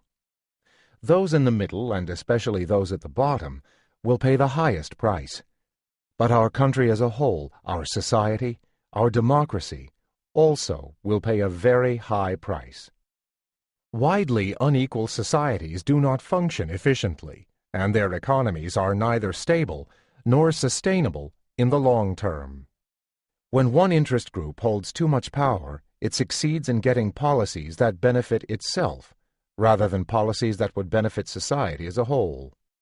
When the wealthiest use their political power to benefit excessively the corporations they control, much-needed revenues are diverted into the pockets of a few, instead of benefiting society at large. But the rich do not exist in a vacuum. They need a functioning society around them to sustain their position and to produce income from their assets. The rich resist taxes, but taxes allow society to make investments that sustain the country's growth. When little money is invested in education for lack of tax revenues, schools do not produce the bright graduates that companies need to prosper. Taken to its extreme, and this is where we are now, this trend distorts a country and its economy as much as the quick and easy revenues of the extractive industry distort oil or mineral-rich countries. We know how these extremes of inequality play out because too many countries have gone down this path before. The experience of Latin America, the region of the world with the highest level of inequality, foreshadows what lies ahead. Many of the countries were mired in civil conflict for decades, suffered high levels of criminality and social instability. Social cohesion simply did not exist. This chapter explains the reasons why an economy like America's, in which most citizens' wealth has fallen, median incomes have stagnated, and many of the poorest citizens have been doing worse year after year, is not likely to do well over the long haul. We will look first at the effects of inequality on national output and economic stability, then at its impact on economic efficiency and growth. The effects are multiple and occur through a number of channels. Some are caused by the increase in poverty. Others can be attributed to the evisceration of the middle class. Still more, to the growing disparity between the 1% and the rest of us. Some of these effects arise through traditional economic mechanisms, while others are the consequence of inequality's broader impact on our political system and society. We'll also examine the fallacious ideas that inequality is good for growth, or that doing anything about inequality, like raising taxes on the rich, would harm the economy. instability, and output. It is perhaps no accident that this crisis, like the Great Depression, was preceded by large increases in inequality.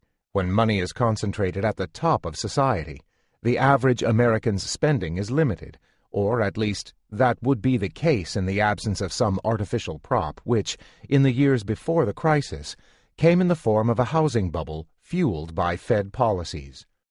The housing bubble created a consumption boom that gave the appearance that everything was fine, but as we soon learned, it was only a temporary palliative. Moving money from the bottom to the top lowers consumption because higher-income individuals consume a smaller proportion of their income than do lower-income individuals. Those at the top save 15 to 25% of their income. Those at the bottom spend all of their income. The result, until and unless something else happens, such as an increase in investment or exports, total demand in the economy will be less than what the economy is capable of supplying, and that means that there will be unemployment. In the 1990s, that something else was the tech bubble. In the first decade of the 21st century, it was the housing bubble. Now, the only recourse is government spending. Unemployment can be blamed on a deficiency in aggregate demand, the total demand for goods and services in the economy, from consumers, from firms, by government, and by exporters. In some sense, the entire shortfall in aggregate demand, and hence in the U.S. economy, today, can be blamed on the extremes of inequality. As we've seen, the top 1% of the population earns some 20% of U.S. national income. If that top 1% saves some 20% of its income, a shift of just 5 percentage points to the poor or middle who do not save, so the top 1% would still get 15% of the nation's income, would increase aggregate demand directly by 1 percentage point. But as that money recirculates, output would actually increase by some 1.5 to 2 percentage points. In an economic downturn such as the current one, that would imply a decrease in the unemployment rate of a comparable amount. With unemployment in early 2012 standing at 8.3%, this kind of a shift in income could have brought the unemployment rate down close to 6.3%. A broader redistribution, say, from the top 20% to the rest, would have brought down the unemployment further, to a more normal 5 to 6%. There's another way of seeing the role of growing inequality in weakening macroeconomic performance. In the last chapter, we observed the enormous decline in the wage share in this recession. The decline amounted to more than $500 billion a year. That's an amount much greater than the value of the stimulus package passed by Congress. That stimulus package was estimated to reduce unemployment by 2 to 2.5 percentage points. Taking money away from workers has, of course, just the opposite effect. Since the time of the great British economist John Maynard Keynes, governments have understood that when there is a shortfall of demand, when unemployment is high, they need to take action to increase either public or private spending. The 1% has worked hard to restrain government spending. Private consumption is encouraged through tax cuts, and that was the strategy undertaken by President Bush with 3 large tax cuts in 8 years.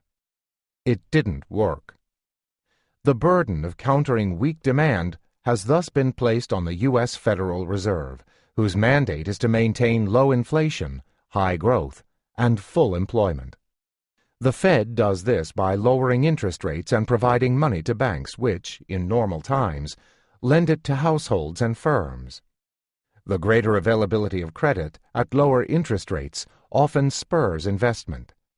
But things can go wrong. Rather than spurring real investments that lead to higher long-term growth, the greater availability of credit can lead to bubbles.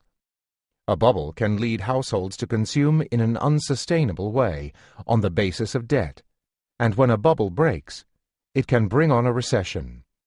While it is not inevitable that policymakers will respond to the deficiency in demand brought about by the growth in inequality in ways that lead to instability and a waste of resources, it happens often.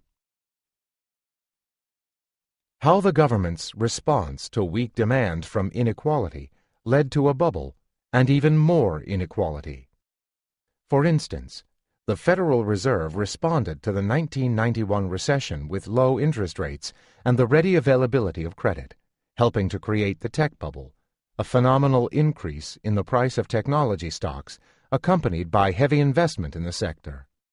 There was, of course, something real underlying that bubble: technological change brought about by the communications and computer revolution. The Internet was rightly judged to be a transformative innovation. But the irrational exuberance on the part of investors went well beyond anything that could be justified. Inadequate regulation, bad accounting, and dishonest and incompetent banking also contributed to the tech bubble. Banks famously had touted stocks that they knew were dogs. Incentive pay provided CEOs with incentives to distort their accounting, to show profits that were far larger than they actually were. The government could have reined this in by regulating the banks, by restricting incentive pay, by enforcing better accounting standards, and by requiring higher margins, the amount of cash that investors have to put down when they buy stock. But the beneficiaries of the tech bubble, and especially the corporate CEOs and the banks, didn't want the government to intervene. There was a party going on, and it was a party that lasted for several years. They also believed, correctly as it turned out, that somebody else would clean up the mess. But politicians of the era were also beneficiaries of the bubble. This irrational investment demand during the tech boom helped to offset the otherwise weak demand created by the high inequality, making the Bill Clinton era one of seeming prosperity. Tax revenues from capital gains and other income generated by the bubble even gave the appearance of fiscal soundness. And to some extent, the administration could claim credit for what was going on. Clinton's policies of financial market deregulation and cuts to capital gains tax rates, increasing the returns of speculating on the tech stocks, added fuel to the fire. When the tech bubble finally burst, the demand by firms, especially technology firms, for more capital diminished markedly. The economy went into recession. Something else would have to rekindle the economy. George W. Bush succeeded in getting a tax cut targeted at the rich through Congress. Much of the tax cut benefited the very rich, a cut on the rate on dividends, which was reduced from 35% to 15%. A further cut in capital gains tax rates from 20% to 15%, and a gradual elimination of the estate tax. But because, as we have noted, the rich save so much of their income, such a tax cut provided only a limited stimulus to the economy. Indeed, as we discuss next, the tax cuts had even some perverse effects.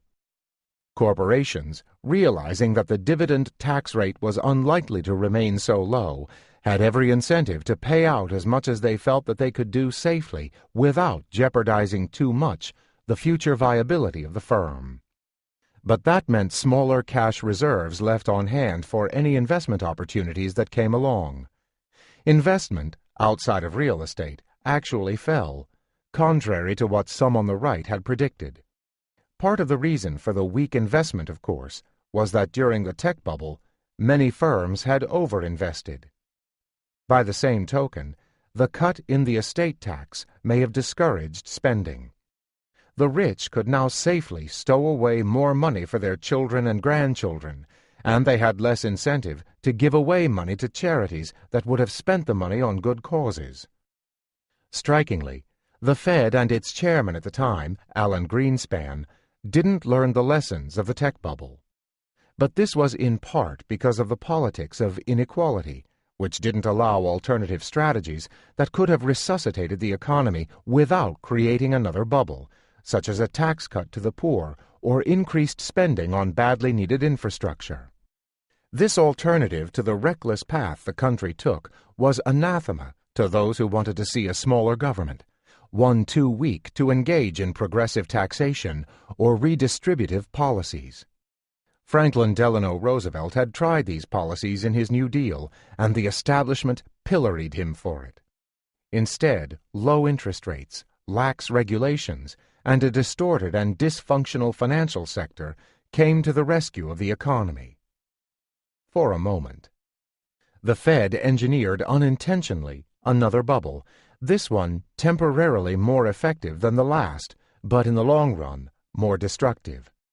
The Fed's leaders didn't see it as a bubble because their ideology, their belief that markets were always efficient, meant that there couldn't be a bubble.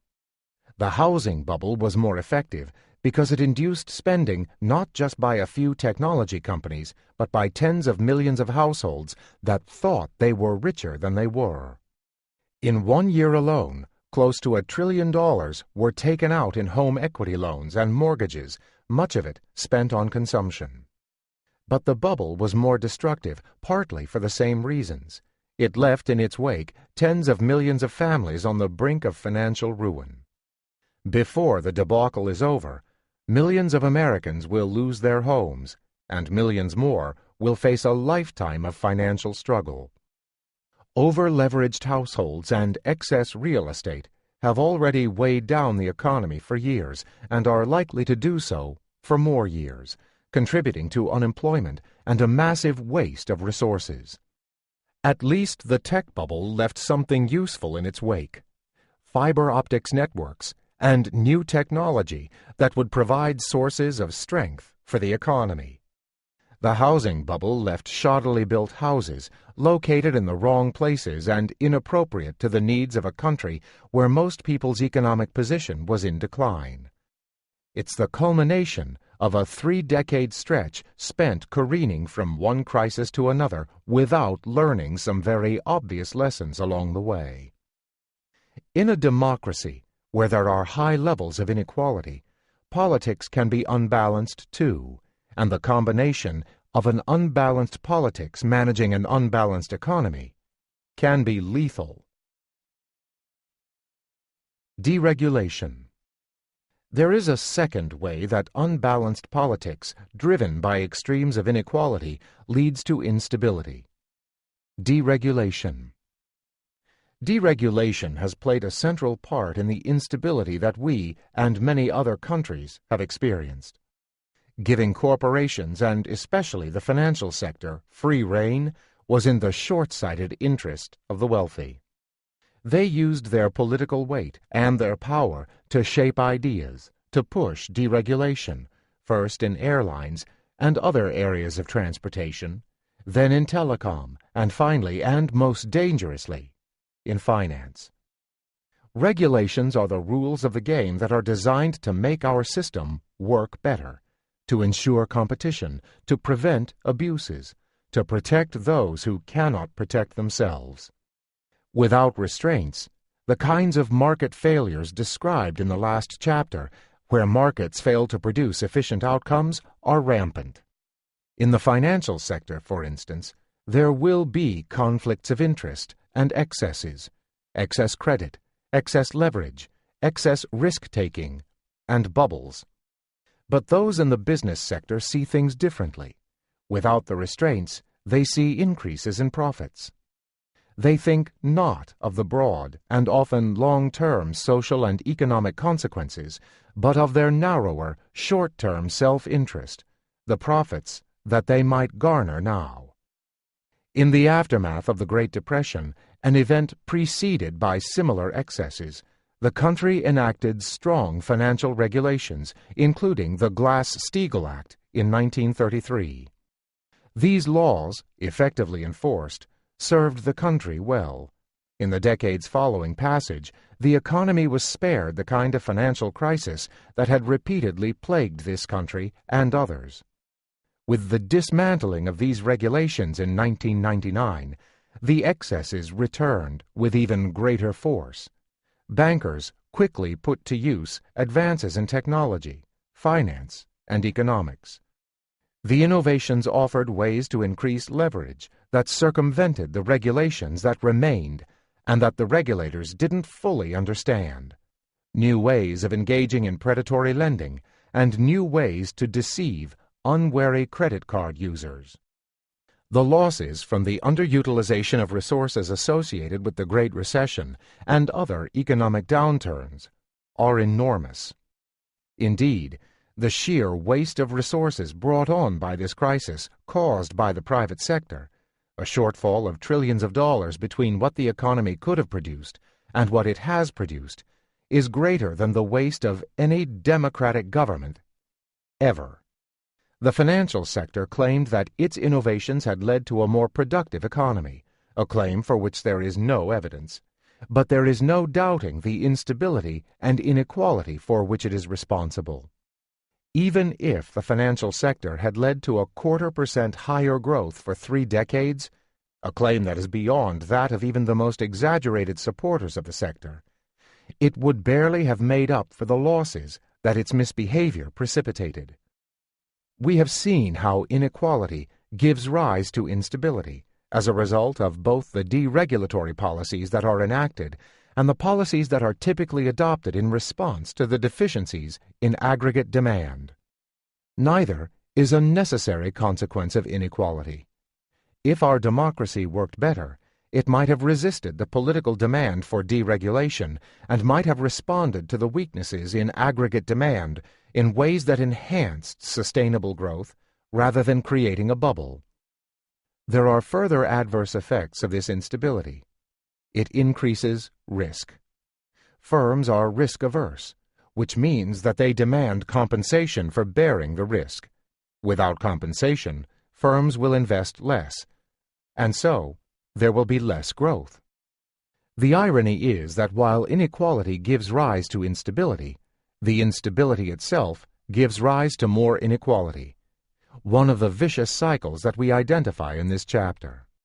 In Chapter 1, we saw how the Great Recession has been particularly hard on those at the bottom and even those in the middle, and this is typical. Ordinary workers face higher unemployment, lower wages, declining house prices, a loss of much of their wealth. Since the rich are better able to bear the risk, they reap the reward that society provides for compensating for the greater risk. As always, they seem to be the winners from the policies that they advocated and that imposed such high costs on others. In the wake of the 2008 global financial crisis, there is now an increasing global consensus that inequality leads to instability, and that instability contributes to inequality. The International Monetary Fund, IMF, the international agency charged with maintaining global economic stability, which I have strongly criticized for paying insufficient attention to the consequences of its policies for the poor, belatedly acknowledged that it cannot ignore inequality if it is to fulfill its mandate. In a 2011 study, the IMF concluded, "We find that longer growth spells are robustly associated with more equality in the income distribution. Over longer horizons, reduced inequality and sustained growth may thus be two sides of the same coin." In April of that year, its former managing director, Dominique Strauss-Kahn, emphasized, ultimately, employment and equity are building blocks of economic stability and prosperity, of political stability and peace. This goes to the heart of the IMF's mandate. It must be placed at the heart of the policy agenda. High inequality makes for a less efficient and productive economy. Beyond the costs of the instability to which it gives rise, there are several other reasons why high inequality, the kind that now characterizes the United States, makes for a less efficient and productive economy. We discuss in turn A. the reduction in broadly beneficial public investment and support for public education. B. Massive distortions in the economy, especially associated with rent-seeking in law and in regulations. And C. Effects on workers' morale and on the problem of keeping up with the Joneses. Lowering public investment. The current economic mantra stresses the role of the private sector as the engine of economic growth. It's easy to see why. When we think of innovation, we think of Apple, Facebook, Google, and a host of other companies that have changed our lives. But behind the scenes lies the public sector, the success of these firms, and indeed, the viability of our entire economy depends heavily on a well-performing public sector. There are creative entrepreneurs all over the world. What makes a difference? Whether they are able to bring their ideas to fruition and products to market, is the government. For one thing, the government sets the basic rules of the game. It enforces the laws. More generally, it provides the soft and hard infrastructure that enables a society and an economy to function. If the government doesn't provide roads, ports, education, or basic research, or see to it that someone else does, or at least provides the conditions under which someone else could, then ordinary business cannot flourish. Economists call such investments public goods, a technical term referring to the fact that everyone can enjoy the benefits of, say, basic knowledge. A modern society requires collective action, the country acting together to make these investments. The broad societal benefits that flow from them cannot be captured by any private investor, which is why leaving it to the market will result in underinvestment. The United States and the world have benefited greatly from government-sponsored research. In earlier decades, the research conducted through our state universities and agricultural extension services contributed to enormous increases in agricultural productivity. Today, government-sponsored research has promoted the information technology revolution and advances in biotechnology. For several decades, America has suffered from underinvestment in infrastructure, basic research, and education at all levels. Further cutbacks in these areas lie ahead, given the commitment by both parties to bringing down the deficit and the refusal of the House of Representatives to raise taxes. The cuts come despite evidence that the boost these investments give to the economy far exceeds the average return in the private sector, and is certainly higher than the cost of funds to the government. Indeed, the boom years of the 1990s were buoyed by innovations made in previous decades that finally took their place in our economy. But the well from which the private sector can draw for the next generation of transformational investments is drying up. Applied innovations depend on basic research, and we simply haven't been doing enough of it. Our failure to make these critical public investments should not come as a surprise. It is the end result of a lopsided wealth distribution in society. The more divided a society becomes in terms of wealth, the more reluctant the wealthy are to spend money on common needs. The rich don't need to rely on government for parks or education or medical care or personal security. They can buy all these things for themselves. In the process, they become more distant from ordinary people. The wealthy also worry about a strong government, one that could use its power to adjust the imbalances in our society by taking some of their wealth and devoting it to public investments that would contribute to the common good, or that would help those at the bottom.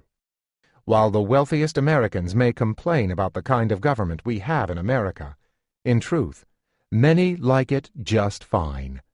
Too gridlocked to redistribute, too divided to do anything but lower taxes.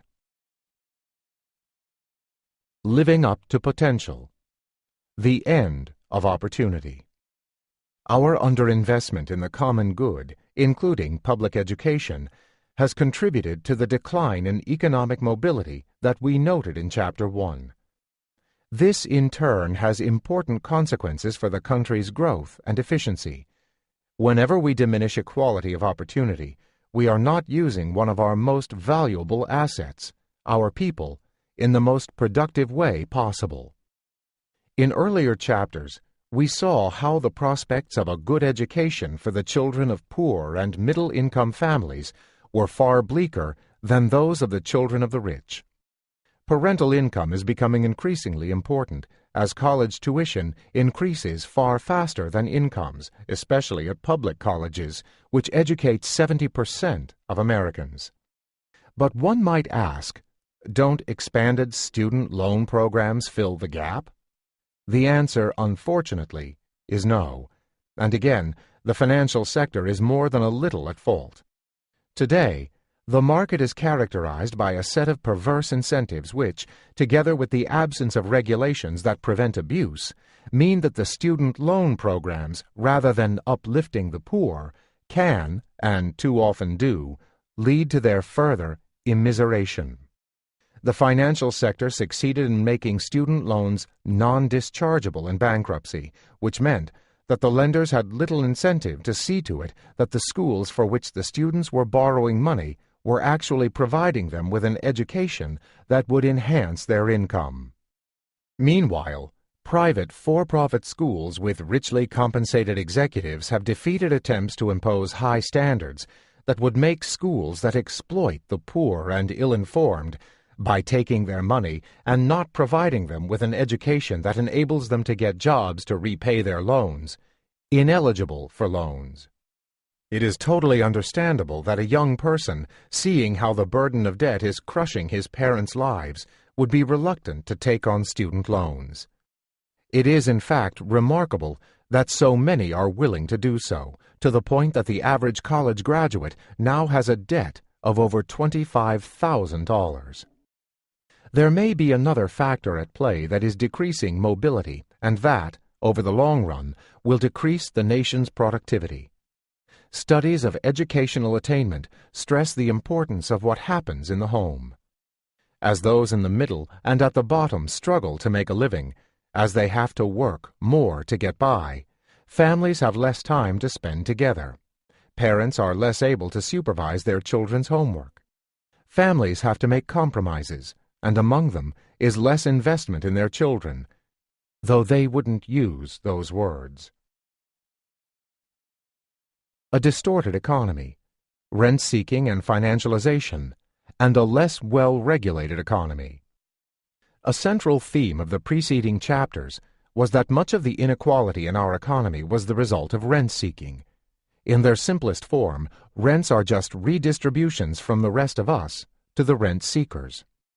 That's the case when oil and mining companies succeed in getting rights to oil and minerals at prices well below what they should be. The main waste of resources is only on lobbying. There are more than 3,100 lobbyists working for the health industry, nearly 6 for every congressperson, and 2,100 lobbyists working for the energy and natural resources industries. All told, more than $3.2 billion was spent in lobbying in 2011 alone. The main distortion is to our political system. The main loser? Our democracy. But often, rent-seeking involves a real waste of resources that lowers the country's productivity and well-being. It distorts resource allocations and makes the economy weaker. A byproduct of effort directed toward getting a larger share of the pie is shrinkage of the pie. Monopoly power and preferential tax treatment for special interests have exactly this effect. The magnitude of rent-seeking and the associated distortions in our economy, while hard to quantify precisely, are clearly enormous. Individuals and corporations that excel at rent-seeking are amply rewarded. They may garner immense profits for their firms. But this does not mean that their social contribution is even positive. In a rent-seeking economy such as ours is becoming, private and social returns are badly misaligned. The bankers who gained large profits for their companies are amply rewarded, but, as I have repeatedly said, those profits were ephemeral and unconnected to sustainable improvements in the real economy. That something was wrong should have been evident. The financial sector is supposed to serve the rest of the economy, not the other way around. Yet, before the crisis, 40% of all corporate profits went to the financial sector. Credit card companies would extract more money from transaction fees than the store would profit from the sale of its goods. For the movement of a few electrons upon the swipe of a card, something that costs at most a few pennies, the finance company received as much money as the store did for managing a complex operation that made a wide variety of food available at a low price. Rent-seeking distorts our economy in many ways, not the least of which is the misallocation of the country's most valuable resource, its talent. It used to be that bright young people were attracted to a variety of professions, some to serving others, as in medicine or teaching or public service, some to expanding the frontiers of knowledge. Some always went into business, but in the years before the crisis, an increasingly large fraction of the country's best minds chose finance. And with so many talented people in finance, it's not surprising that there would be innovation in that sector. But many of these financial innovations were designed to circumvent regulations and actually lowered long-run economic performance. These financial innovations do not compare with real innovations like the transistor or the laser that increased our standard of living. The financial sector is not the only source of rent-seeking in our economy. What is striking is the prevalence of limited competition and rent-seeking in so many key sectors of the economy. Earlier chapters referred to the high-tech sector, Microsoft. Two others that have drawn attention are the healthcare sector and telecommunications. Drug prices are so much higher than the costs of production that it pays drug companies to spend enormous amounts of money to persuade doctors and patients to use them, so much so that they now spend more on marketing than on research. And much of the so-called research itself is rent-seeking, producing a Me Too drug that will divide the high profits of a rival firm's blockbuster drug. Imagine how competitive our economy might be and how many jobs might be created if all that money was invested in real research and real investments to increase the nation's productivity. Whenever rents are generated by monopoly power, a large distortion in the economy occurs. Prices are too high, and that induces a shift from the monopolized product to others.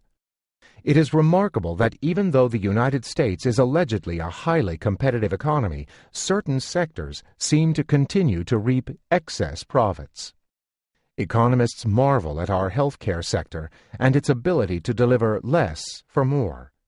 Health outcomes are worse in the United States than in almost all other advanced industrial countries, and yet the United States spends absolutely more per capita and more as a percentage of GDP by a considerable amount. We've been spending more than 1/6 of GDP on healthcare, while France has been spending less than 1/8. Per capita spending in the United States has been 2.5 times higher than the average of the advanced industrial countries. This inefficiency is so large that after it is taken into account, the gap between income per capita in the United States and in France shrinks by about 1/3. While there are many reasons for this disparity in the efficiency of the healthcare system, rent-seeking, in particular on the part of health insurance companies and drug companies, plays a significant role.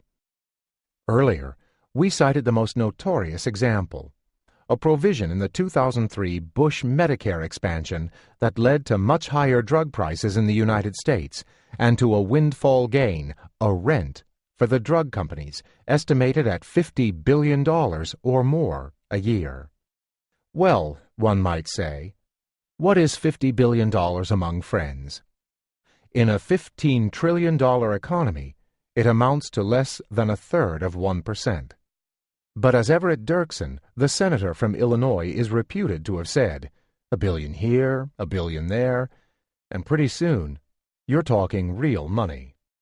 In the case of our rent-seeking corporations, it's more like $50 billion here, $50 billion there, and pretty soon, you're talking very big money. When competition is very restricted, the real effect of competition is often waste, as the competitors fight over who gets to exploit the consumer. Accordingly, high profits are not the only sign of rent-seeking. Indeed, distorted, oligopolistic competition among firms can even lead to a dissipation of rents, but not economic efficiency. When profits above a normal return are driven to or near zero, or to where the return on capital is normal, it is not necessarily evidence of an efficient economy.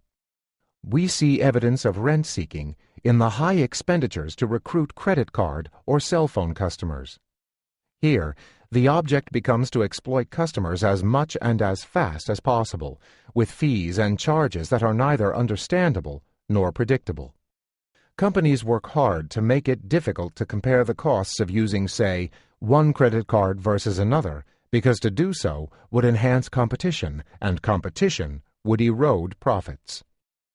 American businesses, too, have to pay much more to the credit card companies than do businesses in other countries that have managed to curb some of the anti-competitive practices, and the higher costs faced by businesses get passed on to American consumers, lowering standards of living. The same holds for cell phones. Americans pay higher cell phone rates and get poorer service than people in countries that have succeeded in creating a more truly competitive market.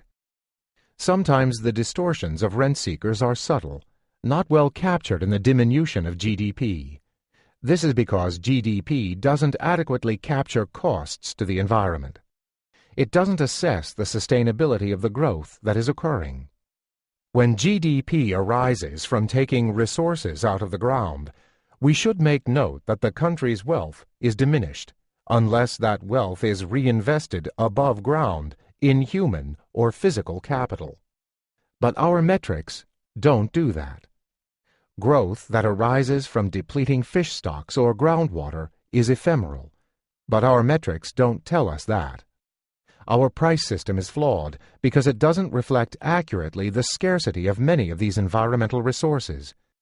And since GDP is based on market prices, our GDP metrics are also flawed. Industries like coal and oil want to keep it that way. They don't want the scarcity of natural resources or the damage to our environment to be priced, and they don't want our GDP metrics to be adjusted to reflect sustainability. Not charging them for the costs they impose on the environment is, in effect, a hidden subsidy, little different from the other gifts the industry receives in favorable tax treatment and acquiring resources at below fair market prices. When I was chair of the Council of Economic Advisers under President Clinton, I tried to have the United States issue a green GDP account, which would reflect the depletion of our resources and the degradation of our environment.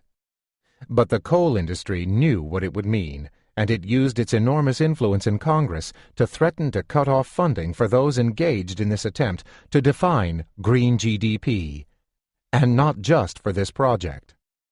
When the oil industry pushes for more offshore drilling and simultaneously pushes for laws that free companies from the full consequences of an oil spill, it is, in effect, asking for a public subsidy.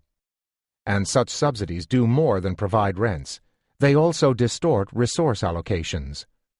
GDP, and more broadly societal welfare, is diminished, as was made so evident by the 2010 BP oil spill in the Gulf of Mexico. Because the oil and coal companies that use their money to influence environmental regulation, we live in a world with more air and water pollution, in an environment that is less attractive and less healthy than would otherwise be the case. The costs show up as lower standards of living for ordinary Americans, the benefits as higher profits for the oil and coal companies. Again, there is a misalignment between social returns, which may in fact be negative as a result of the lowering of our standard of living in the wake of environmental deterioration, and private rewards, which are often huge. As we explained in the last two chapters, one objective of rent seekers is to shape laws and regulations to their benefit. To do that, you need lawyers. It can be said that America has a government of the 1%, by the 1%, and for the 1%. It can be said with even more conviction that America has a government of the lawyers, by the lawyers, and for the lawyers. 26 of America's 44 presidents have been lawyers, and 36% of the legislators in the House have a background in law. Even if they are not narrowly pursuing what is in the financial interests of lawyers, they may be cognitively captured. The legal framework is supposed to make our economy more efficient by providing incentives for individuals and firms not to behave badly. But we have designed a legal system that is an arms race. The two protagonists work hard to out-lawyer each other, which is to say, outspend each other, since good and clever lawyers are expensive. The outcome is often determined less by the merits of the case or issue than by the depth of the pockets. In the process, there is massive distortion of resources, not just in the litigation, but in actions taken to affect the outcome of litigation and to prevent litigation in the first place. The macroeconomic effect of America's litigious society was suggested by some studies that showed that countries with fewer lawyers, relative to their population, grew faster. Other research suggests that the main channel through which a high proportion of lawyers in a society hurts the economy is the diversion of talent away from more innovative activities, like engineering and science, a finding consistent with our earlier discussion of finance. But I should be clear. Given the success of the financial sector and corporations more generally in stripping away the regulations that protect ordinary citizens, the legal system is often the only source of protection that poor and middle-class Americans have. But instead of a system with high social cohesion, high levels of social responsibility, and good regulations protecting our environment, workers, and consumers, we maintain a very expensive system of ex-post accountability, which to too large an extent relies on penalties for those that do injury, say to the environment, after the fact, rather than restricting action before the damage is done. Corporations successfully beat back regulations in their battle with the rest of society, but have met their match with the lawyers. Both groups spend heavily on lobbying to ensure that they can continue their rent-extracting activities. In the course of this arms race, a balance appears to have been struck. There are at least some countervailing powers checking the behavior of corporations. While the balance is better than what would emerge if, say, the corporations wrote their own rules, where the victims of their actions would have no recourse, the current system is still enormously costly to our society. The 1% that shapes our politics not only distorts our economy by not doing what it should, in aligning private and social incentives, but also by encouraging it to do what it shouldn't. The recurrent bank bailouts, which encourage banks to engage in excessive risk-taking, offer the most obvious example. But many argue that even more costly are the distortions in foreign policy. More persuasive as an explanation of the Iraq War than Bush's avowed determination to eliminate one dictator was the attraction of Iraqi oil, and perhaps the huge profits that would accrue to Bush devotees, including Vice President Richard Cheney's Halliburton Corporation. While those at the top may disproportionately be among the beneficiaries of war, they bear disproportionately less of the cost. Members of the top 1% rarely serve in the military. The reality is that the all-volunteer army does not pay enough to attract their sons and daughters. The wealthiest class feels no pinch from higher taxes. When the nation goes to war, borrowed money pays for it, and if budgets get tight, middle-class tax benefits and social programs are given the axe, not the preferential tax treatment and manifold loopholes for the rich. Foreign policy is, by definition, about the balancing of national interests and national resources. With the top 1% in charge and paying no price for wars, the notion of balance and restraint goes out the window. There is no limit to the adventures we can undertake. Corporations and contractors stand only to gain. At the local level around the world, contractors love roads and buildings, from which they can benefit enormously, especially if they make the right political contributions. For U.S. contractors, the military has provided a bonanza beyond imagination. efficiency wage theory, and alienation. A central theme of this chapter is that much of the inequality in our society arises because private rewards differ from social returns, and that the high level of inequality that now characterizes the United States and the widespread acceptance of that level of inequality, despite the encouraging signs from the Occupy Wall Street movement, makes it difficult in the United States to adopt good policies. Policy failures include those in macroeconomic stabilization, industry deregulation, and underinvestment in infrastructure, public education, social protection, and research. We now consider an altogether different reason why the high inequality makes for a less efficient and productive economy than we could otherwise achieve. People are not like machines. They have to be motivated to work hard. If they feel that they are being treated unfairly, it can be hard to motivate them. This is one of the central tenets of modern labor economics, encapsulated in the efficiency wage theory, which argues that how firms treat their workers, including how much they pay them, affects productivity.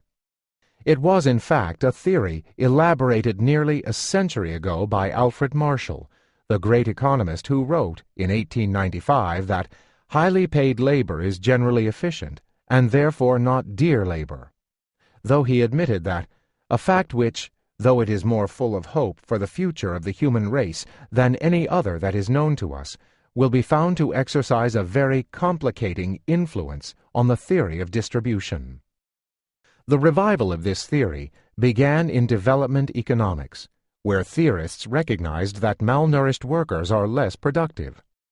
But the insight applies as well to more advanced industrial countries, as America discovered in World War II, when it found that many recruits were sufficiently malnourished that it might impair their effectiveness in the military. Education scholars have shown that hunger and inadequate nutrition impede learning. That's why school lunch programs are so important.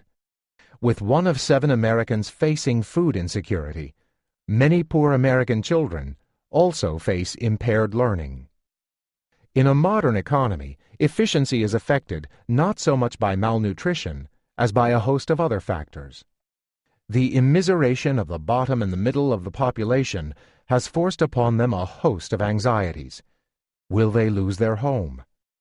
Will they be able to give their children an education that will allow them to succeed in life? How will the parents survive in retirement? The more energy that is focused on these anxieties, the less energy there is for productivity in the workplace. The economist Sendil Mullainathan and psychologist Eldar Shafir have found evidence from experiments that living under scarcity often leads to choices that exacerbate the conditions of scarcity. The poor borrow at great cost and stay poor. The busy, the time poor, postpone when they have little time only to become busier. Results of a very simple survey illustrate the cognitive resources that the poor expend for day-to-day survival and that the better off do not. In the survey, individuals who have just exited a grocery store are asked what they had spent in total at the store and what the price of a few of the items in their shopping bags were. The poor typically could answer these questions precisely, whereas the non-poor often did not know, and individuals' cognitive resources are limited. The stress of not having enough money to meet urgent needs may actually impair the ability to take decisions that would help alleviate the situation. The limited stock of cognitive resources is depleted, and this can lead people to make irrational decisions. Stress and anxiety can also impair the acquisition of new skills and knowledge. If that learning is impaired, productivity increases will be slower, and this bodes ill for the long-run performance of the economy. Equally important in motivating workers is their sense that they are being fairly treated. While it is not always clear what is fair, and people's judgments of fairness can be biased by their self-interest, there is a growing sense that the present disparity in wages is unfair. When executives argue that wages have to be reduced or that there have to be layoffs in order for corporations to compete, but simultaneously increase their own pay, workers rightly consider that what is going on is unfair. That will affect both their effort today, their loyalty to the firm, their willingness to cooperate with others, and their willingness to invest in its future. As any firm knows, a happier worker is a more productive worker, and a worker who believes that a firm is paying senior employees too much relative to what everyone else receives is not likely to be a happy worker. A detailed study by Kruger and Mass of the plants that manufactured Bridgestone Firestone tires provides a particularly chilling illustration.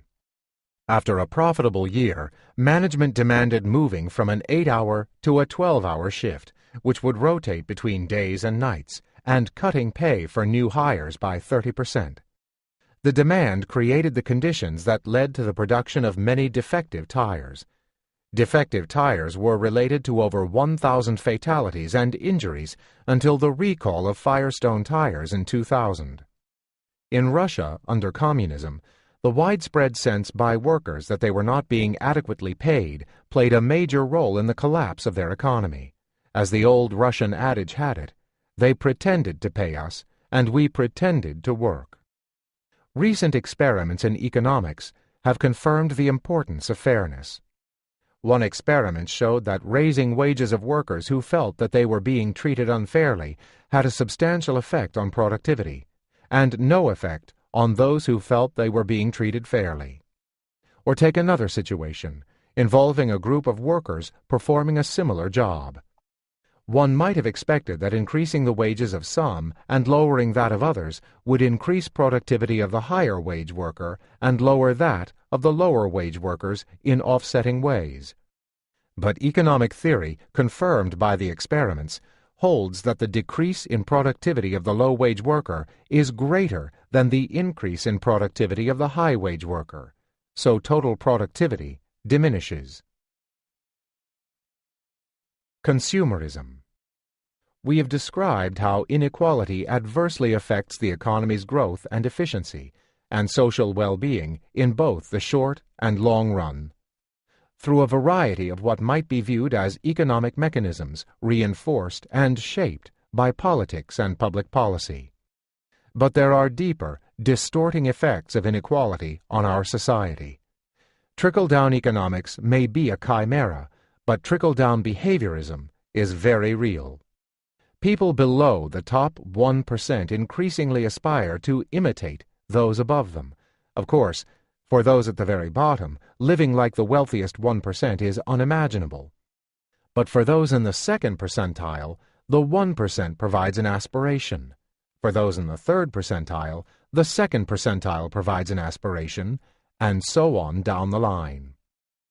Economists talk about the importance of relative income and relative deprivation.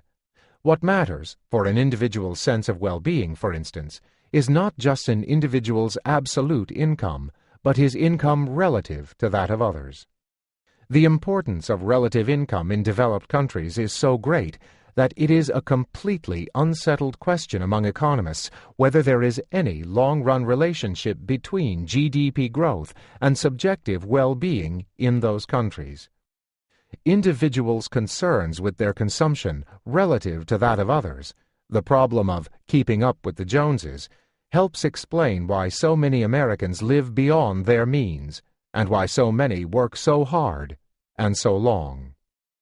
Many years ago, Keynes posed a question. For thousands of years, most people had to spend most of their time working just to survive, for food, clothing, and shelter.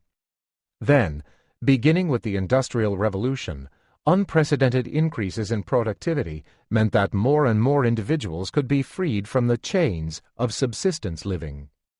For increasingly large portions of the population, only a small fraction of their time was required to provide for the necessities of life. The question was, how would people spend the productivity dividend? The answer was not obvious. They could decide to enjoy more and more leisure, or they could decide to enjoy more and more goods. Economic theory provides no clear prediction, though one might have assumed that reasonable people would have decided to enjoy both more goods and more leisure. That is what happened in Europe. But America took a different turn, less leisure per household as women joined the labor force, and more goods. America's high inequality and individual sensitivity to others' consumption may provide an explanation. It may be that we are working more to maintain our consumption relative to others, and that this is a rat race, which is individually rational, but futile in terms of the goal that it sets for itself. Adam Smith pointed out that possibility 250 years ago in This General Scramble for Preeminence. When some get up, others must necessarily fall under most. While there is no right answer to Keynes's question, according to standard economic theory, there is something disturbing about America's answer. Individuals say they are working so hard for the family, but as they work so hard, there is less and less time for the family, and family life deteriorates. Somehow, the means prove inconsistent with the stated end. The alleged inequality-efficiency trade-off. In the previous sections, I explained how inequality, in all of its dimensions, has been bad for our economy. As we saw in earlier chapters, there is also a counter-narrative, advanced primarily by those on the political right, which focuses on incentives. In this view, incentives are essential for making an economy work, and inequality is the inevitable consequence of any incentive system, since some will produce more than others. Any program of redistribution will accordingly necessarily attenuate incentives. Proponents of this view argue, too, that it is wrong to fixate on the inequality of outcomes, particularly in any single year. What matters is lifetime inequality, and what matters even more is opportunity. They then maintain that there is a trade-off between efficiency and equality. While different people may differ in how much efficiency one would be willing to give up to get more equality, in the view of the right, the price we have to pay for any more equality in America is just too great. Indeed, it's so high that even the middle and the bottom, especially those who depend on government programs, would likely suffer. With a weaker economy, incomes for all would be down, tax revenues would be lower, and government programs would have to be cut. We have argued in this chapter, to the contrary, that we could have a more efficient and productive economy with more equality. In this section, I recap the essential points of divergence. The right has in mind a perfectly competitive economy with private rewards equal to social returns. We see an economy marked by rent-seeking and other distortions. The right underestimates the need for public, collective action to correct pervasive market failures. It overestimates the importance of financial incentives, and as a result of all these mistakes, the right overestimates the costs and underestimates the benefits of progressive taxation. Rent-seeking and the inequality-efficiency trade-off. A central thesis of this book is that rent-seeking is pervasive in the American economy and that it actually impairs overall economic efficiency. The large gaps between private rewards and social returns that characterize a rent-seeking economy mean that incentives that individuals face often misdirect their actions, and that those who receive high rewards are not necessarily those who have made the largest contributions. In those instances where private rewards of those at the top exceed by a considerable amount their marginal social contribution, redistribution could both reduce inequality and increase efficiency. Making markets work better by aligning the two and reducing the scope for rent-seeking, and by correcting other market failures, whose effects are especially hard felt at the bottom and in the middle, would also simultaneously reduce inequality and increase efficiency. Just the opposite of what the right contends. Market failures and the inequality-efficiency trade-off. The right has underestimated the importance of other imperfections in our economy. If capital markets were perfect, then each individual would be able to invest in himself up to the point where additional returns equal the cost of the capital. But capital markets are far from perfect. Individuals do not have easy access to capital and cannot divest themselves of risk. A lack of wealth restricts families' opportunities to be productive in a variety of ways. It reduces their ability to invest in their children, to become homeowners and thereby participate in the financial rewards of improving their neighborhoods, and to offer collateral that can credibly show lenders that the uses to which they will put borrowed funds are sound, which is useful for obtaining bank credit on affordable terms. Wealth, in the form of collateral, plays a kind of catalytic role rather than a role of input that gets used up in the process of producing output. The most important consequence of these imperfections is that in a world in which many families have little or no wealth, and in which only limited educational opportunity is provided by the government, there is underinvestment in human capital. The result is that, especially without a good public education system, parental wealth, education, income will be a primary determinant of that of their children. It is not a surprise, then, that America, with its high level of wealth and income inequality, is also a society with a lack of equality of opportunity, as we saw in Chapter 1. Increasing equality and equality of opportunity, by the same token, would enhance the nation's productivity. There is still another reason why the alleged inequality-inefficiency trade-off may not exist. Risk markets, giving individuals the ability to buy insurance in the private market against the important risks that individuals face, like unemployment, are imperfect and absent. That imposes a huge burden on those with limited resources. Because risk markets are imperfect, in the absence of social protection, individual welfare is lower, and the willingness to undertake high-return and high-risk ventures is lower. Providing better social protection can help create a more dynamic economy. The adverse effects of so-called incentive pay. The right, like many economists, tends to overestimate the benefits and underestimate the costs of incentive pay. There are certainly contexts in which monetary prizes have the potential to focus minds on a thorny problem and deliver a solution. A famous example is detailed in Dava Sobel's Longitude, the true story of a lone genius who solved the greatest scientific problem of his time. As she reports, in the Longitude Act of 1714, the British Parliament set a prize equal to a king's ransom, several $1 million in today's currency, for a practicable and useful means of determining longitude. This was critical to the success of transoceanic navigation. John Harrison, a watchmaker with no formal education, but a mechanical genius, devoted his life to this quest and ultimately claimed the prize in 1773.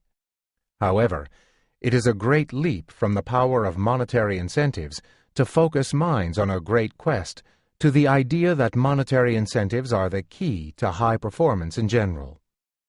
The absurdity of incentive pay in some contexts is made clear by thinking of how it might apply to medical doctors. Is it conceivable that a doctor performing heart surgery would exert more care or effort if his pay depended on whether the patient survived the surgery or if the heart valve surgery lasts for more than 5 years? Doctors work to make sure each surgery is their absolute best, for reasons that have little to do with money.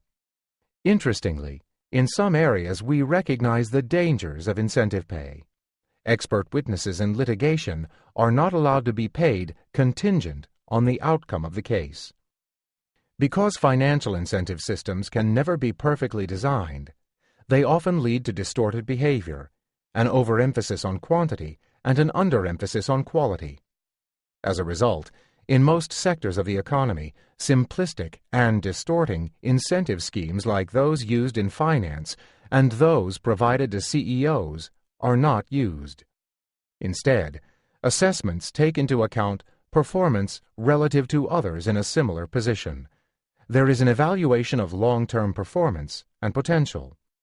Rewards often take the form of promotions, but it is assumed, especially for higher-level jobs, that employees will do their best and not hold back, even in the absence of incentive pay.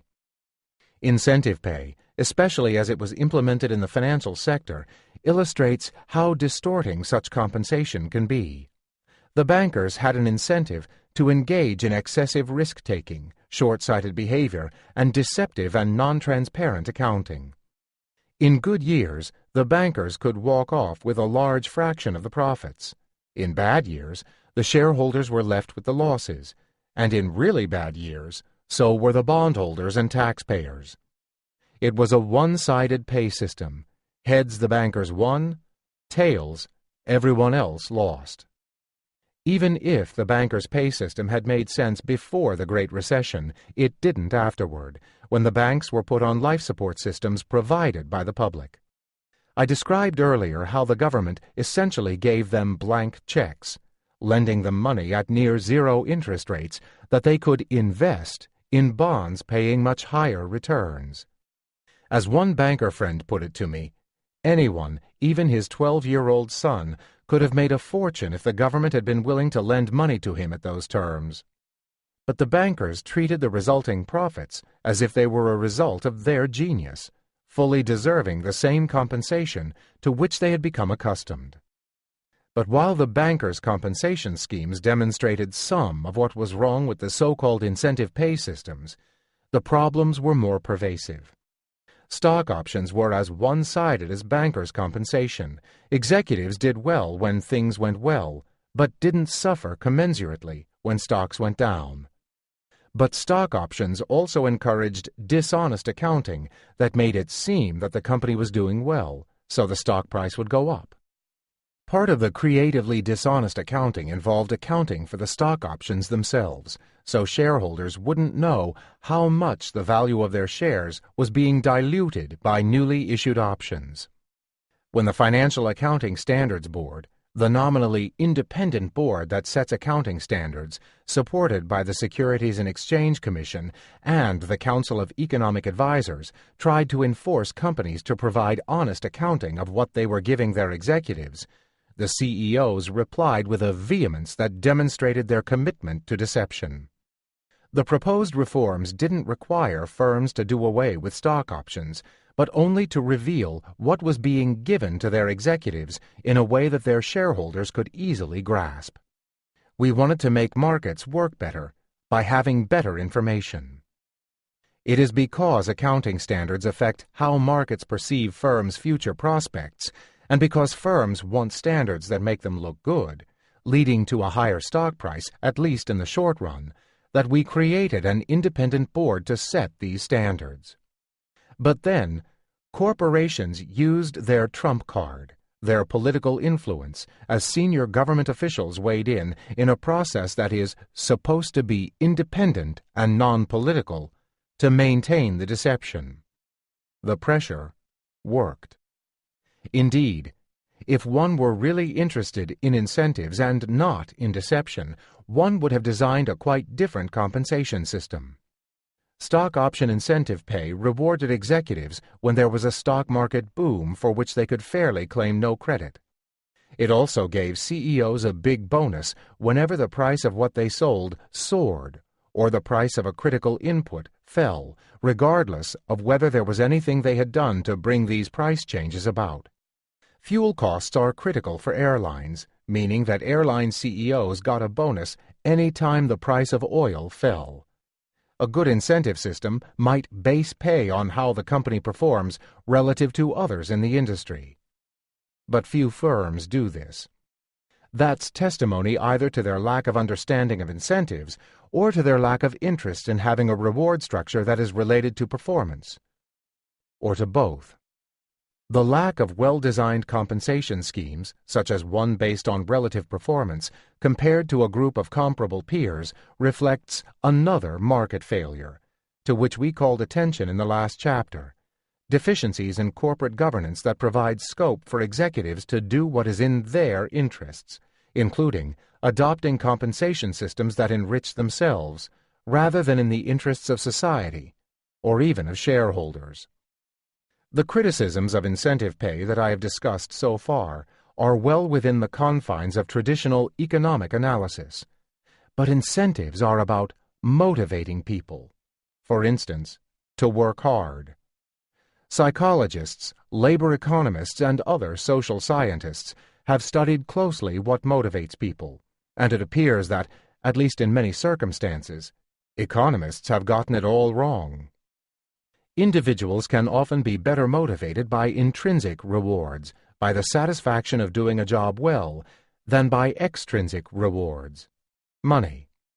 To take one example, the scientists whose research and ideas have transformed our lives in the past 200 years have, for the most part, not been motivated by the pursuit of wealth. This is fortunate, for if they had, they would have become bankers and not scientists. It is the pursuit of truth, the pleasure of using their minds, the sense of achievement from discovery, and the recognition of their peers that matters most. Of course, that doesn't mean that they will turn down money if it's given to them, and, as we noted earlier, an individual preoccupied with where his and his family's next meal will come from will be too distracted to do good research. In some circumstances, a focus on extrinsic rewards, money, can actually diminish effort. Most, or at least many, teachers enter their profession not because of the money, but because of their love for children and their dedication to teaching. The best teachers could have earned far higher incomes if they had gone into banking. It is almost insulting to assume that they are not doing what they can to help their students learn, and that by paying them an extra $500 or $1,500, they would exert greater effort. Indeed, incentive pay can be corrosive. It reminds teachers of how bad their pay is, and those who are led thereby to focus on money may be induced to find a better-paying job, leaving behind only those for whom teaching is the only alternative. Of course, if teachers perceive themselves to be badly paid, that will undermine morale, and that will have adverse incentive effects. An often-told story provides another example. A cooperative day center had a problem with certain parents picking up their children in a timely way. It decided to impose a charge, to provide an incentive for them to do so.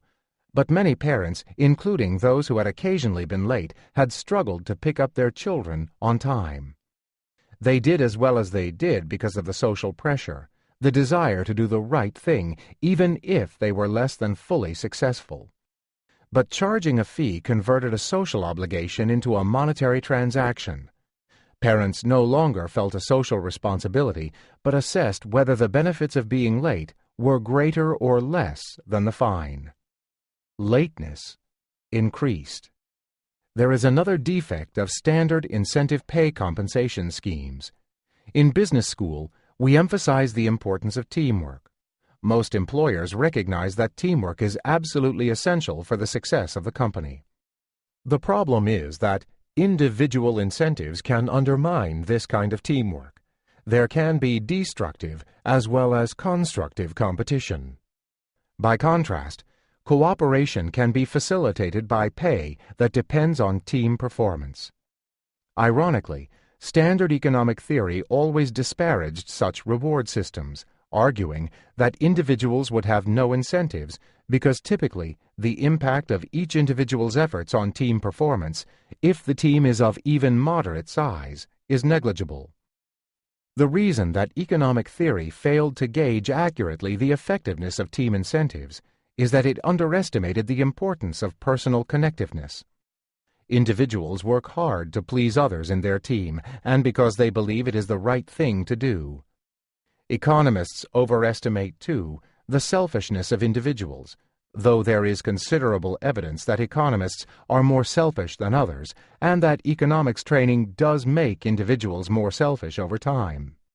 It is thus perhaps not surprising that firms owned by their workers, and who therefore share in the profits, have performed better in the crisis and laid off fewer employees. The blinders in economic theories in this arena are related to a broader deficiency in the field. The prevailing approach to behavior in standard economic theory focuses on rational individualism.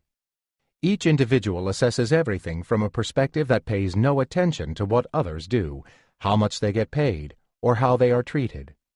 Human emotions such as envy, jealousy, or a sense of fair play do not exist, or, if they do, have no role in economic behavior, and if they do appear, they shouldn't. Economic analysis should proceed as if they did not exist. To non-economists, this approach seems nonsensical, and to me, it does too.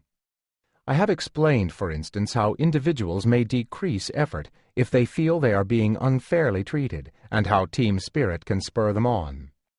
But this individual-centered, bottom-line economics, tailor-made for America's short-term financial markets, is undermining trust and loyalty in our economy. In short, contrary to the assertion of the right that incentive pay is necessary to the country's maintaining its high level of productivity, the kinds of incentive pay schemes employed by many corporations, while they create more inequality, are actually counterproductive. Overestimating the costs and underestimating the benefits of more progressive taxation. The right has not only underestimated the costs of inequality and ignored the benefits that we have described in eliminating the market distortions that give rise to it, it has also overestimated the costs of correcting inequality through progressive taxation and underestimated the benefits of public spending. We observed in the last chapter that President Reagan, for instance, claimed that by making the tax system less progressive, lowering taxes at the top, one would actually raise more money because savings and work would increase. He was wrong. Tax revenues fell significantly. President Bush's tax cuts fared no better. They, like those of Reagan, simply increased the deficit. President Clinton raised taxes at the top, and America experienced a period of rapid growth and a slight diminution in inequality. Of course, the right is right in noting that if marginal tax rates were near 100% tax rates, incentives would be significantly weakened. But these examples show that we're nowhere near the point where this should be of concern. Indeed, University of California professor Emmanuel Saez, Thomas Piketty of the Paris School of Economics, and Stephanie Stancheva of the MIT Department of Economics, carefully taking into account the incentive effects of higher taxation and the social benefits of reducing inequality, have estimated that the tax rate at the top should be around 70%, what it was before President Reagan started his campaign for the rich. But even these calculations do not fully reflect, I believe, the benefit from more progressive taxation, for three reasons. First, we noted earlier that increasing fairness and the perception of fairness increases productivity, and in keeping with most economic analyses, those calculations ignored this. Second, the sense that our economic and political system is unfair undermines trust, which is essential for the functioning of our society. In the next chapter, we'll explain in greater detail how inequality and the way in which it has arisen in the United States has undermined trust, and how the weakening of trust weakens our economy and our democracy. A more progressive tax system might contribute a little to a restoration in confidence that our system is, after all, fair. That could have enormous social benefits, including to our economy. Third, as we noted in the last chapter, much of the lack of progressivity, the low rates faced by those at the top, including the presidential candidate Mitt Romney, comes from special provisions of the tax code, like the low rates on capital gains taxation, the broad definition of capital gains, and loopholes in both corporate and individual income taxes. These distort the economy, lowering productivity. As we commented, one of the reasons that so many of our corporations pay so little is that they are not taxed on income of foreign subsidiaries until they bring it home, a provision of the tax code that encourages these firms to invest abroad rather than in the United States. Eliminating these provisions would both increase progressivity and strengthen the U.S. economy. Moreover, to the extent that incomes at the top arise from rents, and to the extent that it is possible to target these rents, Again, one can have a more progressive tax system without any adverse effects on incentives. The fact that tax cuts for the rich have increased the deficit and the national debt substantially has another effect. It has created pressure to reduce government support for investments in education, technology, and infrastructure. The right has underestimated the importance of these public investments, which not only can yield high returns directly, but provide the basis of high-return private sector investment. Earlier, I mentioned the contribution that government investments in research and technology had made, including the first telegraph line that spanned North America in the 19th century, and the creation of the Internet and the foundations of the first browser in the 20th. Recent research has shown that the years before World War II were years of high productivity increase, which set the stage for even more productivity increases in subsequent years.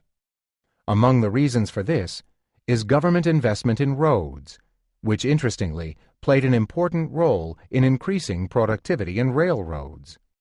Such public investments can be financed sustainably only through taxation, and given the level of inequality, what is required is well-designed progressive taxation that can be less distortionary than regressive taxation. A corporate CEO will not exert less effort to make the company work well simply because his take-home pay is $10 million a year rather than $12 million. In any case, the possible loss of effort in socially productive activities from taxing the few in the top 1%, which, because of the huge inequality in our society, raises large amounts of money, pales in comparison with the effects on the many more numerous who would have to face higher tax rates to raise the same amount of money. Concluding comments. Some of the adverse effects of inequality might be smaller if those who are poor today were rich tomorrow, or if there were true equality of opportunity. As the Occupy Wall Street movement drew attention to the growing inequality, the response of the right was to say, almost proudly, that unlike the Democrats who believe in equality of outcomes, they were committed to equality of opportunity. According to Paul Ryan, the Wisconsin Republican who heads the House Budget Committee responsible for making the critical budgetary decisions affecting the country's future, a central difference between the parties is whether we are a nation that still believes in equality of opportunity or whether we are moving away from that and towards an insistence on equality of outcome. He went on to say, let's not focus on redistribution. Let's focus on upward mobility. There are two factual problems with this perspective. First, it suggests that while we are failing in equality of outcomes, we are succeeding in equality of opportunity. Chapter 1 showed that this was not true. The quip of Jonathan Chait seems to fit here. The facts shouldn't get in the way of a pleasant fantasy. The second factual problem is the claim that the progressive perspective argues for equality of outcome. As Chait expressed it, the reality is that the Democrats are not arguing for equality of outcome, only for policies that leave in place skyrocketing inequality of income, just ever so slightly ameliorated by government. Perhaps the most essential point is this: no one succeeds on his own. There are plenty of bright, hard-working, energetic people in developing countries who remain poor, not because they lack abilities or are not making sufficient effort, but because they work in economies that don't function well. Americans all benefit from the physical and institutional infrastructure that has developed from the country's collective efforts over generations. What's worrying is that those in the 1%, in attempting to claim for themselves an unjust proportion of the benefits of this system, may be willing to destroy the system itself to hold on to what they have. This chapter has explained that we are paying a high price for the inequality that is increasingly scarring our economy. Lower productivity, lower efficiency, lower growth, more instability, and that the benefits of reducing this inequality, at least from the current high levels, far outweigh any costs that might be imposed. We have identified numerous channels through which the adverse effects of inequality operate. The bottom line, though, that higher inequality is associated with lower growth, controlling for all other relevant factors, has been verified by looking at a range of countries and looking over longer periods of time. Of all the costs imposed on our society by the top 1%, perhaps the greatest is this: the erosion of our sense of identity, in which fair play, equality of opportunity, and a sense of community are so important. America has long prided itself on being a fair society, where everyone has an equal chance of getting ahead. But the statistics today, as we've seen, suggest otherwise. The chances that a poor or even a middle-class American will make it to the top in America are smaller than in many countries of Europe. And as inequality itself creates a weaker economy, the chance can only grow slimmer. There is another cost of America's inequality, beyond this loss of a sense of identity and beyond the way it is weakening our economy. Our democracy is being put at peril, a subject to which we turn in the next 2 chapters. Chapter 5. A Democracy in Peril. We have seen how America's current inequality and that of many other countries did not arise spontaneously from abstract market forces, but was shaped and enhanced by politics. Politics is the battleground for fights over how to divide nations' economic pie. It is a battle that the 1% have been winning. That isn't how it's supposed to be in a democracy. In a system of one person, one vote, 100% of the people are supposed to count. Modern political and economic theory predicted that the outcomes of electoral processes with one person having one vote would reflect the views of the average citizen, not that of the elites. More precisely, standard theory, based on individuals with well-defined preferences who are voting in their self-interest, predicts that the outcome of democratic elections would reflect the views of the median voter, the person in the middle. In the case of public expenditures, for instance, it says that half would want more spending and half less. But polls consistently show that there are large discrepancies between what most voters want and what the political system delivers. In the aftermath of the Great Recession, there is disillusionment not only with the global economic system, but also with how the political systems in many Western democracies have been working. This disillusionment found expression in the Occupy Wall Street and Indignato movements around the world. That there are major failures in our economic system is obvious. But it is equally evident that the American political system has not even begun to fix them. Most Americans don't think the new financial regulations, Dodd-Frank, went far enough, and they're right. Even before the crisis, there was an awareness of widespread predatory lending practices. It was in the interests of most Americans to curb those, as well as the abusive credit card practices. But that didn't happen. The federal government has done little to prosecute banks that violated the law, as we will see in Chapter 7, much less than it did in the much less serious savings and loan crisis 2 decades ago. The New York Times has described how the Securities and Exchange Commission, which is supposed to protect investors from fraud, has repeatedly allowed the biggest firms to avoid punishments specifically meant to apply to fraud cases. Why hasn't the middle had the political influence that standard theory predicts it should have? And why does our current system seem to operate on $1, one vote, instead of one person, one vote? In earlier chapters, we saw how markets are shaped by politics. Politics determines the rules of the economic game, and the playing field is slanted in favor of the 1%. At least part of the reason is that the rules of the political game, too, are shaped by the 1%. This story has 2 critical elements. 1. Shaping individuals' perceptions so that the 99% adopt the interests of the 1% as their own is the focus of the next chapter. The current chapter focuses on the economics and politics of voting itself. Undermining democratic political processes. The voting paradox and voter disillusionment. One of the puzzles in modern political economy is why anyone votes at all. Very few elections actually turn on the vote of a single individual. There is a cost to voting. Although no American state has an explicit charge for voting today, it takes time and effort to get to the voting booth. Registration can also be a burden, requiring planning well in advance of elections. People who live in sprawling western cities with poor public transportation may be at a disadvantage for reaching their polling stations. People with limited mobility may find it difficult to get to the polling station even when it is nearby. For voters' troubles, there is little personal benefit. Indeed, it almost never happens that the individual's vote is pivotal, that is, makes any difference to the final outcome.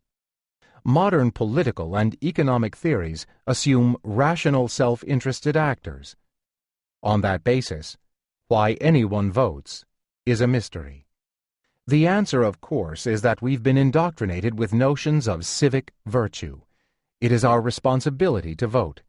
Each individual contemplating not voting worries about what would happen if everyone acted like him. If I and other like-minded people didn't vote, that would leave the outcome to be determined by others with whom I disagree. Such civic virtue should not be taken for granted. If the belief takes hold that the political system is stacked, that it's unfair, individuals will feel released from the obligations of civic virtue.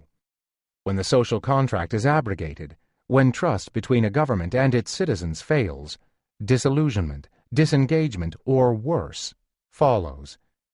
In the United States today, and in many other democracies around the world, mistrust is ascendant.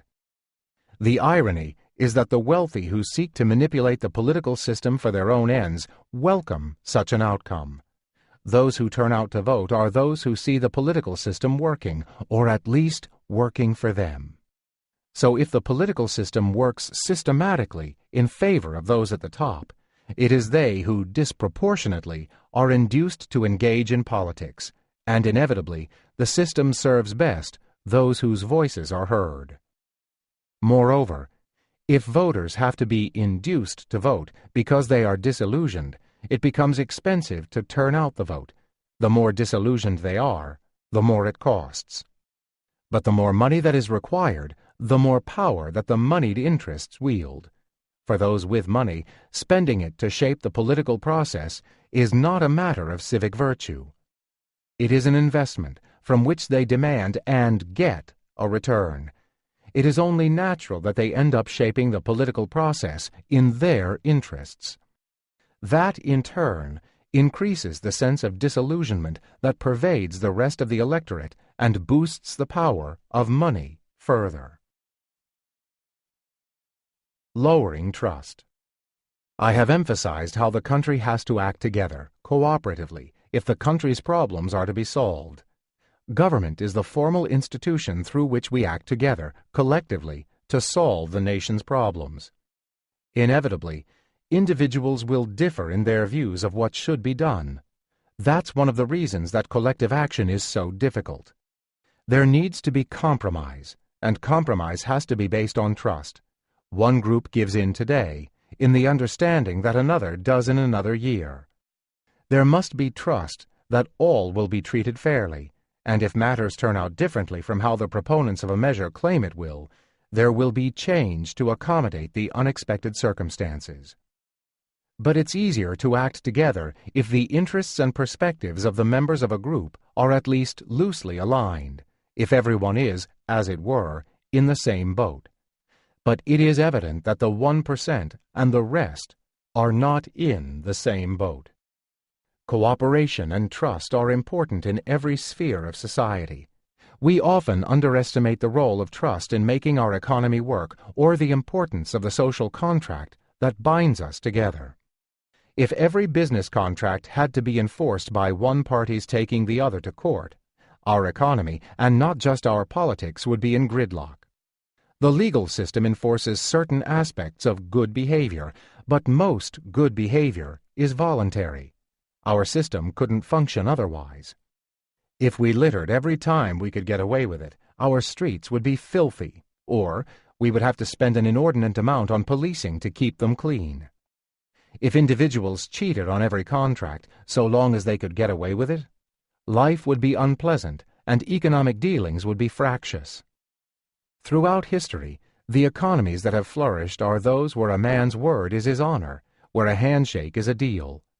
Without trust, business deals based on an understanding that the complex details will be worked out later are no longer feasible. Without trust, each participant in a deal looks around to see how and when those with whom he is dealing will betray him. To protect against these outcomes, individuals spend energy and resources obtaining insurance, making contingency plans, and taking actions to ensure that, should they be betrayed, the consequences are limited. Some social scientists try to account for the effect of trust on the overall economy by referring to social capital. An economy with more social capital is more productive, just like an economy with more human or physical capital. Social capital is a broad concept that includes those factors that contribute to good governance in both the public and the private sectors. But the idea of trust underlies all notions of social capital. People can feel confident that they will be treated well, with dignity, fairly, and they reciprocate. Social capital is the glue that holds societies together. If individuals believe the economic and political system is unfair, the glue doesn't work, and societies don't function well. As I've traveled around the world, partly in my job as chief economist of the World Bank, I've seen instances where social capital has been strong and societies have worked together. I've also seen instances where social cohesion has been destroyed and societies have become dysfunctional. Bhutan, the remote Himalayan state to the northeast of India, for instance, is protecting its forests as part of a broader commitment to the environment. Each family is allowed to cut down a fixed number of trees for its own use.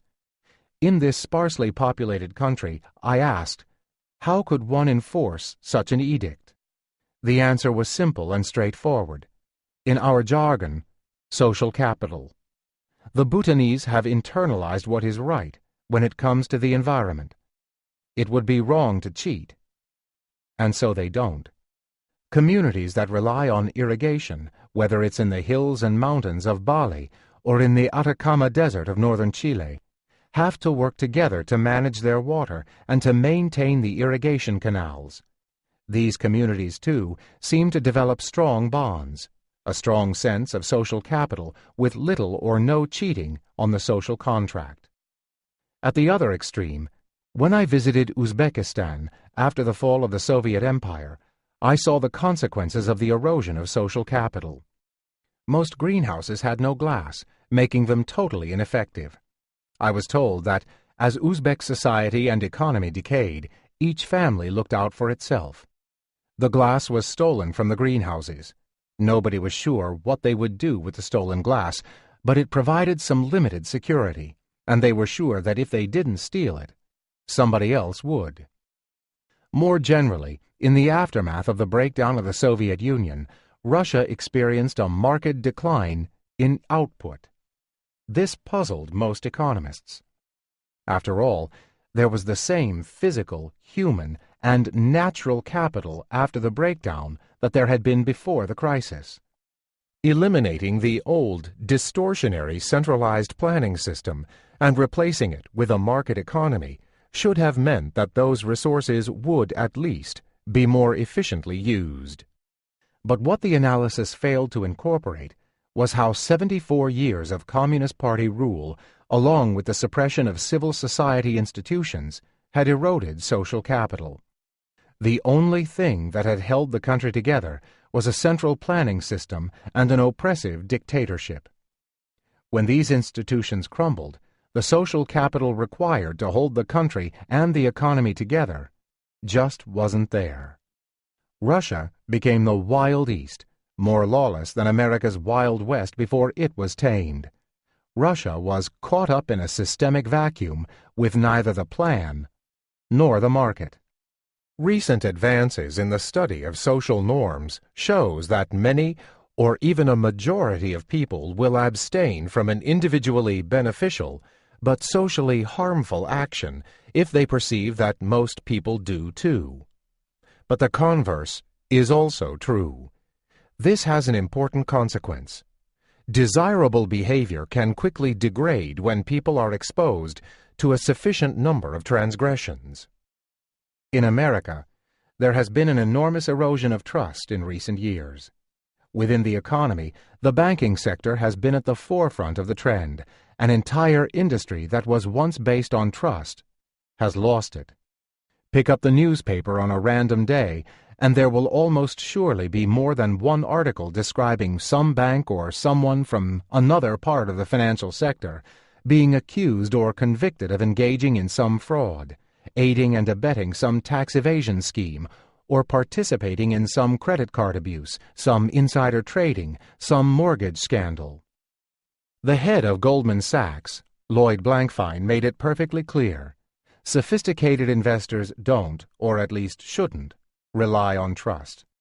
Those who bought the products the banks sold were consenting adults who should have known better. They should have known that Goldman Sachs had the means and the incentives to design products that would fail, that they had the means and the incentives to create asymmetries of information where they knew more about the products than the buyers did, and that they had the means and the incentives to take advantage of these asymmetries. Those who fell victim to the investment banks were, for the most part, well-off investors, though they included pension funds managing the money of ordinary citizens. But deceptive credit card practices and predatory lending have made every American understand that the banks are not to be trusted. One has to read the fine print, and even that won't be enough. Short-sighted financial markets, focusing on quarterly returns, have also been central in undermining trust within the workplace. In old economics, most firms held on to their good workers through the ups and downs of the business cycle, and those workers returned the favor with loyalty and investment of human capital in the firm to increase the firm's productivity.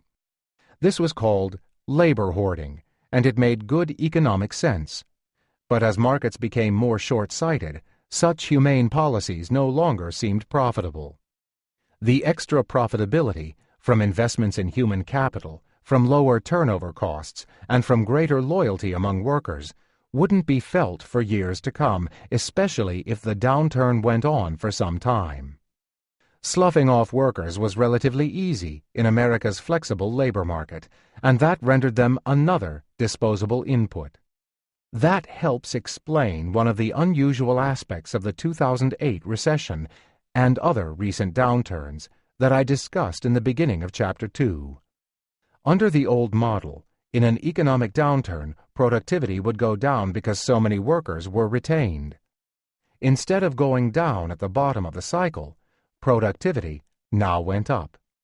All those good workers about whom the firm worried, wondering whether they should or should not be terminated, were given the axe. The task of restoring team spirit, loyalty, and human capital would be left to a future manager. More broadly, not only are workers happier in workplaces that treat them well, including during downturns, but productivity is enhanced. The importance of a sense of well-being in the workplace should not be underestimated.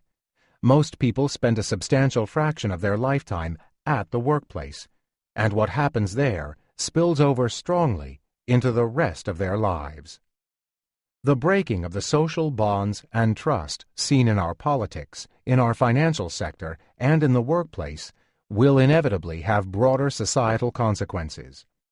Trust and reciprocal goodwill are necessary not only for the functioning of markets, but also for every other aspect of societal cooperation.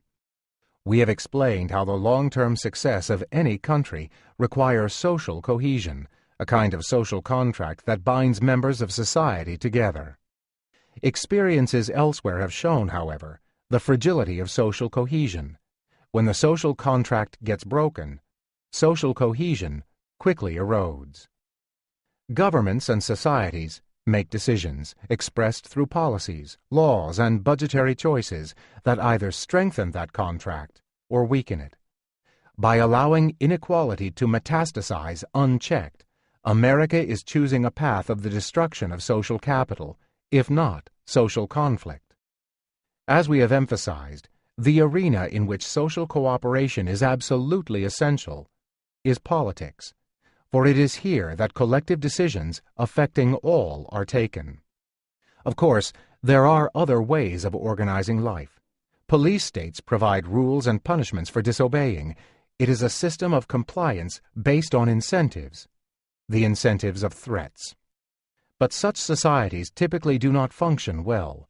The enforcers cannot be everywhere to make good on the threats, and if there is a sense that the rules and regulations are unfair, there will be attempts at circumvention. It will be expensive to achieve compliance, and even then it will be only partial. Productivity will be low, and life will be unpleasant. The democratic alternative entails trust and a social compact, an understanding of the responsibilities and rights of different individuals. We tell the truth because it is the right or moral thing to do, knowing the costs imposed on others of the breakdown of the system of trust. We've seen how the erosion of trust hurts the economy. But what is happening in the sphere of politics may be even worse. The breaking of the social contract may have even more invidious effects on the functioning of our democracy. Fairness and disillusionment. To most Americans, it is obvious that fairness is important. Indeed, one of the aspects of our society that Americans were most proud of was that our economic system was fair. It gave opportunity to everybody. Recent research has illuminated just how important fairness is to most individuals, though economists continue to focus almost exclusively on efficiency. In a series of experiments initially conducted by 3 German economists, Werner Goethe, Rolf Schmidberger, and Bernd Schwarzer, a subject was given a certain amount of money, say $100, and was told to divide it between himself and the other player in the game. In the first version, called the dictator game, the second player has to accept what he is given. Standard economic theory provides a clear prediction. The first player keeps all of the $100 for himself. Yet in practice, the first player gives the second something, though usually less than half. A related experiment gives even stronger evidence of the importance that individuals attach to fairness. Most individuals would rather accept an inefficient outcome, even hurting themselves, than an unfair one. In what is known as the ultimatum game, the second player has the right to veto the division proposed by the first player. If the second player exercises his veto, neither party gets anything. Standard economic theory suggests a clear strategy. The first player keeps $99 for himself, giving $1 to the other player, who accepts it, because $1 is better than 0.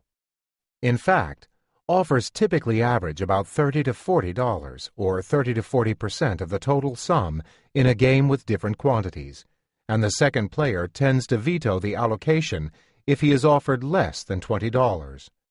He is willing to accept some inequity. He realizes he is in the less powerful position, but there is a limit to how much inequity he will stand for. He would rather have 0 than, say, $20. A 4-to-1 split is too unfair. Perceptions of unfairness affect behavior. If individuals believe that their employer is treating them unfairly, they are most likely to shirk on the job. In the last chapter, we discussed experimental results confirming the importance of perceptions of fairness to productivity. But as Chapter 1 pointed out, America's economic system is, in a fundamental sense, no longer fair. Equality of opportunity is just a myth, and Americans are gradually realizing this. One poll showed that 61% of Americans now believe that our economic system favors the wealthy, Only 36%, a little over 1 out of 3 Americans, think our system is generally fair.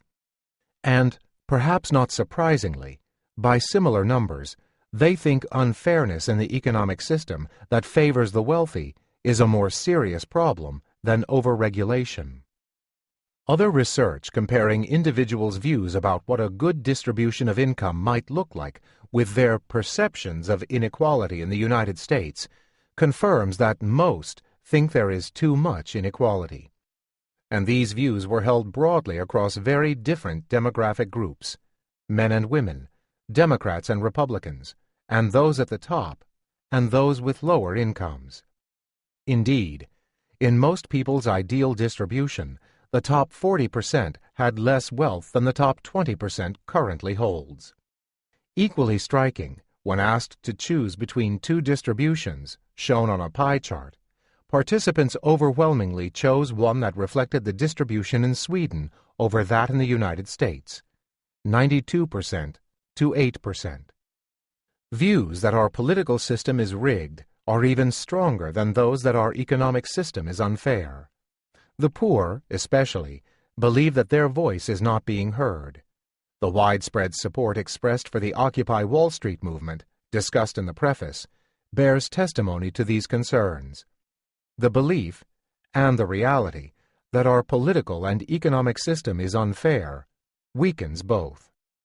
While the most immediate symptom is disillusionment leading to a lack of participation in the political process, there is always a worry that voters will be attracted to populists and extremists who attack the establishment that has created this unfair system and who makes unrealistic promises of change.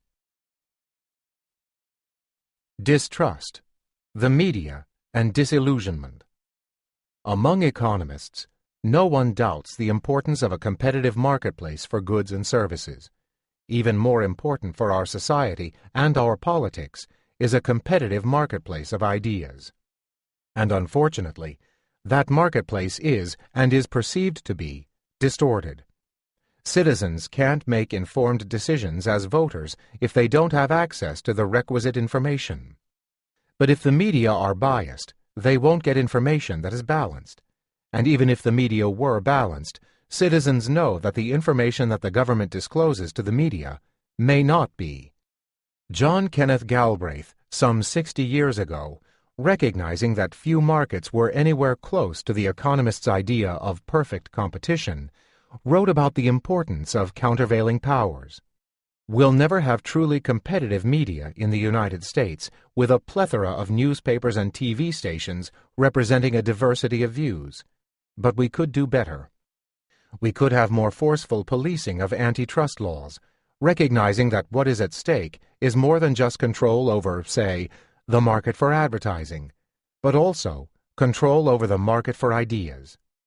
We could be especially vigilant about attempts by media firms to control newspapers, TV, and radio, and we could provide public support for the media that would help diversify it.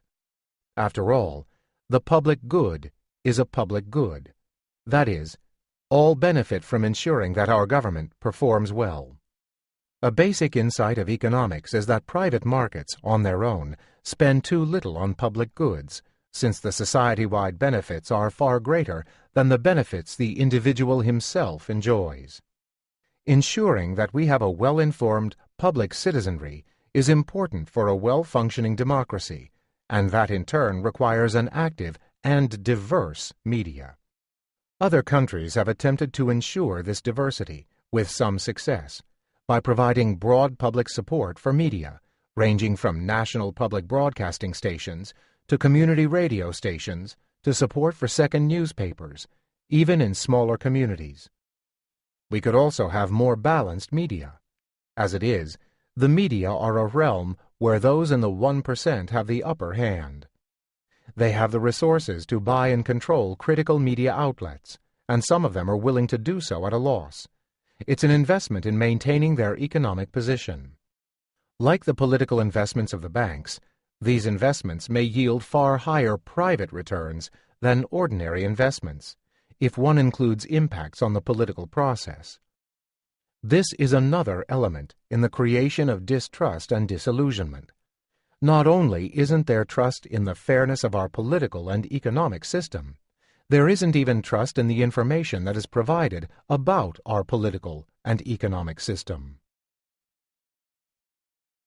Disenfranchisement.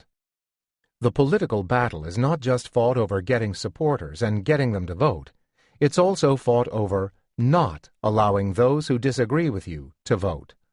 A return to the mindset of 2 centuries ago, when the voting franchise was severely restricted. The reluctance of the elites to extend the voting franchise, however objectionable from its current perspectives, is understandable. In the UK, until the Reform Act of 1832, only large property owners or people of considerable wealth could vote. The elites didn't trust what might happen if voting rights were extended. In the Jim Crow South at the end of the 19th century, white politicians devised poll taxes that were designed to disenfranchise the former slaves and their descendants who wouldn't have the wherewithal to pay. Those taxes, combined with literacy tests and sometimes violence and terror, succeeded both in substantially lowering electoral turnouts and increasing the Democratic vote share. In Ecuador, before 1979, only the literate could vote, and the ruling elite made sure that the indigenous people didn't have sufficient education to qualify.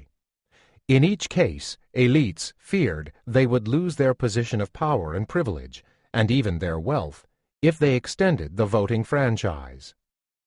Many of the efforts at disenfranchisement, now and in the past, have been directed at disenfranchising the poor. In the 1930s, pauper exclusion laws disenfranchised jobless men and women who were receiving relief. The political science scholar Walter Dean Burnham has detailed the long history of what he calls efforts at voter demobilization targeted at various groups against urban workers, by upstate agrarians and small-towners, against leftist parties by the major parties, against populists by the urban corporate elites, against the poor by the middle and upper income groups. Many of these measures may be thought of as disenfranchisement by stealth. Of course, those trying to disenfranchise the poor don't describe it that way. Economists and statisticians distinguish 2 kinds of errors: someone who is qualified to vote not being allowed to vote, and someone who is not qualified to vote being allowed to vote. Republicans tend to claim that the latter is the more important problem. Democrats, that it's the former. But the Republican claim is disingenuous. The barriers that they seek to create to catch the latter mistake are really economic barriers, not barriers based on the likelihood of being qualified to vote. Requiring a government-issued photo ID, typically a driver's license, or an identification card issued by the Department of Motor Vehicles, discriminates between those who have sufficient means, time, and access to information to get to the DMV and those who do not. Obtaining voter identification may also necessitate having a birth certificate or other documentation, which requires even more time, money, and knowledge of bureaucracy. While the days of outright exclusion from the voting process are mostly behind us in the United States, there remains a steady stream of initiatives to limit participation, invariably targeting the poor and less well-connected. Authorities can use even more subtle methods to discourage certain groups' political participation, whether it is conducting inadequate voter outreach to poor or immigrant neighborhoods, poorly staffing polling places, or preventing some felons from voting. In some cases, it is difficult to distinguish neglect from willful disenfranchisement, but the effects are the same: depressing voter turnout, often of a targeted group. These measures will chip away at voter participation, even when they do not present absolute barriers to registering or voting, especially among the least privileged parts of the population, where enthusiasm for voting is already low and mistrust of the official system runs high. The result is that 1 in 4 of those eligible to vote, 51 million Americans or more, are not registered. On the other hand, certain measures can make it easier to register and will make it more likely that those who are qualified to vote do so. Allowing individuals to register to vote at the same time that they apply for a driver's license lowers transactions cost and thus facilitates voter registration. More flexible schedules at polling centers and more voting booths facilitate the act of voting itself. These attempts at disenfranchisement have a double effect. To the extent that they succeed, they ensure that the voices of some citizens are not heard, and the perception that there is such a struggle to reverse a long-accepted principle that all citizens have effective access to the vote reinforces disillusionment in the political system and increases political alienation. Disempowerment. We saw earlier how the rules of the economic game set by the political process stack the cards in favor of the 1%. So too for the rules of the political game. The perception that they are set in ways that are unfair, that they give disproportionate power to economic elites in a way that further strengthens the economic power of those at the top, reinforces political alienation and a sense of disempowerment and disillusionment. The sense of disempowerment occurs at myriad levels of engagement with the government. The 2010 decision in the case of Citizens United v. Federal Election Commission, in which the Supreme Court essentially approved unbridled corporate campaign spending, represented a milestone in the disempowerment of ordinary Americans. The decision allows corporations and unions to exercise free speech in supporting candidates and causes in elections to the same degree as individual human beings. Since corporations have many millions of times the resources of the vast majority of individual Americans, the decision has the potential to create a class of super-wealthy political campaigners with a one-dimensional political interest, enhancing their profits. It was hard to justify the court's decision on philosophical terms. Corporations are legal entities, created for a specific purpose and endowed by man-made laws with specific rights and obligations. They have the advantage, for instance, of limited liability. But in certain instances, the corporate veil can be pierced. There can still be individual culpability for criminal acts. But corporations aren't people, and they don't have any inalienable rights. The Supreme Court, in giving them carte blanche to shape power and our political system, seemed to think otherwise. The court's decision in balancing the interests of free speech with the interests of a balanced democracy gave short shrift to the latter. It is generally recognized that providing money, support, conditional on a candidate's providing a favor, supporting a bill, is corruption. Corruption undermines faith in our democracy. But there is little difference between that and what actually occurs. Candidates who, say, support a bill that an oil company wants to have immunity from liability from an oil spill are given money, and the candidate and everyone else knows that that money will be withdrawn if he votes differently. There is no formal quid pro quo, but the effect is the same. And most importantly, the perception by ordinary citizens is the same. So it weakens faith in our democracy little less than blatant corruption does. The court's action was, in a sense, just another reflection of the success of the moneyed interests in creating a system of $1, one vote. They had succeeded in electing politicians who in turn appointed judges who would enshrine a corporation's right to unbridled spending in the political arena. The rules of the political game can also make individuals feel, rightly, that they are disenfranchised. Gerrymandering can make it more likely that an individual's vote doesn't count. The outlines of voting districts are drawn so that the outcome of the election is almost preordained. The filibuster gives inordinate power to a minority of senators. In the past, it was used with discretion. There was an understanding that it would be used only on issues that were of intense concern. Ironically, it was used most frequently to stop the passage of civil rights laws that would ensure everyone the right to vote. But those days are gone. Now the filibuster is used as a matter of course to obstruct legislation. Later, we'll discuss one more example of disempowerment, the role of the Federal Reserve Bank in setting macroeconomic policy. Government has entrusted the responsibility for a matter of vital concern to ordinary citizens. Monetary policy, which affects the level of unemployment and economic activity, to a group that consists in significant measure of those elected by banks and the business community themselves with insufficient democratic accountability. The pattern of growing inequality in the United States may be particularly bad for our democracy. There is a widespread understanding that the middle class is the backbone of our democracy. The poor are often so alienated that getting them to vote proves especially hard.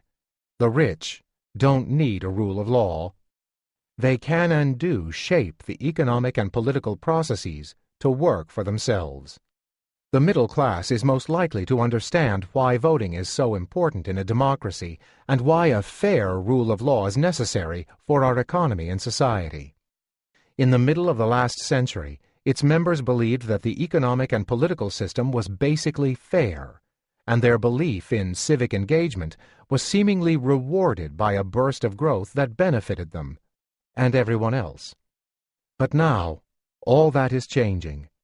As we saw in Chapter 3, the polarization of our labor market has been hollowing out the middle class, and the dwindling middle class is itself becoming disillusioned with a political process that is obviously not serving its members well. Why we should care. In this chapter we have described the construction of a political system that, though nominally based on the principle of one person, one vote, has turned out to serve the interests of those at the top. Another vicious circle has been set in play. Political rules of the game have not only directly benefited those at the top, ensuring that they have a disproportionate voice, but have also created a political process that indirectly gives them even more power. We have identified a whole series of forces contributing to the disillusionment with politics and distrust of the political system. The yawning divide in our society has made it difficult to reach compromise, contributing to our political gridlock. This in turn has contributed to undermining trust in our institutions, both their effectiveness and their fairness. Attempts at disenfranchisement, a recognition that our political and economic systems are unfair, the knowledge that the flow of information is controlled by a media that itself is controlled by those at the top, and the apparent role of money in politics, reflected in unbridled campaign contributions, have only enhanced disillusionment with our political system. Disillusionment has decreased political participation, especially at the bottom, every bit as effectively as the outright attempts at disenfranchisement in tilting the electorate toward the top. This has provided more scope for influence of those in the 1% and their money, reinforcing the lack of trust and the disillusionment. With such disillusionment, it costs money to get out the vote, and efforts to get out the vote can be targeted at those whose interests coincide with the top. The effect can be seen in the United States, where voter turnout looks dismal in comparison with that of other advanced societies. Average voter turnout for the presidential elections has been 57% in recent years, but voting for the House of Representatives in non-presidential years has averaged only 37.5%. Given the extent of youth disillusionment, especially after the 2008 elections when expectations were so high, it is no wonder that in the 2010 election youth turnout was even more dismal, at around 20%. Turnouts in primary elections are even poorer and biased, with the result that the electoral choices voters face in the general elections seem disappointing, contributing in turn to low voter turnout in those elections. Disillusionment with our political system and the belief that it is unfair can give rise to agitation outside the political system, evidenced in the Occupy Wall Street movement. When this then leads to a reform of the political system, the effects can be positive. When the political system rebuffs these reforms, it reinforces alienation. Earlier in the chapter, I discussed the importance of trust, cooperation, social capital, and a sense of fairness to the functioning of the economy and society more generally. These failures in our political system have important spillovers. It is another channel through which our society and our economy will pay a great price for the high and growing inequality. Reforming our political process. Most Americans now realize how essential it is that our political process be reformed in ways that make it more responsive to the wishes of the majority and that diminish the power of money. We have described how the political rules of the game give those at the top outsized influence. Changing the rules of the game can create a more democratic democracy. We can and should, for instance, change the rules to make sure the electorate reflects our citizenry, stopping the efforts at disenfranchisement, making it easier even for the poor to vote. Practices like gerrymandering, designed to reduce the responsiveness of the political system, need to be circumscribed. So must practices like revolving doors, which allow someone from the banking sector to move smoothly between Wall Street and Washington, and back to Wall Street. Rules like mandatory voting, as in Australia, lead, not surprisingly, to higher voter participation and a greater likelihood that the outcomes of elections reflect the views of society more generally. Most importantly, there is a need for campaign finance reform. Even if Citizens United is not reversed, corporations should be allowed to make campaign contributions only if their owners, the shareholders, vote to do so. It shouldn't be just left to the top managers who have used their power not merely to pay themselves outsized rewards, but then also to use their power to maintain a system that allows them to do so. And the government should use its financial resources to make sure that there is a level playing field in the marketplace of ideas, or at least a more level playing field than exists today. We know what to do. And even if the reforms would not fully create the one-person, one-vote democracy that we would like, they could move us in that direction. But the efforts to do so have been stymied, for the obvious reason. Moneyed interests have the incentives and resources to ensure that the system continues to serve those interests. When I was chair of the Council of Economic Advisers, the Clinton administration made a valiant effort to curb the need for campaign finance. The public owns the airwaves that the TV stations use. Rather than giving these away to the TV stations without restriction, a blatant form of corporate welfare, we should sell access to them. And we could sell it with the condition that a certain amount of airtime be made available for campaign advertising. With free advertising, politicians would need less money, and we could constrain those accepting the free advertising in the amount and nature of campaign contributions that they accepted. But the TV stations that make such money from campaign advertising and from their free gifts of spectrum vehemently and successfully opposed the reform. The evisceration of our democracy. Democracy, at least as most of us conceive of it, is based on the principle of one person, one vote. Much of the political rhetoric focuses on the middle, independent voter, as standard political theory suggests should be the case. But no one would suggest that the outcome of America's politics really reflects the median voter's interests.